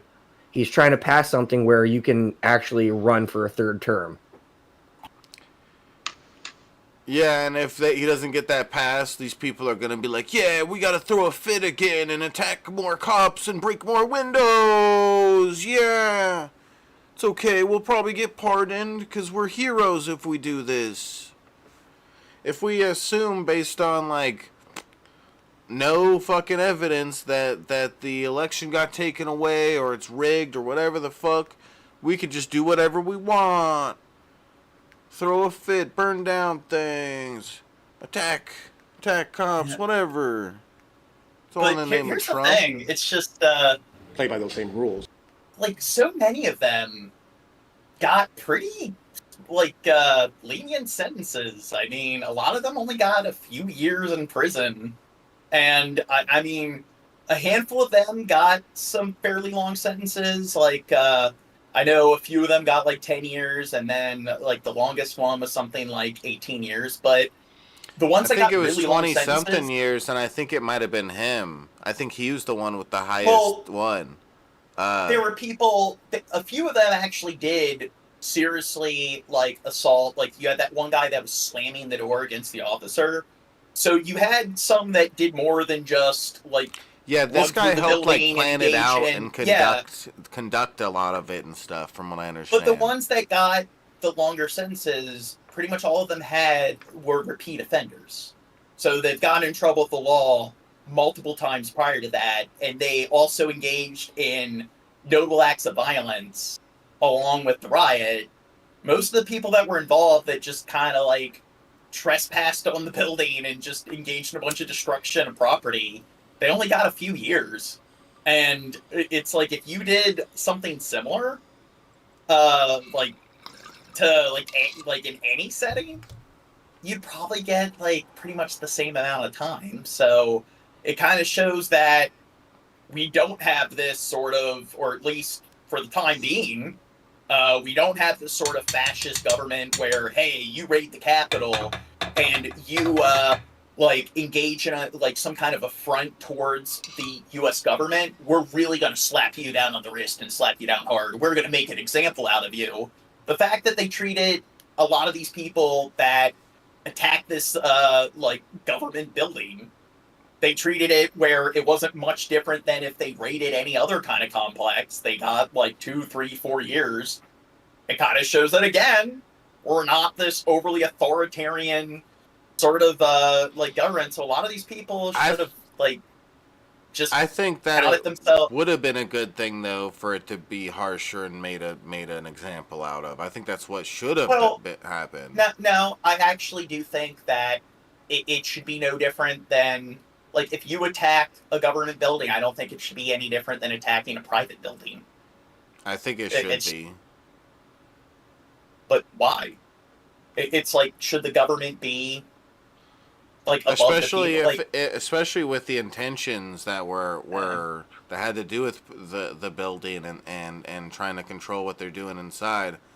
Like, But I mean, don't like, know. if you have a bunch of rioters and they're rioting over a sports event, and they go into some What they like, were random, doing was actually technically terrorism, was it not? I go back though.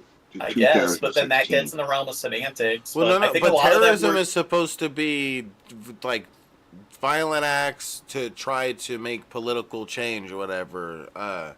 They were trying to make a political change, attacking a government building and stuff. Seems pretty like, I think this should have all been taken very. Well, I way actually do more agree with serious. Butterkin here. They're like, most of them were just trespassing.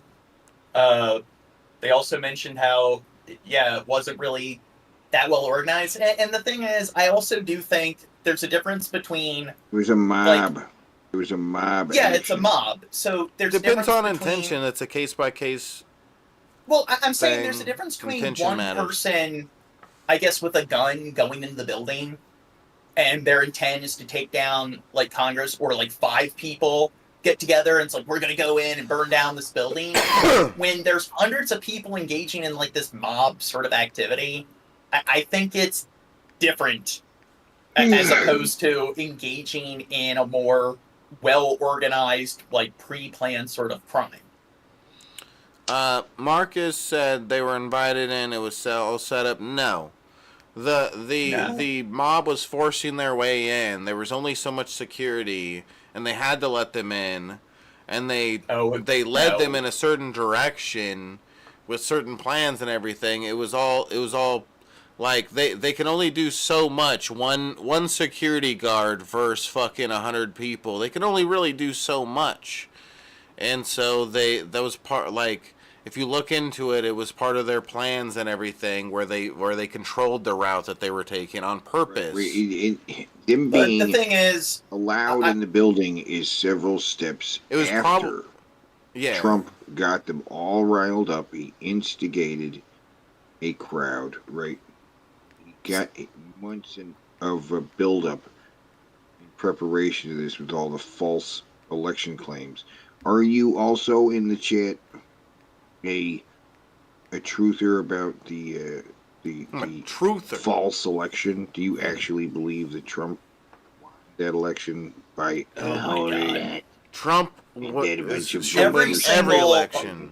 every single election, people come out and claim that it was hacked somehow, or that it was like stolen from the opposite candidate. When Obama won their second term, they were claiming that China got involved and hacked the ballots and everything. And then, of course, when Trump won against Hillary, they were claiming that Russia tampered with the election. And then Trump lost, and people were claiming again that it was stolen from them, and it's the same narrative. Nobody went as far as Trump did to claim that American election system, the whole system, is flawed and that they fucked up and they stole the election. And anybody in the chat supporting Trump, defending Trump, saying this or that about Trump, it's all or nothing, buddy. You want to go with Trump? Everybody has a line, though, with Trump. Nobody can go fully with Trump because he's so fucking deranged. You are only dipping your toe in. I'll accept this, but I won't accept that. You got to go all the way because he's going all the way, and nothing's stopping him. He's off the leash. Trump is off the leash, and he feels fully ready to go as full Trump as he's going to go. So you like it. You better be lubed up because he's coming for you. Whoa, he's coming. So I hope you're happy about it. Well, here, right? Terry, I want to, because it's all of it. You're getting all of it. All the stuff you understand, all the stuff that doesn't make any sense, all of it's coming. This is only the beginning. Trump's coming. But here, I want to address this one person, Envy, in the chat, where they mentioned that it was more than trespassing. I think it depends on the individual. I think that you should charge each person individually, and I think intention matters. There definitely were people orchestrating things at the center that, like, they definitely had more, like, pre-planned sort of motives and goals that that should be, I guess, taken into consideration when it comes to their sentence. Wait, chat, wait. And but there's also people where it's like they were just part of the herd and the mob, and they broke into the building, but it's like their surveillance footage and stuff where they didn't really engage in any destruction of property. They entered the building when they weren't supposed to. So some people, they kind of did just trespass. Then there's other people where they were engaging in theft. They damaged property. Some people engaged in violence. So some people, it was just being mindless and stupid and joining a mob. Some people, it was orchestrating a mob. So I think it really depends on the individual person involved. I don't think there should be this like collective sort of sentence that they all get, where all of them get 20 years, all of them get 15 years. Yeah, it's not black and white. There's obviously a lot of nuance involved in what kind of sentencing is justified for each and every one of these people. And that's why Trump should have went case by case with it, but he didn't. He just said, let them all go. He just decided to pardon every single person, and that's fucking psycho. Like, I'll play a game called Tropico that's about politics and stuff, and that just sounds like a choice I would make on this video game that I like to play. It sounds silly. It doesn't sound realistic. There's all these people that committed a crime. Some of them even attacked cops. And Trump decided, oh, yeah, well, just a blanket pardon for all of them. It's like, what? Mm-hmm. So people can just attack, symbolic. Like, it's okay that they attack cops. It doesn't matter. It's a big symbolic gesture. And he's kind of, and he has to do it because he made him do it. They wouldn't have done it if he didn't tell them to do it. And wait, Butterkin says that Democrats skip the primaries. The primaries aren't a legal requirement. And in fact, like, the primary elections are a fairly new thing. So there isn't any legal obligation. So essentially each party will pick their, like, candidate, and they'll, like, present them for the, like, overall election. The primaries where you vote for, like, whoever the candidate is for your particular party, that is something that's kind of optional. The parties don't even need to do that. So there wasn't really anything illegal about what they did there. Yeah, and I do think Harris was a bad candidate. I don't like Trump. I don't like Harris. I don't like Biden. I don't like Obama. I don't like Bush. I don't like any of them. Fuck both parties, and there hasn't really, outside of Bernie Sanders, there hasn't really been any candidates that I really respect at all in the past, like, 10, 20 years. Not every single throughout person. His campaign, President Donald Trump promised that he would pardon those who took part You in even January. know that 14 people. No, you just repeat what your boyfriend Ben told you. Now, so what? Not every single person was pardoned. There are 14 people that weren't pardoned. Who are the 14 people that weren't pardoned? What's this about? Well, if there's 14 people that weren't, it's just how many people were involved? There were hundreds of people involved. What's with the 14 people that weren't? Who were these people? Yeah, and is that every single person that committed, like, that assaulted cops? But because there's big enough companies, like these news companies, asking that question that we've watched, it seems to be a pretty obvious thing. Try looking it up. Damn, Bill Hicks being a douche. Oh, Bill Hicks, you owe me a Cash App tip for that. You have Cash App, right? But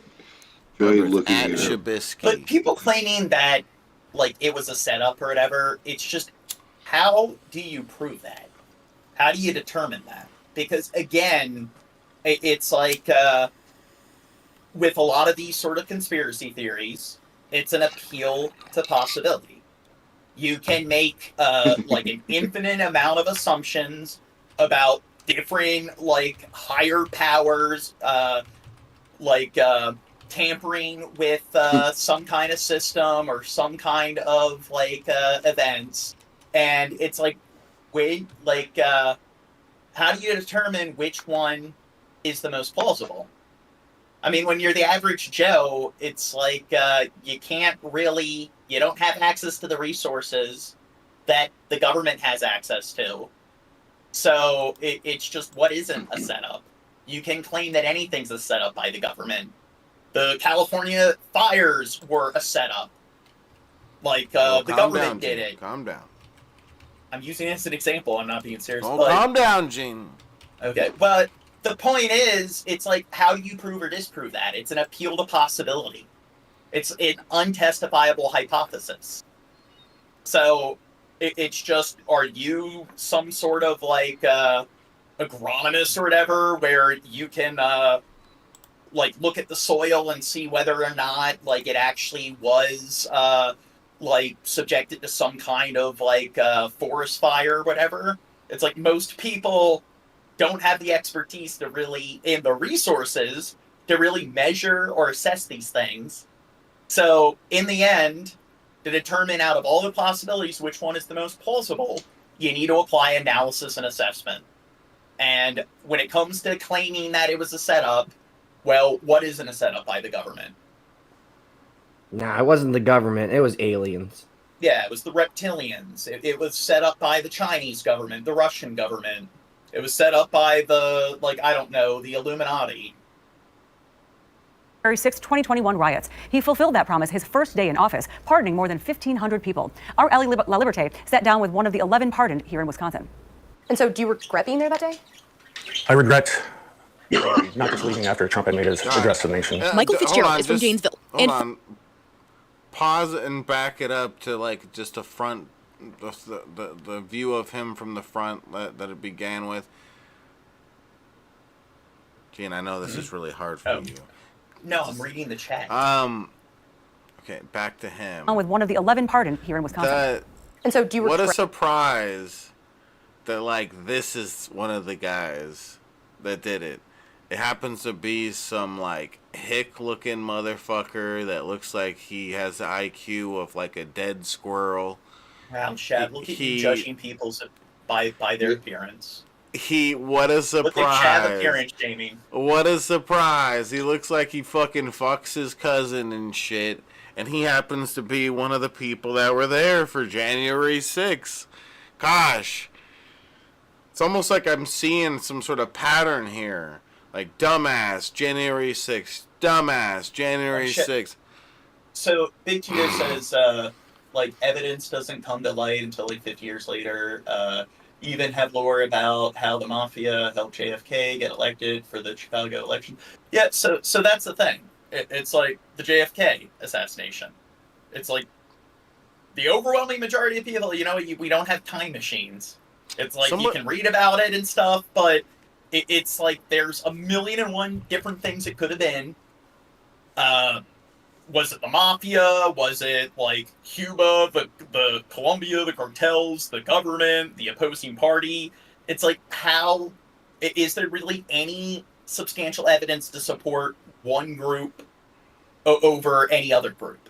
And the issue is, like, again, you could argue that, well, let's see what the government presents us with. Like, they don't provide the data until 50 years later. You can still appeal to the possibility that it's fabricated information provided by the government. So the thing is, what is fabricated and what isn't fabricated? So in the end, it's just, if you're gonna claim that the government is using their all-powerful sort of deep state, like, political powers to conceal any evidence or to make things appear however they please, then at that point, it's just what is true and what isn't true. That's where people start to get to the realm where they make up their own facts. No, John, you're looking way too into it. Oh, and I'm not trying to straw man you, Big D. I know you're bringing that up as an example, so I'm just speaking to the Regret being there? I regret.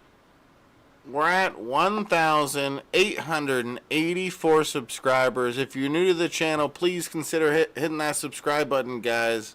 We're so close to 2,000 subs. It would be awesome to see us hit 2,000 subs during this stream.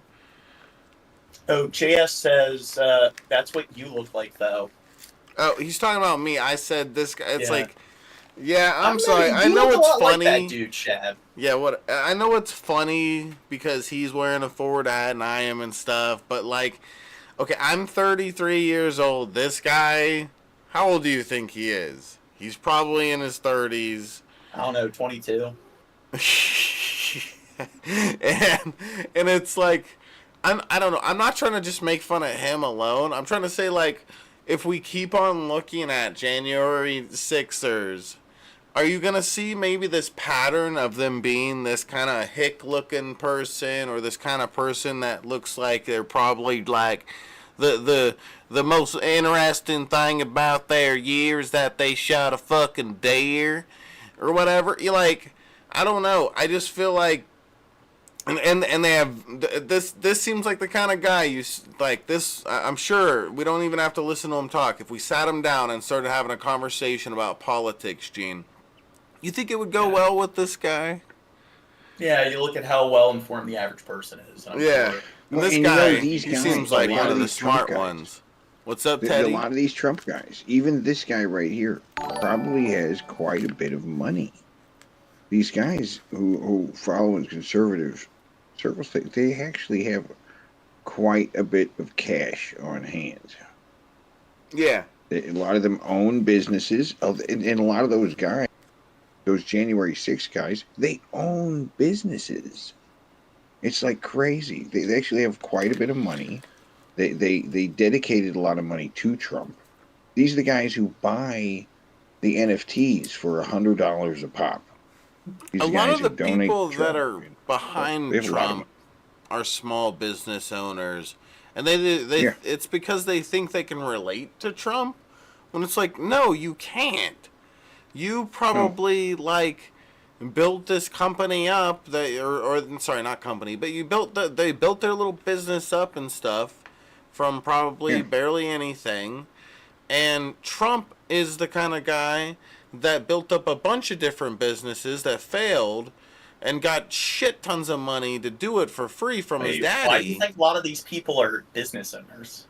Like, a lot of Trump supporters are more like blue-collar workers, so they might make a decent amount of money, but he might be like, I don't know, like a plumber or something. No, yeah, but that's what I'm saying. And a lot of them are in business for themselves. There's plumbers might actually own their own plumbing business. Yeah, maybe. These guys who they own a pool repair company. Bill Hicks says, yeah, they don't do drugs and play video games for a living. Cash App. What a Right, no. dick, bud. Fuck you, Bill Hicks. I told you my sometimes Cash App. Okay, what? But some of them do that too, right? Yeah.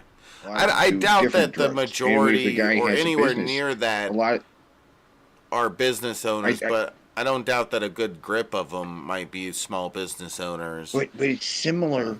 They have similar stories to the My Pillow guy, where they started their own business, right? Yeah. And then they're also, like the My Pillow guy, on crack. That's part of the reason their business did well, is because they were like, smoking meth, staying up all night, keeping this, dry goods company afloat. You know what I mean? Ruining their marriage. Now they're divorced. They never talk to the kids anymore. They have more expendable income than they know what to do with. So they just give it to Trump, and they've dedicated their life to this fucking super patriot thing. And because, they're divorced. There's such a divorce rate. It's crazy because these guys are assholes. Hold and on. they can't keep a woman in their life. And then they blame the liberal media Teddy. for turning their whole family against them. Teddy, you ready to do the salute with us? Hold on, we're gonna what's play the the salute? video. We got to do it all at the same time. I'm Get not ready. No. Get I'm ready. not going to do that on screen. And I just want to say thank you for making it happen. Thank you. Hey. My heart goes out to you. Ladies and gentlemen. I don't know. Do you think if he was, I don't know, apartheid had ended in the 80s, how old is he? Please welcome to the stage, Mr. So if he was around, he would have been like a toddler. But I don't know. Do you think that his relatives, they were on the wrong side of history when it came to apartheid? Elon Musk. Now, do you think he was doing that as a dog whistle? Do you think he actually did intend to do a Nazi salute? Do you think he was trolling? Or do you think he was just being an idiot and he did it kind of unintentionally? I think that he did it on purpose, and it's obvious that he's old enough and smart enough to understand what it is. They probably even went over, I don't know, on a big enough event like this, they probably would go over what you're going to do on stage, what you're going to talk about, what you're going to do. Am I wrong to think that? Butterkin says he thinks he's autistic. Well, that's the thing. If you've seen him before, he is really socially retarded. So, it's Here's the thing, though. He tweeted later a meme. Huh? No, He's got a piss. A what? He's got a piss, motherfucker. Oh, okay. Well, all right. I was going to say he later tweeted that, like a meme that said, "Don't do that," and then it shows him doing that. Or it is what he's saying, like Elon Musk. Yeah. That. He's poking it. He can't help it. You tell him not to do something, he's going to do it. Yeah. And so he's kind of admitting that someone probably told him not to do that. And it's like, okay, Sie Heil, right? Yeah. Go ahead. Go ahead. I was just going to say that I think it's a troll. I think he knows what he's doing. I think he's smart enough. I think he has enough advisors. I think they go over what you're going to talk about probably in this huge speech prior to this whole thing. And he probably knew what he was doing 100%, and it's a troll. That's what I think. I think it's like Kanye West. Like I said this on DP or whatever. Like Kanye West is a fucking, I think he's pretty crazy, but I think he's also a pretty big troll. Yeah. I think he does things to get attention.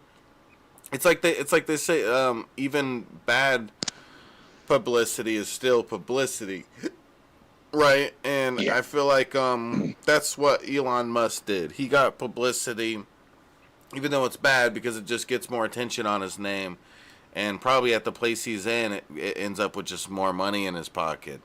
More attention, more money, or maybe he just likes the attention alone. I mean, that's all it is. He doesn't even care about the financial gain possibly from it. I don't know, but what were you gonna say, Drunken Crow? Well, I did have a point, but then I read something in the chat. Oh, look at AOC doing the salute. Okay, you're taking it out of context. Okay, those are stupid. Those are videos where people are like, "Hey," and they're waving to the crowd, and they happen to put their hand at a certain angle. Elon Musk directly did the salute too perfectly, and he did it twice. And he says, "It's from my heart." This is not your heart right here. Your heart isn't right here. Oh. It's like my heart goes out to you. Do you think that's? Yeah. Though that's like the narrative. From what I understand, that's kind of like the excuse or the narrative that he came through with after. No, I meant my heart to you. But if you watch him do it, he does it way too perfectly. He's a genius. He's perfected the hyperloop. And I feel like you're silly.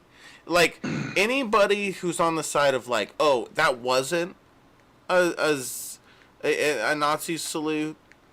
Like, you are dishonest, I think, when it comes down to it. You don't know what was going on in his head. I think the people that are saying that, for the most part, are dishonest, and they wouldn't admit that if fucking Hillary Clinton did it, they'd be like, whoa, look at Hillary doing the fucking Nazi salute. If Obama did it, they'd be like, whoa, look at Obama doing the fucking Nazi salute. Look at it. Trubisky did it. Yeah, but if fucking Trump, I'm sorry, not Trump, Elon Musk does it because he's buddies with Trump, it's like, oh, no, he was saying my heart to you. Yeah. Keep on doing as much mental gymnastics as you fucking want to. Like a child, instead of admitting and accepting the reality. Can you read his mind? I mean, he's a self-made billionaire. He was born with nothing. He worked his way up, like, from the ground up and everything. He said it at the end. After he did the fucking obvious Nazi salute, he said, my heart to you. And you don't think he could plan that as part of this troll? You fucking... What? There's actually video of him actually doing the my heart goes out to you, but he does, like, the hand thing to his chest and then to the people. It's not who the fuck would be like, oh, my heart? It's like, that. Your heart isn't over here. Who the fuck thinks your heart is over here next to your fucking arm? It doesn't work that way. But when you do the fucking stupid ass salute, that's where you fucking put your fucking hand at. What a coincidence. What? Elon is a scientist. Like, look at all of the, like projects. Don't you roll your eyes at me, Christina. Sorry, go on. Yeah, but with SpaceX, like, SpaceX is all him. Like, yeah, he owns the company, so that means that every single, like, technological advancement or every single successful project is all him. Like, in the same way, yes, Bill Gates, pretty much every single product for Microsoft. God, do you imagine being so rich designed that you could have your own, like, NASA kind of thing going on and shit? Gene, why don't you get more rich? He's a scientist, Shab. Gene, get more rich and stop being a stupid broke bitch. Okay? Yeah, Shab, like, if you bought Twitter, do you think you'd be able to come up with such a successful business campaign, such as taking, like pretty much the only valuable thing about Twitter was the brand name, and changing it to something like X? Yeah, it's I mean, pretty would stupid. You come up with a campaign like that? Yeah. It's pretty stupid because it's like when it comes down to it, he changed it to X. It's been like that for a long time now. What has that accomplished at the end of all this time here? What has Ball says the hand of the chest is a common gesture, Shad. See, okay. Yeah, shut the fuck up. This narrative that Elon Musk is cool. These guys are still like in this Rick and Morty world where he was cool when he was Elon Tusk. Remember that? Tusk showed up on Rick and Morty. Yeah, very esoteric. You need a high IQ. He was cool get the then. humor of, He was cool Rick then. and Morty. But since his appearance on Rick and Morty, he has started to be a big old. To be honest, faker. I don't even dislike. He's fake. He's not Elon. that smart. He sucks, and he's actually quite stupid. Right? No, Teddy, he's a scientist and he's a self-made. He didn't really billionaire. He didn't really make the fucking SpaceX stuff. He didn't build any rockets. He didn't do that kind of stuff. It's his company, though. He has a big old ego, and he's apparently not friends with Sam Harris anymore over a bet. They bet each other, and now they're not friends anymore. He's a very petty guy, which it makes him similar to Trump. He's very petty, and somebody said he couldn't do something, and he's going to do it anyway. That's how he got into buying Twitter. He said some bullshit about wanting it, and then his talking about wanting it actually drove up the price. He bought it at $44 billion or something, way more than it was worth. Because him talking about it drove up its value, and it's never going to be that here's valuable the thing, again. Teddy. he owns SpaceX, therefore he's the one when any of those spacecrafts or shuttles are built, engineered, constructed. He's the very sole much person like doing Trump. that. It's his company. Therefore, He's very much like Trump. He's the one. His parents were rich, and so he inherited that wealth. Donald Trump inherited being this real estate tycoon because his dad had all these properties. His dad wasn't a real estate tycoon. His dad was a slumlord who bought low quality houses and gouged the people there, and then used, New York subsidies to improve those homes, and then kick out all the minorities into luxury homes and have Teddy. He's self-made. He said that he's self-made. He said it. Therefore, and it's then true. Trump got all this money. Then when what he always does, a press conference. He did a press conference. He went on the news. He went out into the media and announced himself as this self-made real estate tycoon guy. Why would he Where'd lie, he come though? from? He was so young, and they're like, he's so young, and he's getting to real. Well, because it was all of his dad's property. No, wait 1 sec. So M-Ball, no, I don't think that. I'm being sarcastic. I don't think that if somebody owns a company, can argue against Donald Trump being a big old shit, right? Say what you want to about his policies. I don't even care about his policies. It comes down to character with Trump. He's a rapist. He's had a terrible relationship with women in his life. The only reason he hasn't divorced Melania is because of the fucking presidency. But she has taken steps to protect Barron from Trump. We know this already. I agree with Chris. You guys Why are else would she discriminating. do that? You guys are discriminating against an African American. No, fuck. Elon is an African American. Anybody who's supporting Trump, yeah, you can do this or that, but you can't go all the way with him. You can't go all the way with him. You can't. I want to go all the way with Trump. He's a rapist. He's a piece of shit, and he tried to overthrow the country. And he sent a mob, an angry mob, to the Capitol to stop peaceful transfer of power. He tried to have his vice president.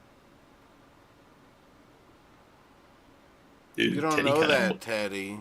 Your mic cut out there, but This is not even his company. He bought into it.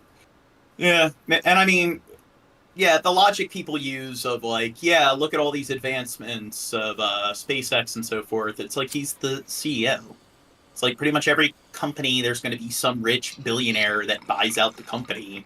That doesn't mean that, like, a lot of times the CEO has little to no involvement in terms of like the policies and the different projects. A lot of times it's the people working under them that are doing all the work.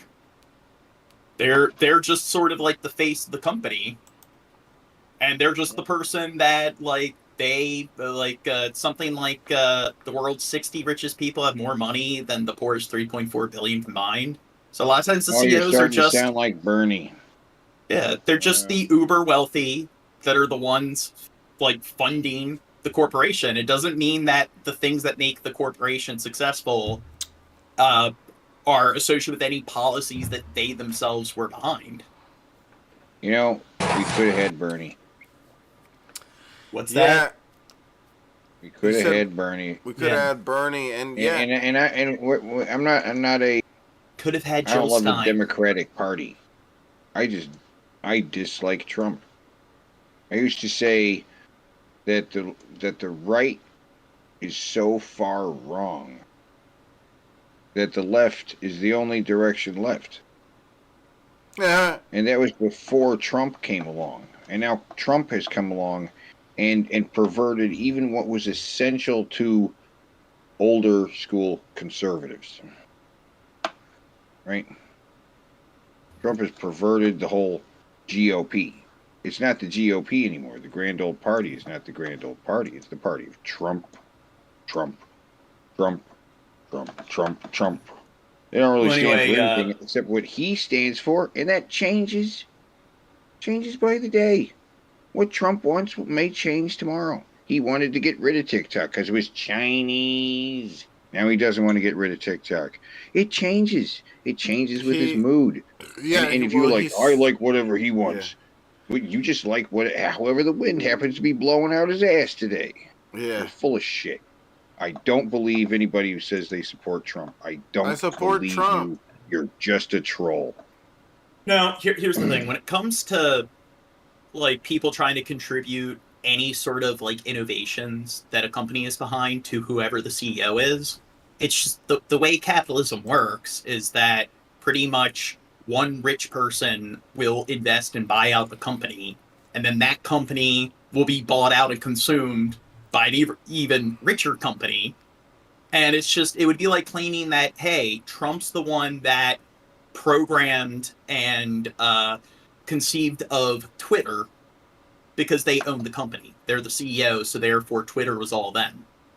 And it's just, that's just how, like, capitalism works, where a lot of times, like, the big, like, wealthy aristocrats that invest in the company have never worked in that industry at all. It's just, it's like investing in stock or like investing in gold or Bitcoin. It's like, I'm a rich person.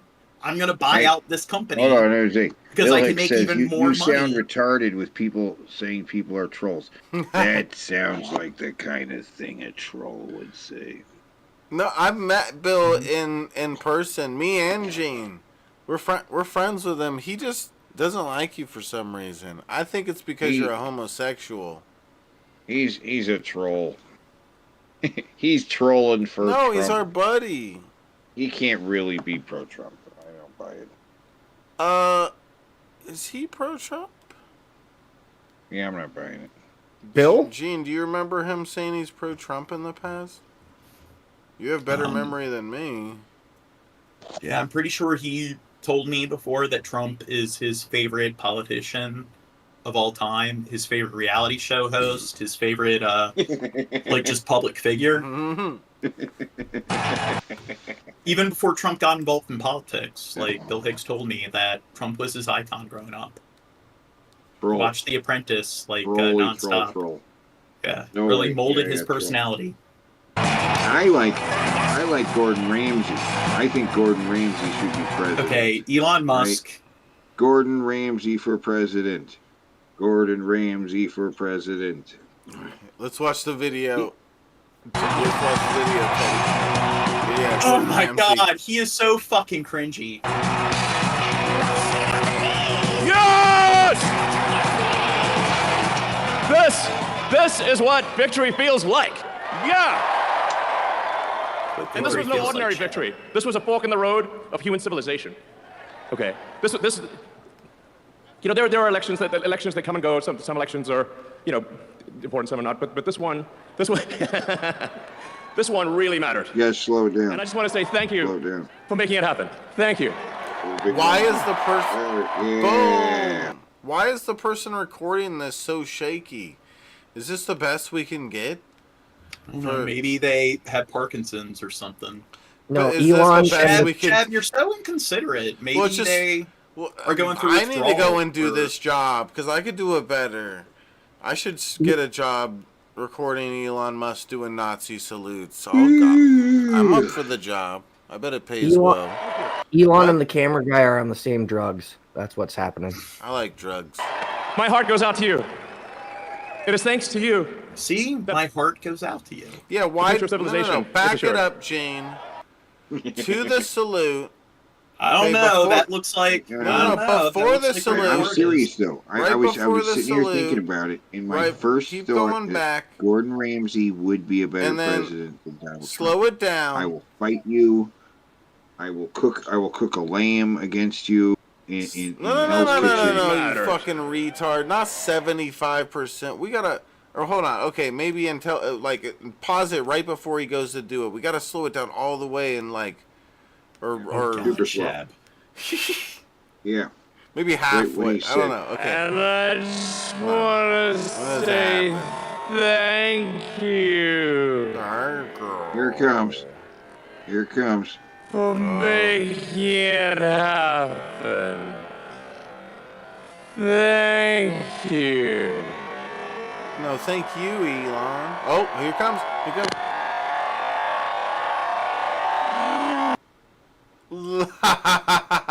I think it's just a coincidence. I don't know. No, he just flubbed his body language, Shab. Come on. No. Someone should. It was an accident. Take a fucking still shot or whatever the fuck it's called of that and put a little mustache on him. See if that. Bill Hicks, Gordon Ramsay, better president than Trump. He's a reality star. He's a sports star. He played soccer. He has had more successful businesses and more successful reality shows than Donald Trump. Better president, Gordon Ramsay. I will fight you. You want to wrestle about this? We should just make like a horse turd president. There you go. Horse turd? It would act better as like head of state than any of the previous presidents or candidates we've had. My heart goes out to you. Ramsay's awesome. It is thanks to you that the future of civilization is assured. Thanks to you. We're going to have safe cities, finally. Safe cities. Secure borders. See, look at this shaky shit. What the fuck is wrong with them? Epilepsy. Why can't they hold the camera? Full spending. We're finally going to have safe cities. Now, here's the thing. The price of housing has gone up. The cost of higher education has gone up. We know that the quality of education and so forth, when it comes to early education, that literacy has been going down recently.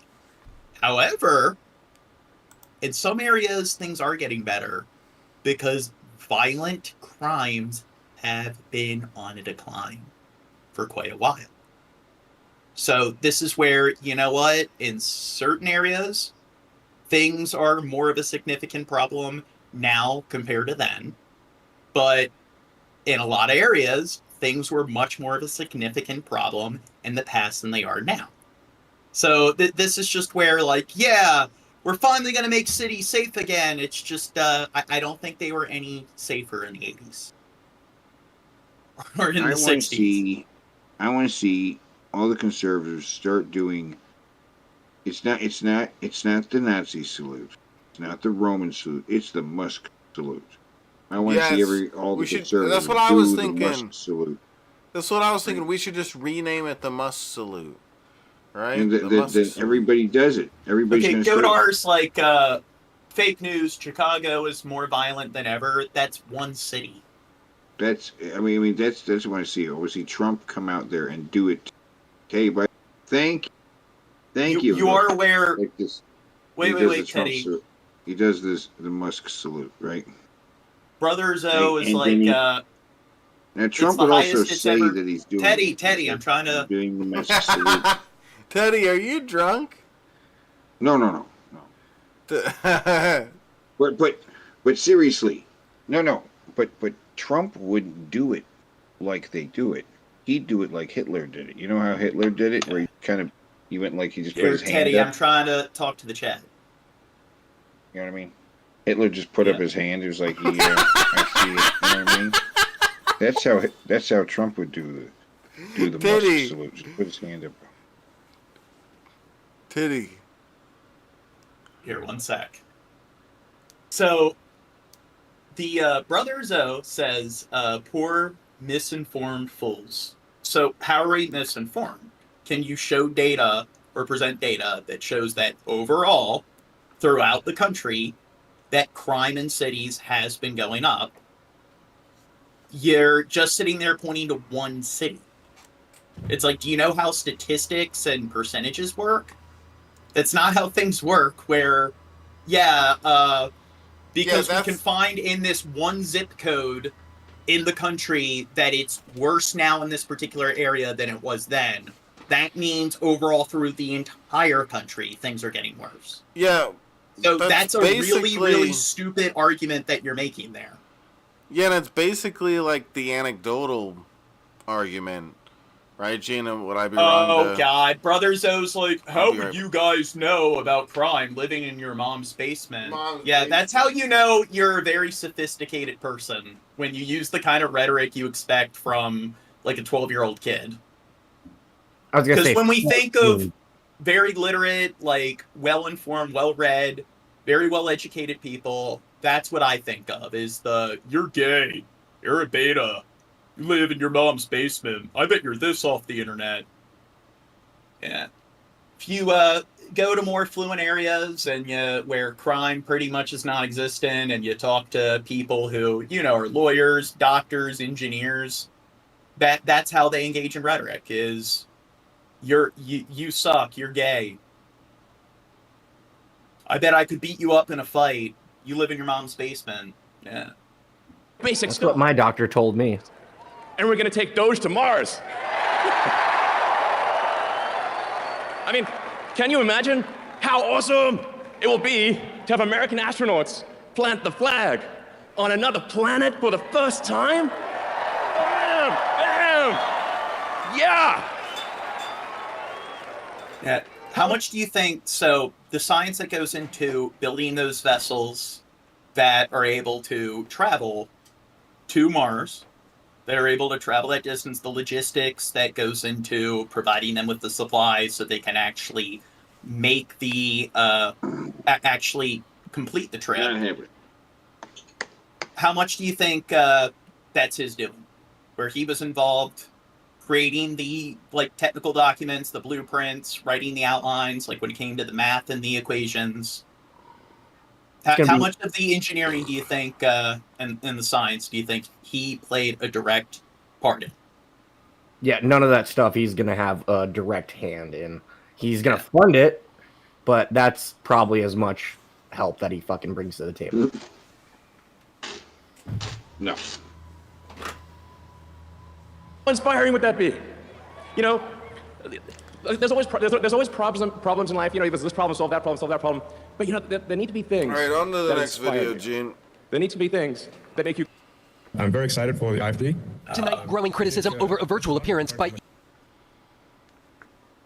What do you think of Elon Musk, perhaps the president's most visible advisor, doing 2 Heil Hitler salutes last night at the president's televised rally? No, Elon Musk did not do those salutes. I was not at the rally, but I can tell you I've been at many rallies with Elon Musk, who loves to cheer when President Trump says we need to send our U.S. space program to Mars. Elon Musk is a visionary. I'm looking forward to his work in DOGE, the Department of Government Efficiency, and look forward to looking more efficient and effective, but that is simply not the case. And to say so is the American people are smart. They see through it. They support Elon Musk. We are proud. I don't think the American people are smart because, most Americans read or write at or below an 8th grade level. A fifth of Americans are functionally illiterate. It's like a fifth of Americans take ghost sightings and haunted houses seriously. What? How much of your money have you invested in Doge so far? None. What the fuck, Gene? Are you trying to get rich or not, bro? Let me share with you what a few Americans have said about it. What the fuck? Evan Kilgore, a right-wing political commentator, wrote on X, "Holy crap, did Elon Musk just Heil Hitler at the Trump inauguration rally? This is incredible. We are so back." Andrew Torba, who's the founder of the right-wing Christian nationalist social platform Gab, said incredible things are happening as he amplified the visual. The Proud Boys chapter in Ohio posted the clip on a Telegram channel. Reading over his shoulder. A chapter of the white nationalist group White Lives Matter. He's actually not wearing pants, and she's looking at his D. You crazy. You believe that Telegram. Drunken Crow Thanks just for made hearing that this, joke, Elon. The white Gene? flame will rise again. I wasn't paying attention. Over and over last night. Good. White supremacist groups and neo-Nazi groups. Yeah, Doge is going to the moon, Gene. Don't you want to get rich? Does it concern you that we need to invest in Hawk coin, neo-Nazi and white supremacist element in the United States believe? Yeah, exactly. We need to make like a pedantic coin. What concerns me is this is the questions you believe are most important to ask to the Did you hear that some shekels? Trump coin made combating like anti-Semitism. We just had a $58 historic election billion. where President Trump earned historic Yes. support from American voters because of his strong Trump leadership coin. combating anti-Semitism, which has been Oh. a scourge across the country, skyrocketing since October 7th. So I intend to bring Yeah, moral I clarity own to this a- position I own and $100 continue to speak in out as a Bitcoin, voice, guys. as a Can you believe beacon that? of light, condemning Yeah, anti-Semitism throughout the United $110. Nations, which is representative of Nice. President Trump's record Which and President coin? Trump's promises that he made on the Bitcoin. campaign trail. You are right. These are the questions I choose to ask Okay. because I think that your So the people disagreeing with us over violent crime statistics. This is something that's like, if you're well read at all, you should know that violent crimes have been going down significantly throughout the last century. So this is just like from the 90s to like 2023. Gene, there's some people that no matter how many facts. Yeah. Oh, and fake truth- news. So libtard Yeah. site. Yeah. I can't Yeah, see if you the don't- years. confirmation I can't see bias. the years good. Well, this is 1990. 1990. Oh, okay. And then this is 2023. Oh, okay. So that was just over the last 3 decades. Yeah. Or, you know. It's been going down significantly. So, I mean, again, some areas, things are getting worse. Obesity rates are getting worse. Like, the cost of living's been going up and everything. But here's the thing. When it comes to violent crime, it actually has been going down decade by decade. So this logic of everything's just getting worse in every single way, it's like you do know that in the early 20th century, there were these 2 notable events that took place. I don't know if you've heard of it. They were called World War I and World War II. Yeah. Bill Lots of Hicks? people died. No. You know, it's just aggregate sites, and aggregate numbers are by. Shut up, Bill Hicks. What's your point? I had no point. I'm just being sorry. Contrarian. Tonight we're hearing from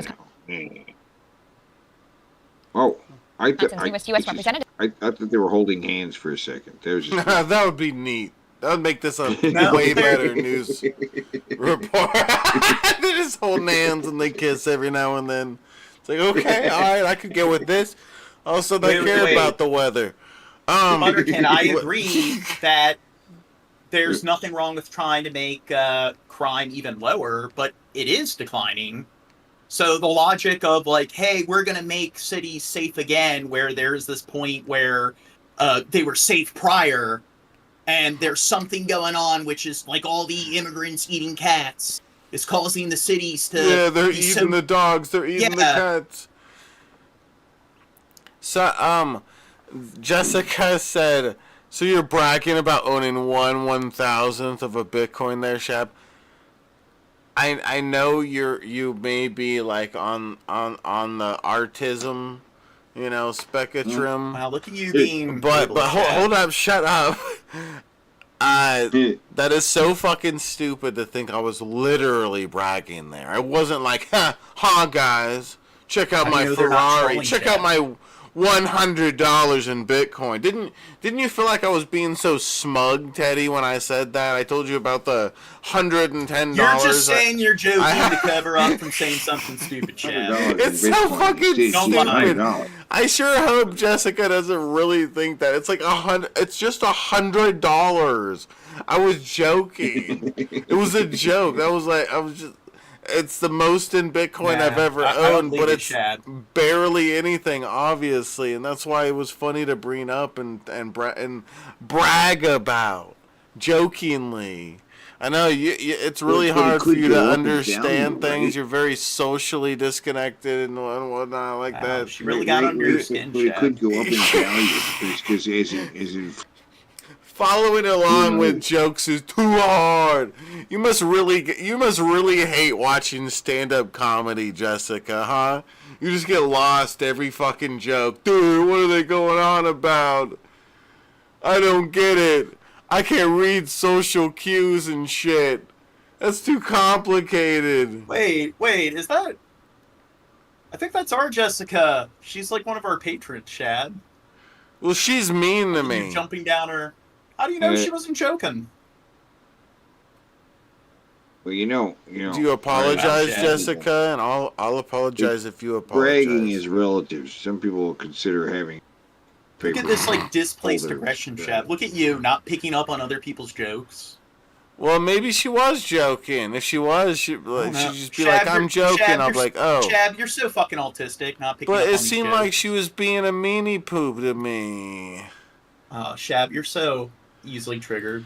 She was being mean to me. I'm super calming. We're trying to keep the max 4 people in the show on the show. So if there's a spot and Dirt doesn't come in or whatever the fuck, we can maybe bring you in. But right now, we have 4 people. We try not to do it past 4 people. 4 max on the PPP show. I'm Tim Pool. And all voting Republicans in favor of the proposal. Anybody with a beanie is automatically Tim An Pool. early bipartisan win on a key campaign issue for his administration and the first piece of legislation of his. Who that? Here, let's get to the next topic. CNN is now reporting Israeli military has fired toward Palestinians who were attempting to return to northern Gaza. Okay, so there's supposed to be a ceasefire. They're supposed to engage in the hostage exchange and everything. However, it's not happening too smoothly. So there's still a lot of carnage and collateral that's taking place. So Well, I could hop out of here and Ark could join in. Okay. Tap tap out. Want, baby boo, whatever you. Teddy's gonna I've tap been in. I've been on for like 4 hours. So With you'll you miss us crazy though, right? Guys. Crazy motherfuckers. You love us? I've had enough of you, Shabisky. Yeah. You want a kiss? Had enough of this Bill Hicks guy. This Bill Hicks guy is He's your getting best under friend. my Get over skin. it. He's your best friend. Get over it. His superior logic. Whether you is like it or not. My inferior logic. Well, yeah.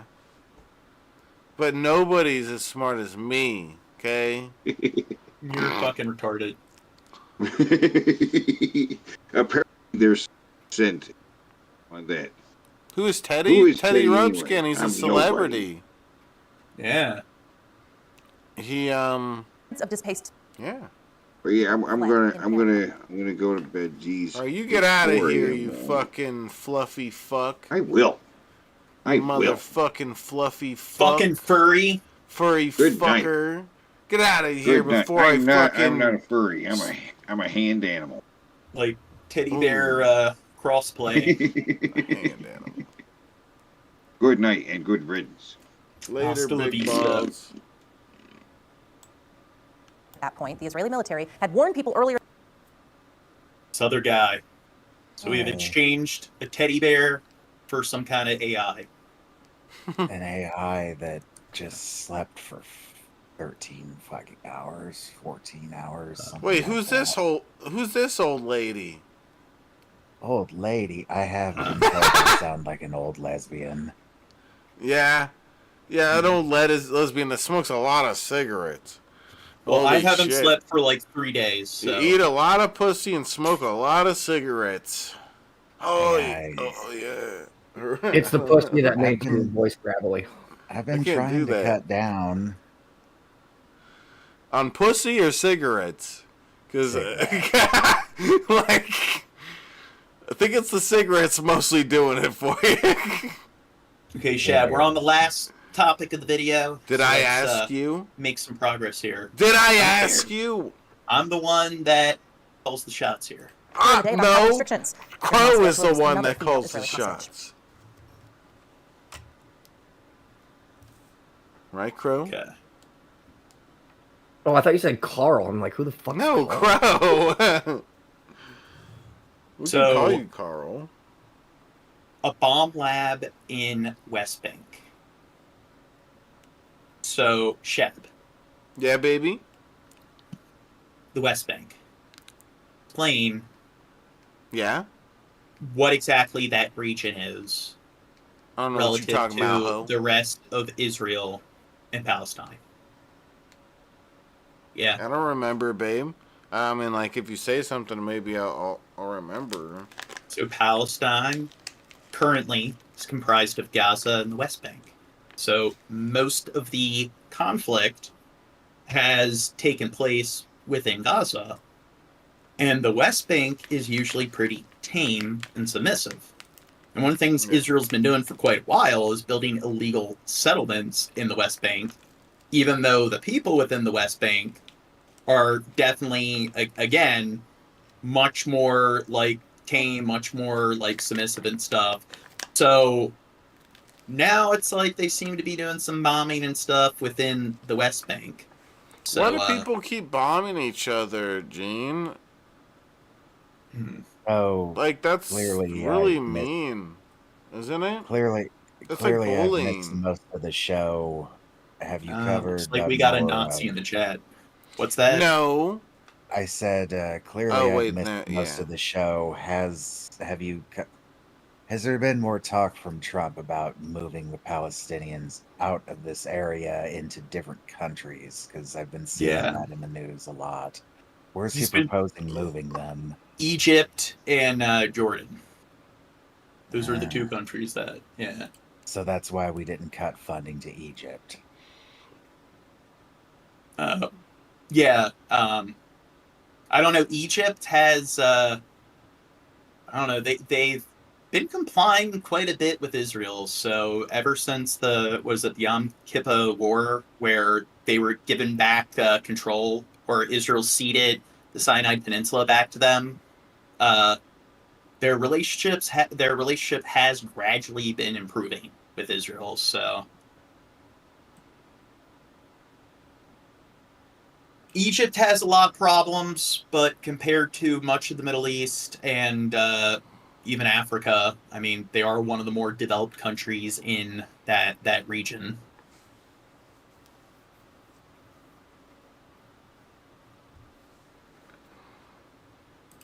Yeah, next vid. I don't know. Should we get rid of the Nazi dude in the chat? Like, I have a strict policy of not banning people who disagree with us, but do you think... well, they're just a troll, so yeah, Craig Ferguson once said, you can do whatever you want to Nazis, and if they get offended, it's like, well, fuck you, you're a Nazi. Stream has amazing atheist vibes. How are we like, what makes you think we're like the amazing atheist? I don't think we've touched on religion whatsoever. What? I don't think we've touched on religion whatsoever since I've been here. I just did. And I touched I mean, Shad might like shove bananas up his ass, but I don't. كندار ما كحكوا لنا اطلع ولا اي شيء، ما جبنا الاستاذ يزخ علينا وبالموت طلعنا تحت رصاص طبعا وتحت التهديد واحنا رافعين ايدينا يعني وخذونا هناك حطونا عند دار جيراننا وبالموت الاحمر يعني دخلونا كمان ان نفوت عند الجيران ما كانوش بدهم يخلونا. I agree with her. What? The Nazi dude says they're just chilling. Yeah, I think they're fine. The ceasefire between Israel and Hamas remains in a fragile state despite... I don't know. I don't want people to come in and like see some like Nazi account and be like, oh my god, see, they have like Nazis in the chat and they won't ban them. I don't know. It's hostage exchange. It's a Nazi. Who gives a shit? Yeah. They put me in this like bottleneck. Other mods, make the choice for me. Gene, what's wrong with people having different opinions than you? Oh my god, that's the fucking argument Ruby made when I said I don't want a fucking fascist in here. Well, I mean, to be fair, Vlad the Impaler did like he was like a Hitler, like a Pol Pot. Vlad the Impaler, he impaled and killed a lot of people. And they're one of our mods. I miss Ruby, don't you? No. I miss all the songs and all the singing. He's so talented. I mean, People don't know who Ruby is. I could punch myself in the throat a few times and simulate it for you. No, you already sound bad enough. We're seen waiting outside. God damn, Shabisky just bragging on my voice tonight. I'm kidding. Okay. Chad's been shaming people's appearance. He's been shaming people's voices. I had a joke. I had to go for the joke. I'm sorry. It was an accident. Okay. Yesterday, after they say Hamas failed to free a hostage, a I'll female forgive Israeli you citizen. because you're cute. You just sound like one of the Golden Girls, so it's kind of funny. Oh, Blanche, right? I sound like Blanche. Okay, Shad, back on topic. An Israeli military spokesperson called Stop talking about Ruby and the Golden Girls. Truce. Hamas says it was a technical error. A Hamas official says the group informed mediators the woman. All right, more weed and. An emotional reunion in Israel after 4 Israeli soldiers hugged their parents for the first time in about a year and a half. 3 of the soldiers are just 20 years old. The fourth rather, just 19. The soldiers were paraded through the streets of Gaza before reuniting with their family. Oh, dude, I'm a big dummy. I said we're almost at 2,000. Well, we're 110 subscribers away from 2,000. I want to hit 2,000, Gene. Okay, Shab, maybe you can do that if you pay attention to the story we're covering. Sorry. In exchange, Israel released 200 prisoners. In honor of the hostage Gene, release, the don't be Museum of rude to Tolerance me, turned its okay? building blue. The lights are a show of solidarity for the hostage. This one first says, "Oh wow, I looked back around to this. Remember, fascism was originally Italian right-leaning political parties with emphasis on singular rulers." Yeah. Is freed and remembrance for those still in captivity. Mussolini, he wasn't a nice dude. I heard that he really liked Hitler.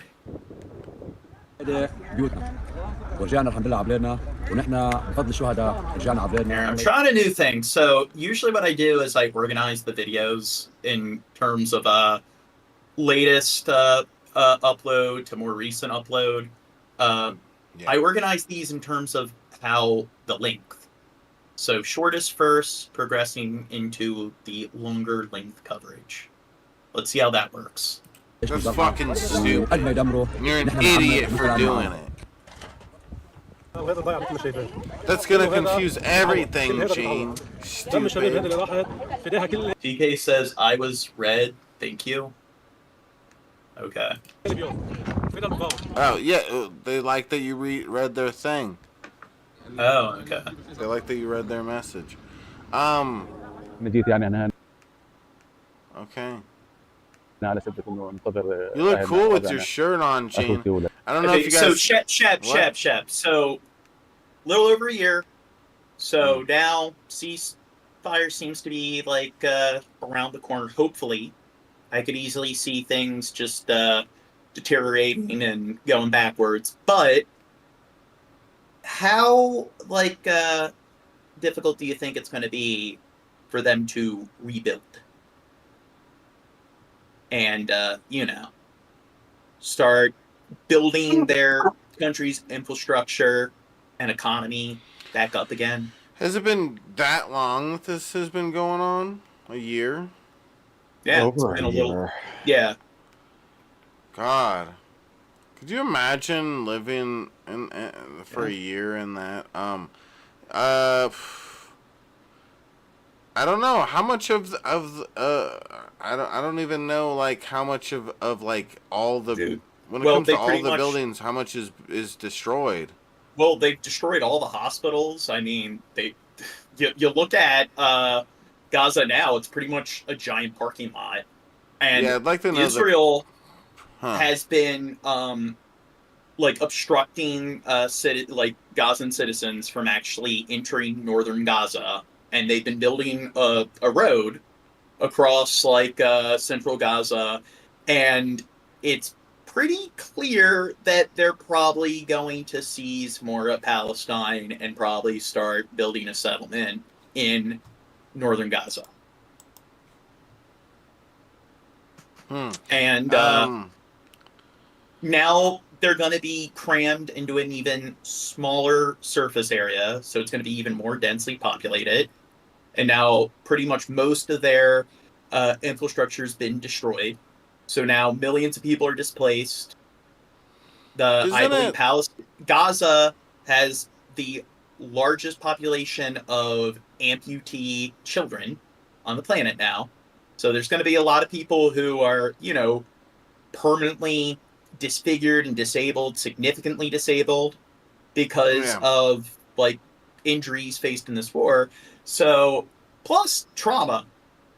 Like a large amount of these children are probably going to be fucked up for the rest of their lives. And Israel, their goal was, IDF, was to eliminate Hamas. Now the thing is, they're getting to the point where they're going to sign a ceasefire with Hamas. Hamas is still present. They're still up and running. So, did they follow through with their goal of finishing off Hamas once and for all? Yeah? I don't know. But I was thinking of... No, they didn't. Hamas will always stay alive. They'll always survive. But what I was gonna say is that I was thinking of the Gene while you were blabbing on about whatever. Maybe you should have been paying attention because this is the topic we're fucking covering. Well, now. maybe what And I you're was thinking about has to do co-host with the... Maybe you need to shut up and listen to what I'm about to say, Gene. God. He's so interruptive, guys. God, you interrupted. Okay, I was going to say, we always talk about... We'll say about how, like, religion... Like, if it wasn't for religion, we'd probably, we'd focus a lot more and get further as human beings and everything. What about without war like this? There's so much work and money and all that goes into blowing up other people and blowing up other people's houses and buildings and all this shit. And it's like, what if we took all that energy and put it towards, like, good? Like, if it was, like, all put towards, like, trying to figure out things that will help advance us as humans. Didn't we spend a very long time earlier in the stream when we were going over the cartels and stuff and those issues of instability and conflict in Latin America compared to conflict in the Middle East? Didn't we go over that quite a bit on investing money and helping support other nations, other parts of the globe in our country, building things up as opposed to investing in war? I'm just talking about, like, say, imagine all this money used to blow up people being used to, like, advance science or something like that. Like, that would be, I don't know, we'd be a greater race if we, like, took all that, is there just not a lot of... Wait. So, somebody said Hamas doesn't have the luxury of U.S. military support. Yeah, and look at all of the, like, military support the IDF got, and Hamas is still, like, they still exist, so they didn't completely eliminate Hamas. I believe they're still the governing body of Gaza. So they didn't really follow through with their goal, their aims. You would have been less happy if they did, though. Well, I would have been more happy because, I mean, I don't think Hamas, they definitely, what they did was fucked up on October 7th, but two wrongs don't make a right. And the way Israel went about responding, it's just like, hey, this person killed one person, so I'm going to go and murder 70 of their relatives. Well. All right, but if they had succeeded in taking out Hamas, there'd be a lot less of Palestine left. So you make a good point, Dorothy. I figured you'd be happy that they're in this state. Well, I'm glad that it's finally ending, but the point that I'm making is that the argument people made for them was, like, the point of, like, them going in there is the goal is to take out Hamas once and for all. So it's necessary for them to go in. They need to be engaging in such, like, excessive sort of, like such an excessive military offensive, because, you know, the quicker they get the war done with, the more lives they'll save overall. But it's like they didn't really follow through with the goal, the objective there, that people claimed was necessary for them to create all this collateral. You make a good point, Jane. Yeah. خواتي وبناتي اللي موجودين في الجنوب وان شاء الله بننتظرهم من الصباح، يعني قاعدين سنه وشهرين ونص ما شفناهمش، يعني شوف كيف. واحنا طبعا على حر من الجمر ان احنا نلقي معاهم، مع اطفالهم، مع ابنائنا، مع بناتنا، ونحضنهم، لانه يعني نهديهم بالسلامه ونهدي انفسنا بالسلامه اللي ربنا يعني طلعنا من هذه الحرب المدمره وحرب الاباده. And I discussed this before, like when we were talking about in South America, and when I was talking about like Al Qaeda and everything, different terrorist organizations in the Middle East. It's just, why do they exist? Because of instability.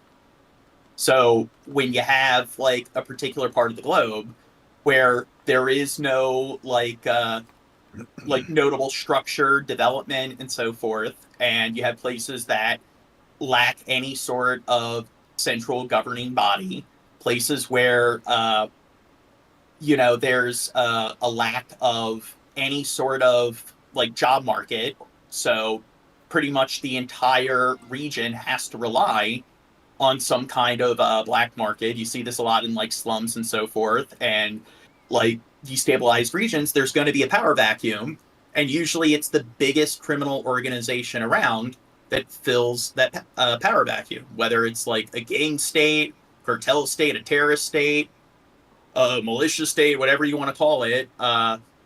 That's how it works.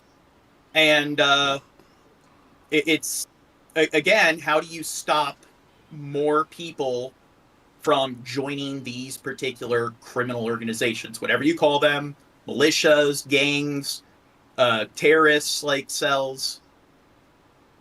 How do you I don't know, kind of cut off or like stop that revolving door? You gotta keep shooting people. Keep sending drones. Wrong answer. Well, you gotta stabilize the region. So it's if you have an area that has been I thought demolished, we were going in the right direction with this. Sending No. drones, blowing up places. Yeah. I thought we were doing good. But the point is that it seems like they've kind of set them back by decades now. Seems like now there's going to be a lot less sort of stability or there's going to be much less of a job market. Seems like a lot of businesses, a lot of commercial buildings don't exist anymore. Even like social institutions, like their schools, their libraries, their hospitals have been destroyed.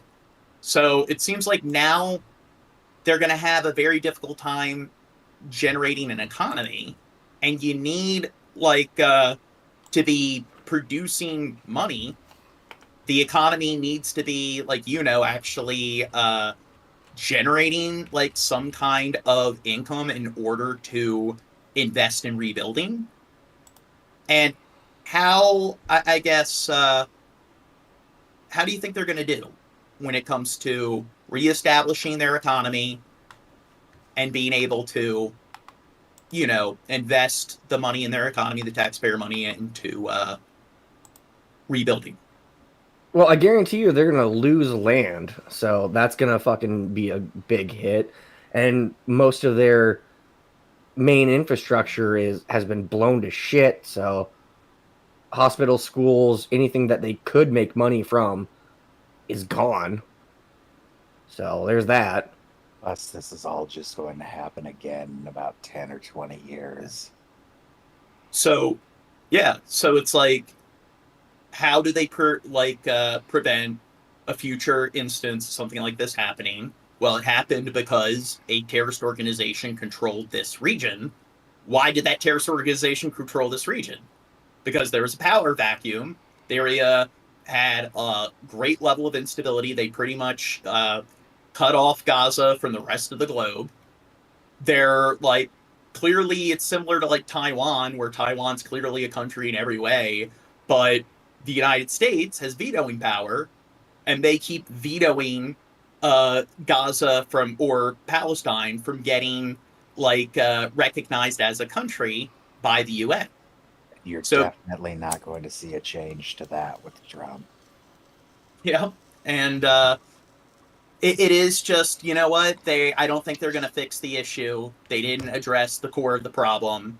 They've set them back by decades, and now it's the poverty paradox. It's just, you need the money to invest. Like, so it's like if you live in an area where there aren't any jobs available, you need to move. But you need the money to move, but you need to move to make money. It's like if you need a car to get to a location to like work because there aren't any jobs within walking distance, it's like you need the money to get the car, you need the car to get the money. So here it's like, hey, you need these commercial buildings, you need these businesses in order for people to, you know, work, generate an economy. But they're not there, so they're not able to, you know, that's why invest in rebuilding. That's why you ship them off to Egypt to work as underpaid workers. Well, to be fair, well, not the underpaid workers part, but like I think they've just destroyed the region. I mean, I think if they want to move to another country, I do think other countries should offer asylum. Well, Vicar Fly in the chat said Israel can finance rebuilding it for themselves. That would mean that what Israel, they're doing. Yeah, that would mean Israel would take over Palestinian land and redevelop it for Israel, not the Palestinian people. Well, how old is Netanyahu? I don't know his exact age. Because once he's gone, there could be major changes. I'm not expecting major changes, but it could change once he's out of the picture. Now, you course, could blame the same thing about Ariel Sharon. You could blame Britain for a lot of this mess, or they definitely deserve a lot of the blame, because you had British mandate. They controlled this region at the end of World War II, and then they pretty much decided, hey, we're going to carve out half of this region and force a large percentage of the population to relocate without giving them any compensation. And then we're going to take this other population of people and just install them here abruptly. Definitely caused a lot of problems. Now, my thing is, it's like, you look at all of these overseas territories that Britain had possession of, where they could have provided that to the Jewish people if they wanted to create a Zionist state. My thing is, you know what? Britain controls the Falkland Islands. I don't think a lot of people live in the Falkland Islands. I know the Falkland Islands are it's larger in surface area than Israel. Maybe we should just cede the Falkland Islands to all the Palestinians. There are 3,362 people in the Falkland Islands. Oh. That's not that much. No, it's not. Yeah.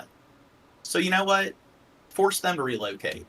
Britain forced them to relocate and everything, so maybe they need to tell the people in the Falkland Islands, you know what, you guys need to move to the UK British Islands or whatever. Virgin Islands. A weekly rally in Central Park calling on the release of Israeli hostages took on a whole new meaning today. The crowd gathered just one day after 4 female Israeli soldiers returned to Israel. Somebody said, what the fuck is wrong with you? Now, I'm not being entirely serious, but... No, you were. Part of the ongoing... We could all tell. Nah. Ceasefire deal. The women were kidnapped by Hamas during the October 7th terrorist attack. Among them, 20-year-old... Wait, so Jessica says, Gene, you're essentially wrong about how this kicked off.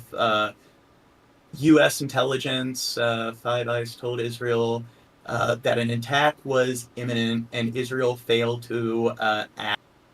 Maybe look into intelligence reports once they are out. I discussed that before, where it seemed kind of suspicious that Israel did not pick up on the October 7th attack. The fact that they were able to carry that out when Israel has one of the most sophisticated militaries on the planet, and you look at all of the security systems and surveillance systems they have around the border, So we did speculate that maybe they did just allow it to happen, so they had an excuse. But again, there's no way to really prove that. So beyond speculation, you can't really know. Is Jessica mad at me about earlier? I don't know. Are they mad at me? Oh, Naima Levy. Her relative spoke at today's rally, saying Levy's return is just the beginning. Naama's story is a story shared by the hostages. It's a story of courage, hope, and resilience. Hey, Thomas says should be forced to move. Yeah, we got to force the people in the Falklands to move.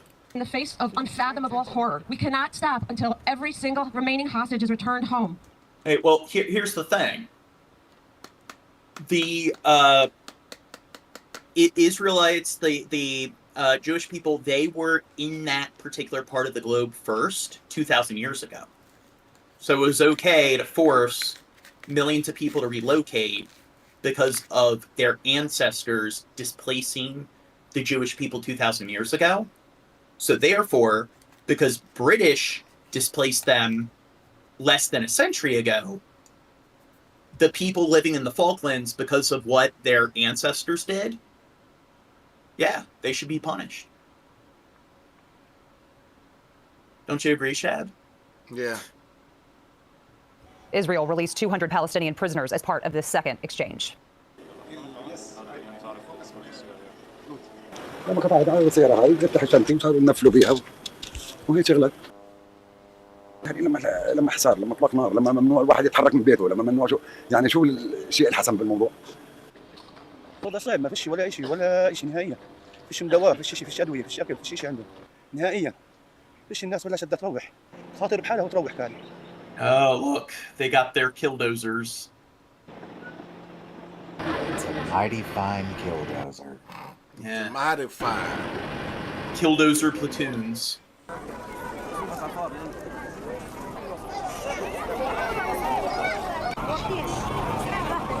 Those kids are all Hamas. I give it 20 years. Yeah, see? What percentage of all the people in this still right here do you think voted for Hamas? All of them. Every last one of them. Yeah. 110%. They're fine. Plus, I like when people make that argument when it's like most democracies aren't true democracies. And it's just most dictators claim to be like elected officials. It's like Saddam Hussein claimed to have won the election. A lot of like Erdogan and everything, Putin, they all claim to be presidents and prime ministers. Xi Jinping claims to be the president of China. So Saddam Hussein? Is that Saddam Hussein with Groucho Marx mustache? What's that? You said Saddam Hussein. I was I picturing. Dude, you're a fucking idiot, Gene. I was picturing. Why do I even Saddam have Hussein you on wearing this one of those stream? Groucho Marx glasses things. Can't even pronounce words, Gene. Fucking idiot. Oh, I haven't slept in 2 days and we've been streaming for like 6 hours. Go to sleep, Gene. Just sleep right now. I'll take over. Nah. Cut down. Fine. On the Let me. cocaine We'll watch you consumption. snore and sleep. It'll be cute.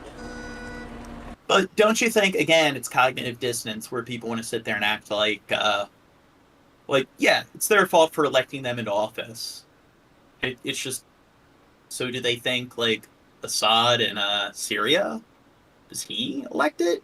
Like, was that a genuine election? I mean, Kim Jong-un claims to be the president. They have elections, supposedly, in, like, North Korea.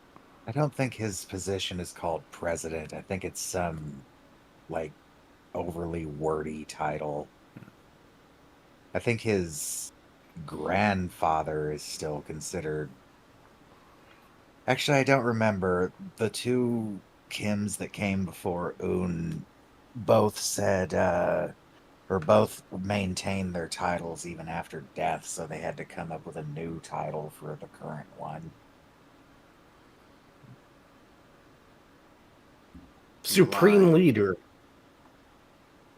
Isn't that what they call him? Supreme leader? Maybe. I want to be a supreme leader. I'll look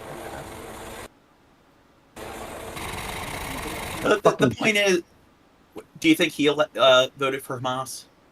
Fuck yeah, look at him. You can tell by looking at him. Yeah. Look But the thing is, when people make that argument, it's just, even if most people were old enough to vote at the time, it's just, people can't be that dumb. It's just pure cognitive dissonance where they're turning their brain off. And it's like, yeah, let's try to treat people like they're a Borg, and let's claim that it's their fault because they voted them into office. And it's like, really? You're not aware that authoritarian governments exist that present like mock elections? Yeah, Shab. I love how my co-host, like, they do a really good job. I'm crying on the inside because I'm looking at this kid. We're not seeing his other arm because he probably lost it. You lost stuff. Want a kiss? Maybe later. Cool car here. We suffered a lot of damage. Luckily, no human casualty. But you have seen the 1-hour armored vehicle and the full light vehicle that were damaged during the war, and our one prefab building completely destroyed. Luckily, we were in the level 3 in the bunker. Oh, now the UN's here. We haven't suffered any human casualty.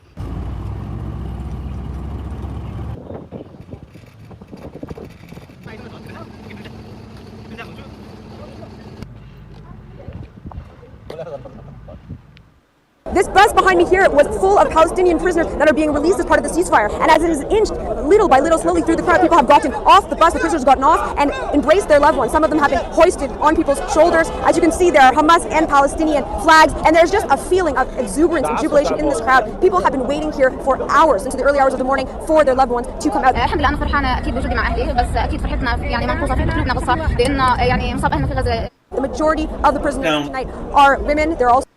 I think Hamas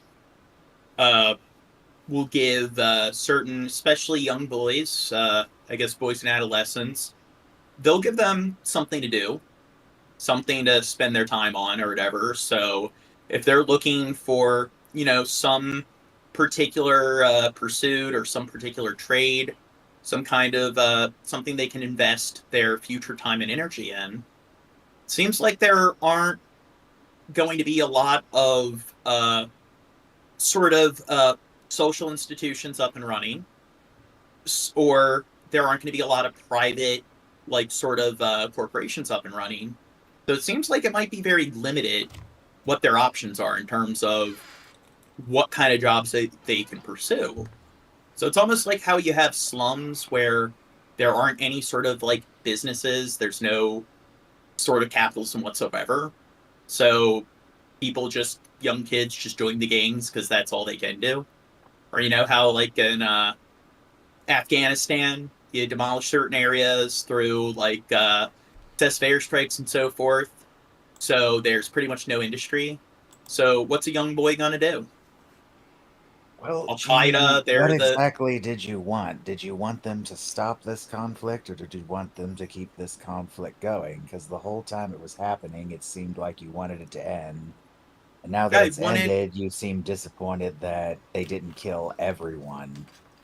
What? I'm not saying I didn't want it to end. I'm saying that it's now they're kind of fucked because they're more likely to join Hamas, and Hamas probably is going to be the only option that a lot of adolescent kids are going to have, because they've destroyed any other form of industry in the area. Yes, but you also... So they've made things worse overall. But a little while ago, you were bemoaning that they didn't take out Hamas completely. Would you have preferred that they continued to carpet bomb the country into nothingness until Hamas was completely gone? Because I wasn't upset that they didn't. It's kind of hard to completely get rid of a terrorist organization. That's the point.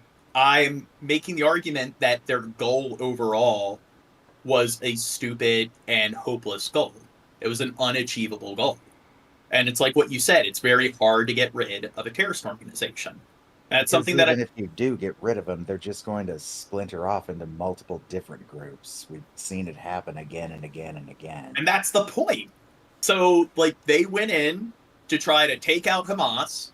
So the point is, what they did didn't really achieve anything.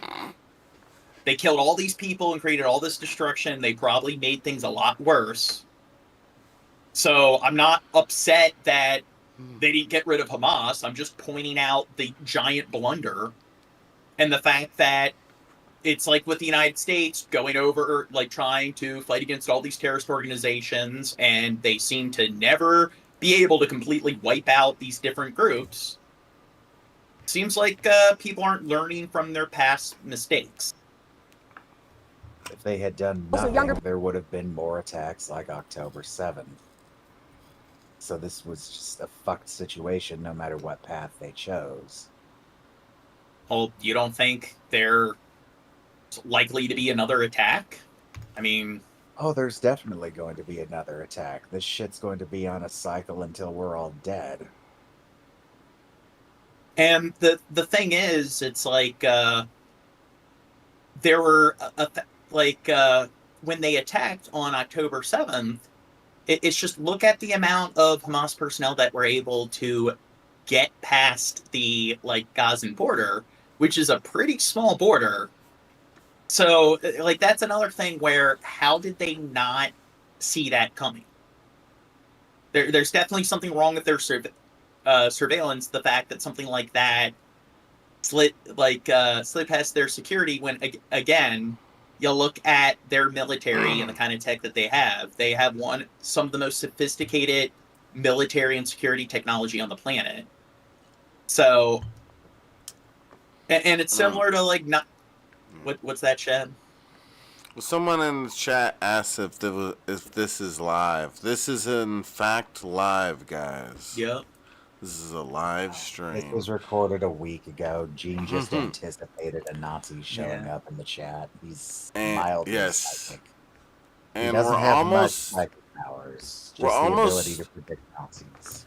We're almost at 1,900 subscribers. If you're new to the channel, hit that subscribe button, guys. You can see right here, we're at 1,894. Let's get to 1,900. We could do this. 1,900.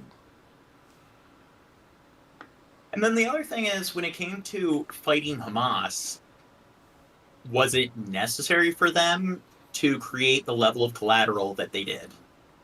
So that's the other thing. Where it's just, they definitely were engaging in a lot of indiscriminate bombings. They didn't really apply a lot of due diligence. So it's like, did they really need to turn all of Gaza into a parking lot? I mean, with the sheer level of dismantling of their infrastructure, I don't know if you can really call it indiscriminate. It seems pretty specific what they were going for. Okay, so when you're saying they had to do something about Hamas, do you think they went about it the right way? I'm not agreeing with their tactics, no. So, and I mean, I do agree that there should have been some level of response, but I think you look at the amount of money that the U.S. and other Western allies provide Israel with, and they have one of the top 10 most advanced militaries on the planet. And it's just, you look at some of the tech that they have where it's just, they have certain AI that uses facial recognition programs to determine who a particular political personnel is, and then they're able to determine who all their relatives are, and they're able to use the algorithms to determine what time of day they're with as many persons of interest as possible in order to send in a strike. And it's like when they have sophisticated AI like that, and then they're not able to determine the whereabouts of the different Hamas like personnel that are hiding in the different tunnels underneath, and it's like, did they? It's like they didn't have ways of like, sending troops in and fighting or finding a way to, I guess, secure those interiors or take down those interiors. It's like, how was like turning the entire region into a parking lot? Like, how is that supposed to get to like Hamas when they're all hiding like in these like subterranean like interiors? People, the youngest is 15, and the prison that this bus came from is about 2 kilometers away. So people here have been waiting anxiously in anticipation of seeing the people that they have not seen for so long.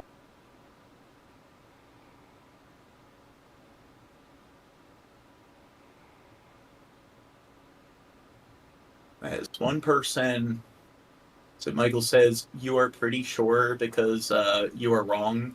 Haha, 96. Where the fuck have you been? What? What are they talking about? I don't even know.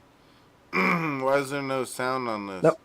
This looks like the battleground of a fucking Terminator movie. This looks like a Call of Duty map. Or that. And I mean, it looks like the start of the first 2 Terminator movies when they show like after Skynet has taken over, after humanity is mostly gone, and there's just some stragglers running from. Could you imagine if this is where you've lived? You'd be like, yep, I used to live right there. It'd be crazy. It looks like something from a movie for sure, like you're saying.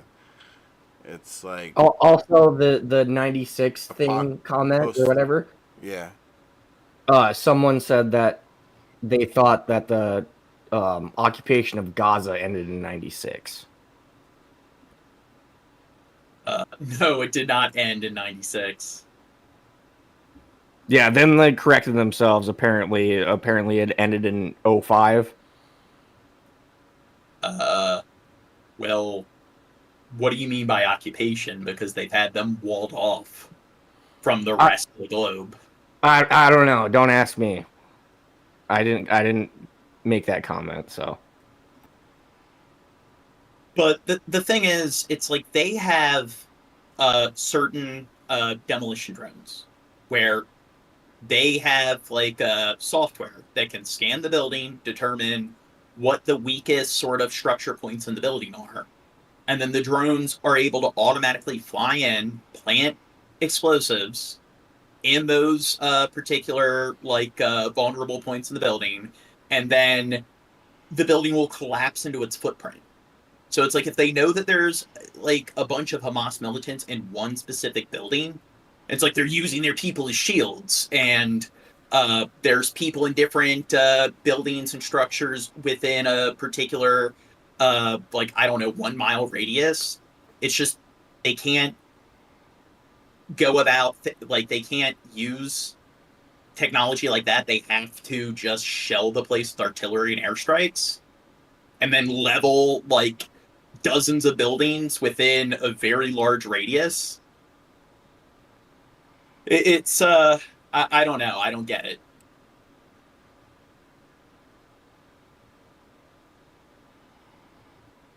Better learn how to get things, Gene, you fucking idiot. Well, I mean, like, look at in Burma, where they're fighting against the junta and the government. And Russia has been giving, like, bomber, like, jets and everything to the junta. And the rebels were actually able to fight back the junta, and actually, like, now they're getting to the point where they're making an offensive towards the capital in Burma. But you look at, like, a lot of the militants in, like, the resistance, and it's like a bunch of, like, young adults in their early 20s, and they're using drones that they're, like, building with stuff out of their, like, shacks and their garage. And they're able to they're using that sort of, like, warfare to one-up the government. And then you look at Ukraine and how, like, Russia at the start of the war had, like, far more military, like, equipment, weaponry than they did. And of course their logistics were terrible and everything. And you had a lot of issues, poorly trained troops and other stuff. But when it came to look at how they've used drone technology and how they significantly, like, shifted the war in their favor. So it's just Israel definitely has a more advanced military than Ukraine, and the, like, rebels living in the outskirts of the, like, all the major cities in Burma, and it's just they're not able to use modern, like, sort of drone technology to a similar level of effect. They have to rely on airstrikes and just more traditional artillery. I mean, yeah, I'm no... maybe this was their way of just, you know, liquidating the old. I was gonna make a joke about inventory, but I fucked it up. I'm gonna go make myself a coffee. I haven't had anything. I want a coffee. In 15 hours. Well, if you're here, I'd make you a nice, lovely coffee with the lovely foam and stuff, but you're not, so I'm making it for myself. What the fuck? So, yeah, Butterkin made a good argument. American soldiers had to kick down doors. Why not Israelis? Yeah. And here's the thing. If you look at the amount of civilian casualties in the military conflicts that the United States invested in for the last decade in Afghanistan and Iraq, I mean, like, overall, like, when it comes to, like, year by year or month by month, they killed far more people on average within, like, a comparable time frame. And one of the things that the United States did, at least, as much as you want to criticize the military, is they would send in troops to clear out buildings. There are a lot of scenarios where they did, conduct raids and so forth, instead of just bombing the area. And well, the end result for Americans or the United States wasn't to genocide a whole people to take over their fucking land, though. It was to take out, like, terrorists or whatever. And then the IDF doesn't really give a fuck who's in the building, as long as there's one person that's maybe, possibly, part of Hamas. Yeah, and the thing is, it's just, hey, and this is the argument people make, is, well, if there's a Hamas militant in that building, it doesn't go against, like, the laws of war to classify it as a legit military target. It's like, okay, well, even if whatever, like, policy you're going to use, this is where, you know what, laws don't always correlate with ethics. So in World War II, if you were a Nazi soldier leading certain people to the gas chambers, you were technically following the law. I mean, if you're the police arresting Rosa Parks for not getting up from the back of the bus, technically she was breaking the law. Technically the cops were enforcing the law. That doesn't mean they were on the right side of history. So this is where it's like, who's establishing these rules? It kind of shows that legality is very fucking tenuous, and I think it's intellectual dishonesty. So I don't agree with that, where here's a building with hundreds or even if it's just dozens of innocent civilians, there's one militant there, so it makes it okay to blow up the entire building. And that's their logic, is that, well, hey, it's their fault for using their civilians as shields. It's like, well, is it the civilians' fault that they're being used as shields? It's just, I don't know how people can rationalize this.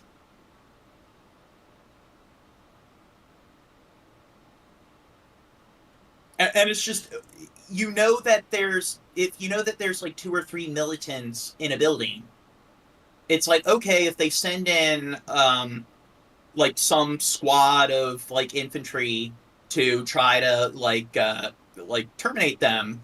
Well, okay, people will make the argument that there's still going to be civilian casualties, but having like 3 or 4 people that die in the crossfire is definitely much more preferable over murdering close to 100 people in just one strike. And not just killing hundreds of people, but then leveling an entire building.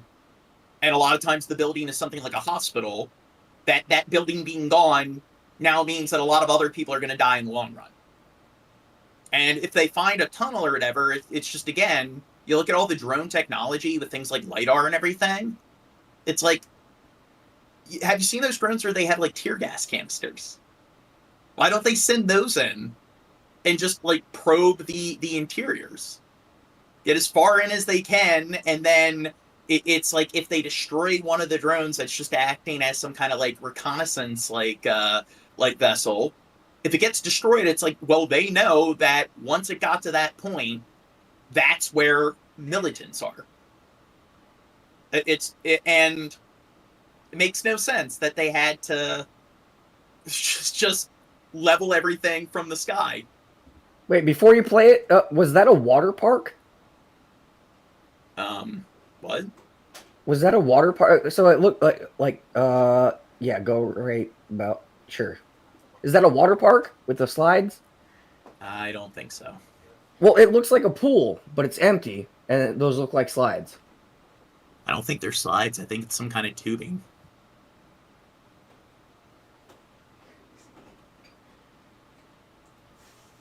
Late developments tonight of the ceasefire in Gaza. There is word that thousands of displaced Palestinians will be allowed to return to northern Gaza. They had been somebody in the chat's like, well, a lot of those civilians agree with the carry risks, so who cares? The terrorists. So what about all those children that you're seeing? So again, it's like, who cares? So do you think all those kids that are like 5, 10 years of age, they know any better? blocked by Israeli Defense Forces, as Israel said. Again, it's just Hamas, they're fucked up. I mean, didn't they go about the October 7th attacks and they killed a lot of fucking people? So do you think that people in Gaza, do you think they're going to be able to get a fair assessment of what public opinion is? I mean, in the United States, you can speak out against the government as much as you want. You don't have to worry about people being sent to your house to like charge you for sedition, abduct you, arrest you, even like murder you, subject you to some level of capital punishment. Do you think in Gaza, when it's cut off from the rest of the globe, do you think it's going to be easy for like different like research centers, think tanks, and so forth to acquire that kind of social data? So how do you know that the majority of them agree with the terrorists? Who are you Are arguing with? What's that? Who are you arguing with? It's the subliminal criminal, and Gene's arguing with this fucking reflection, fucking retard. Civilians agree with the terrorists. It's normal for him. Oh, terrorists, I get it. So he's talking about the supposed approval ratings of Hamas. Which, have they ever done their research on what the approval ratings are?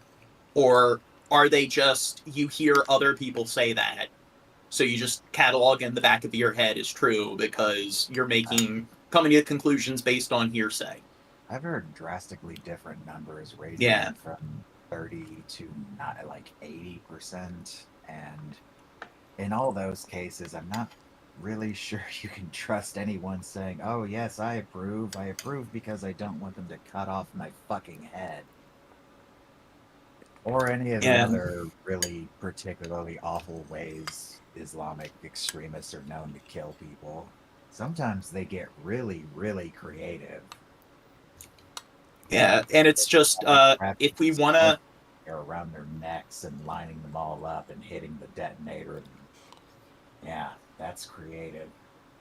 Yeah, and if you look into it, in most dictatorships, the dictators typically do have a very, very high approval rating for some reason. That's why they're voted for their fourth term, and they get like 80-something% of the votes. I mean, those numbers are completely legit. It's not like those particular like authoritarian regimes are unethical and corrupt, and they don't support freedom of speech. Sorry, I just said Hamas was refusing to release a female hostage, but mediators have worked out a deal to release that hostage and move the Israeli forces. President Trump weighing in on the situation earlier today when asked where displaced people from Gaza should eventually settle. I'd like Egypt to take people, and I'd like Jordan to take people. I mean, you're talking about probably 1.5 million people, and we just clean out that whole thing. Meanwhile, sources tell ABC News that President Trump has ordered hold on, rewind that back to that still of him. That was too funny. Hold on, not that one. Like, play it. Back more or holy fucking shit on a dick, you're retarded at this, Gene. Holy fuck. Okay. Did you tell me? Well, I didn't see what still you wanted. I'm sorry. Okay. Hostage and move the Israeli forces. I like how you have nothing to say, but it's like, here's a still. They have a funny thing. It's got to be one of the funniest people from Gaza should eventually settle. Pictures of him I've ever seen. Not this one. Not this one. Probably 1.5 million people, and we just clean out that whole thing. Oh. This one. Dude, look Chad's at this. had nothing to say since we've like. Well, you gotta admit, imagine you never even knew who Trump is, and you see this guy. Funny face. While sources tell ABC News that President Trump has ordered the U.S. to resume sending 2,000 pounds. He looks like solid. I get it. It's a still image, and it looks funny. Dude, Gene, I hate you sometimes.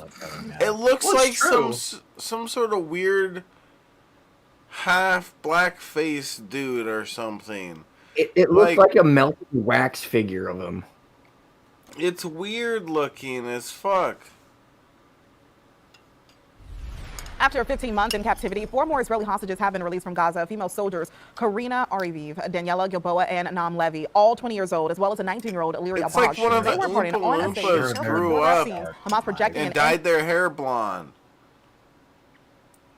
Oh, so remember earlier on PPP where that's like all you did was the only commentary you gave is look at how that one newscaster looks with their hair.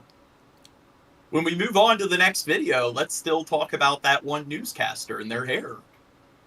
Look at that guy with his... Yeah. Never mind. That's going to be taken as anti. Is that really the same as, like, just shut the fuck up, Gene. You sound like a retard. I just want to point out in that last video, Trump is like, "Oh yeah, send them all to Egypt, send them all to Jordan," and then he's like, "Oh, why do we have so many fucking migrants in the United States?"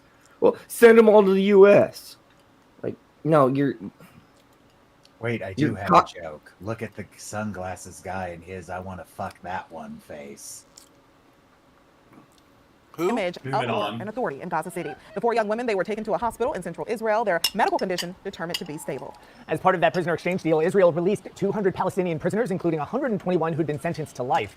Nearly half of those released prisoners are men in their 20s and 30s. That's according to a list published by the Palestinian Prisoners Office and also the Palestinian Prisoners Society. We do know that 2 children, both 15 years old, were also freed. The remainder are men between 40 and 60 years old. In total, 2,000 Palestinian prisoners are expected to be released in this first phase of a deal between Israel and Hamas. Boy, they're late to the party. Israeli forces have entered the Jenin refugee camp in the northern West Bank. Oh, so Paint the Sky says, what's the topic? Well, we're covering like all the recent news with Israel and Palestine and the ceasefire, them trying to follow through with it. So that's why I'm yelling at Chad, because he wants to focus on some silly still image of Trump. Hey, This is known as a does hotbed look like of Dr. Zayas, okay? It's uncanny. Palestinian militants, and the Israeli army has frequently operated in this area in recent months.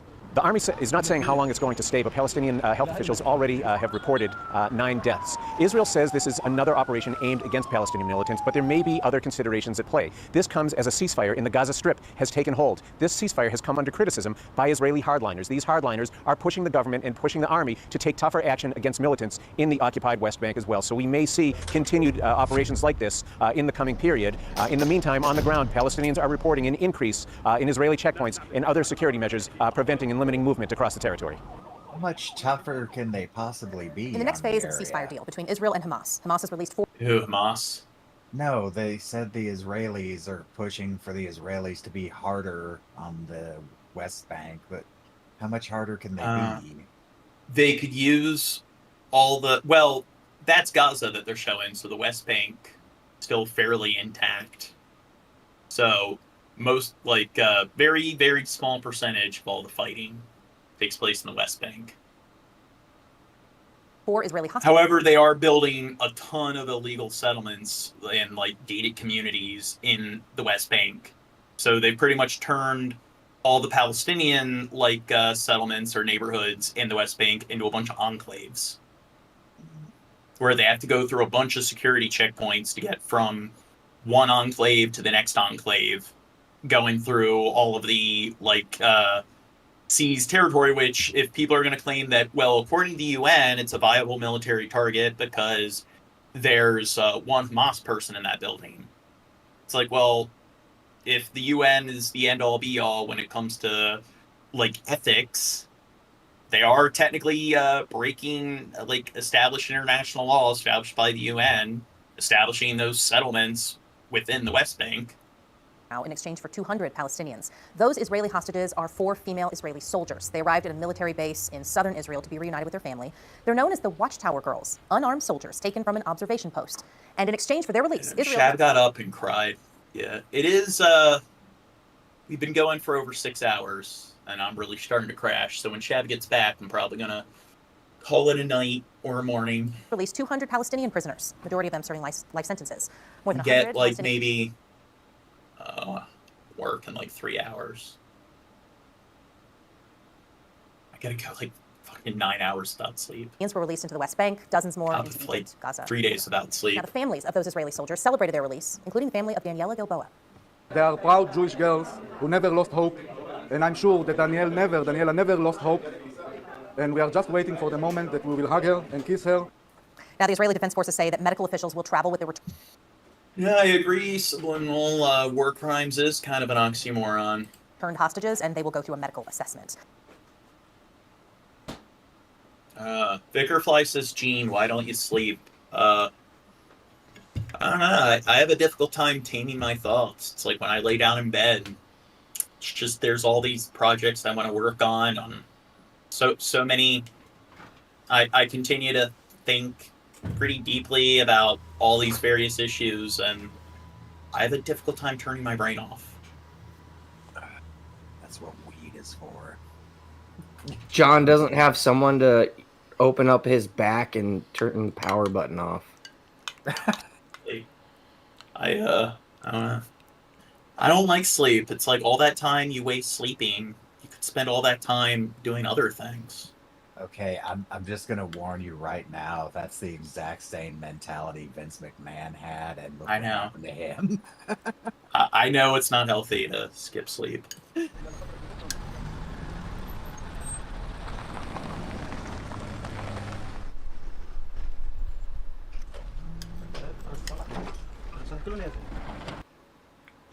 But I do have OCD, so I clinically have OCD, and people with OCD a lot of times do have difficult time turning their brain off and going to bed. Have you tried not having OCD? Yeah. Tried it several times. Try harder. But, well, no, the obsessive thoughts just circulate in your mind. You can't stop thinking about whatever it is, the book I'm writing. It's okay, I need to get to bed, but I just can't stop thinking about the following chapter. I have all these ideas. Me? You suck, Shad. He's mad that he didn't sleep. I'm mad that I slept too long. I wanted to be here from the beginning because I wanted to see all the stuff that's happened with Trump. No, I don't have kids. I don't want kids. Kids take up too much time and energy. Adopt. See, if they could find like some magic pill that eliminates the need for sleep, where you can just, I don't know, be completely awake and alert for 24/7, 365 days a year, like I would accept that. Sleep fucking sucks. We waste like a third of our life sleeping. I would have a clever joke if I knew the name of it, but they had pills like that in World War II. They were meth. Yeah. Well, I do try drugs, but the problem is that it's like I'll fuck up my sleep because I'll stay up all night when I give in to like my compulsions. And then it's like, oh, I can't go to bed because then I'll sleep through this appointment or I'll sleep through my work hours. So I'm just going to take drugs to keep me awake until the end of the day, but then I commit to something else. So I do kind of, I guess, you have a problem, I'm the kind of person where, well, I always have to be busy and invested in 1,000,001 different projects. So it's like I kind of commit to too much shit, and then it's like, oh fuck, I can't go to bed now after staying up all night the night before and soldiering through when it came to like my work day. So now it's like I have this other thing that I've committed to, and I need to stay up for this podcast. So probably not good. It's a revolving door. Well, Gene, I don't know if this was a question or anything, but Nicholas Rosa was like, once we upload our consciousness to the Matrix, I'm just gonna fill it out. Like, what do you think is gonna happen once you upload your consciousness to the Matrix? Do you think you're gonna be able to sleep, or you're gonna be awake for fucking ever? He's just gonna turn into Agent Smith, shoving his arms into people and absorbing them. No, see, himself. There's gonna be 1,000 Gene Morgans running around. Do this kind of stuff. Caffeine pills. It's like energy, focus, endurance. You should definitely stop taking those. I don't know, they wake you up. And then I got my like B12 shots, 10,000% of your daily B12, and then I do got my meth pills in my cabinet, the Adderall. And I got my espresso machine. You're taking too many goddamn uppers. That's what's wrong with you. Yeah, Espresso, you can get so much done when you take all of them. Yeah, you also are gonna drive your fucking brain to malfunction. You're not gonna be thinking as clearly. Yeah, that's why I'm becoming this. That's why I'm starting to become smarter than you, Gene. Hey, Stephen King did coke, and look at how many books he wrote where he doesn't even remember writing them. Yeah, look how many shitty books he wrote too. You ever read the fucking Tommy Knockers? It's shit. Hey, you've seen the Fallout mod that I'm programming and that I'm making? Yes, and I've seen evidence that maybe you're on a little too much speed while you're programming it. Yeah. So I can like program a mod while writing a book, while writing technical documents for my job, and then running a podcast. You're a bad person, Gene. John, multitasking doesn't work. It's not multitasking, it's hyper-focusing on one thing before you hyper-focus on the next thing. But also doing a different thing. You're doing different things one at a time in like 2-hour, like sort of tunnel vision, like set segments. Shut up. Do you think you would be this articulate if you missed like 3 nights of sleep, Crow?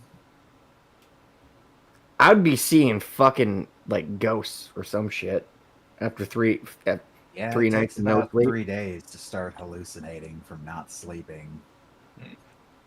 Gene, the pink elephant in the corner isn't real, just so you know. But people are like, the heartbeats and stuff. I'll just run on my treadmill to deal with that. Once you feel the excess energy, you just burn it off. Did Gene say it's been 3 days?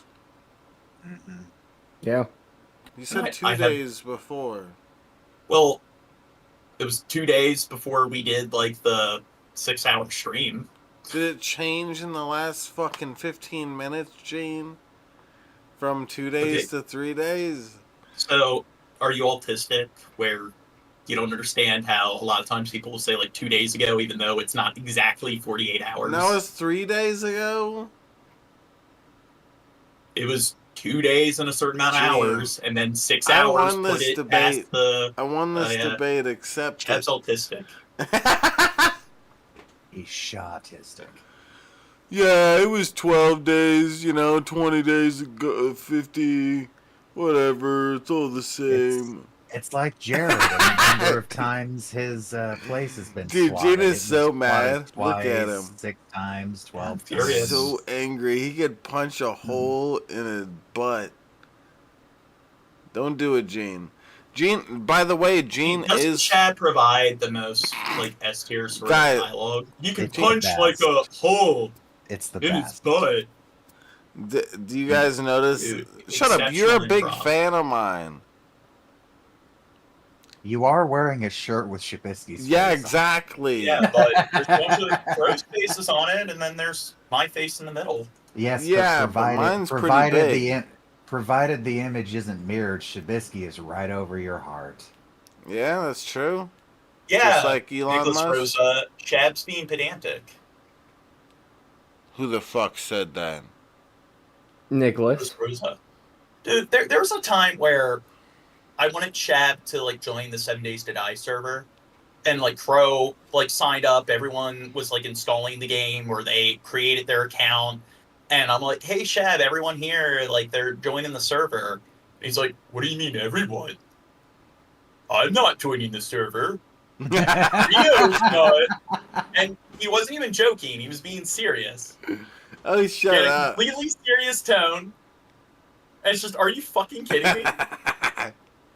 Hey, we're all going down to the store to pick up some beer. What do you mean? Oh, Bob over Gene, there. I he's won not this going. and that debate.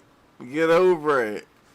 Fucking And dork. back and he's like, "That's not beer, that's ale." You idiot, Gene. Dude, the water bottle, it's not full of, it's not empty. There's air, dust particles in it. God, you fucking idiot. Yeah. So you're hitting Actually. on me, Gene. Yeah. So what's next, Gene? You got some kittens for us? Well, we've been going for 6 hours and 30 minutes, so I think maybe this would be a good time to end the stream. Oh no, round it off at 7. No. Should I sing "Thank You for Being a Friend" because I'm one of the Golden Girls? Do it, Dorothy. I don't know the lyrics. I was bluffing.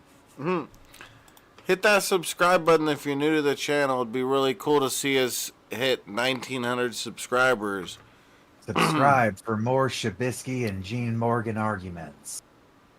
More Gene going on his meth rants and then getting mad at Shad because Shad drinks too much and says retarded things. Meth versus weed. That's what this show is. Yes. Yeah, Mr. Upper and Mr. Downer.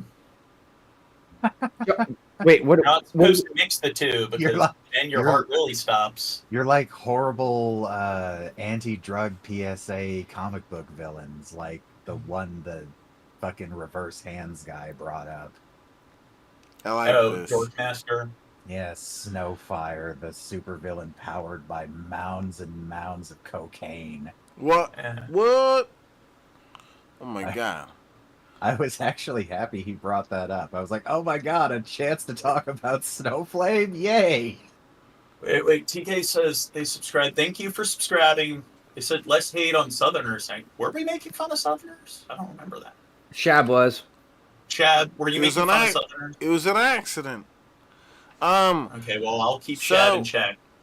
You gotta be nice to the Southerners. They're not people. They can't defend themselves. Yeah.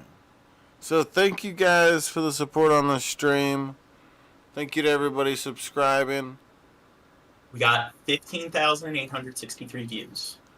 Prove it. Yeah, but what are you at for subscribers though?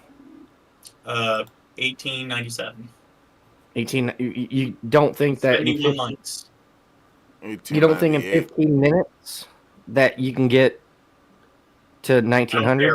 I'll probably do another stream in a day or two with Dirt, and then we'll get those extra two. We've been gaining at least 20, 30 subs each stream. Woo! Ooh, I still got to monetize the channel. Get around to it, Mister. I've got all this energy. Yeah. Yeah, what a lazy, stupid cunt. Right? Well, fuck you, I don't really Gene. need the money, and then there's all these other projects. I do, Gene. Okay? Because you're poor. It's not my fault. If you don't need the money, God give did it this to me. I'm in That poverty. fucking asshole. What? What I told you him to say? give me your paycheck because I'm in poverty. Shut up. Shut up. I pay Shab too much. Shut up. I've been in poverty too, but poverty was a stripper's name. Whoa. Alright. Thank you That's guys. the worst stripper name I've ever heard.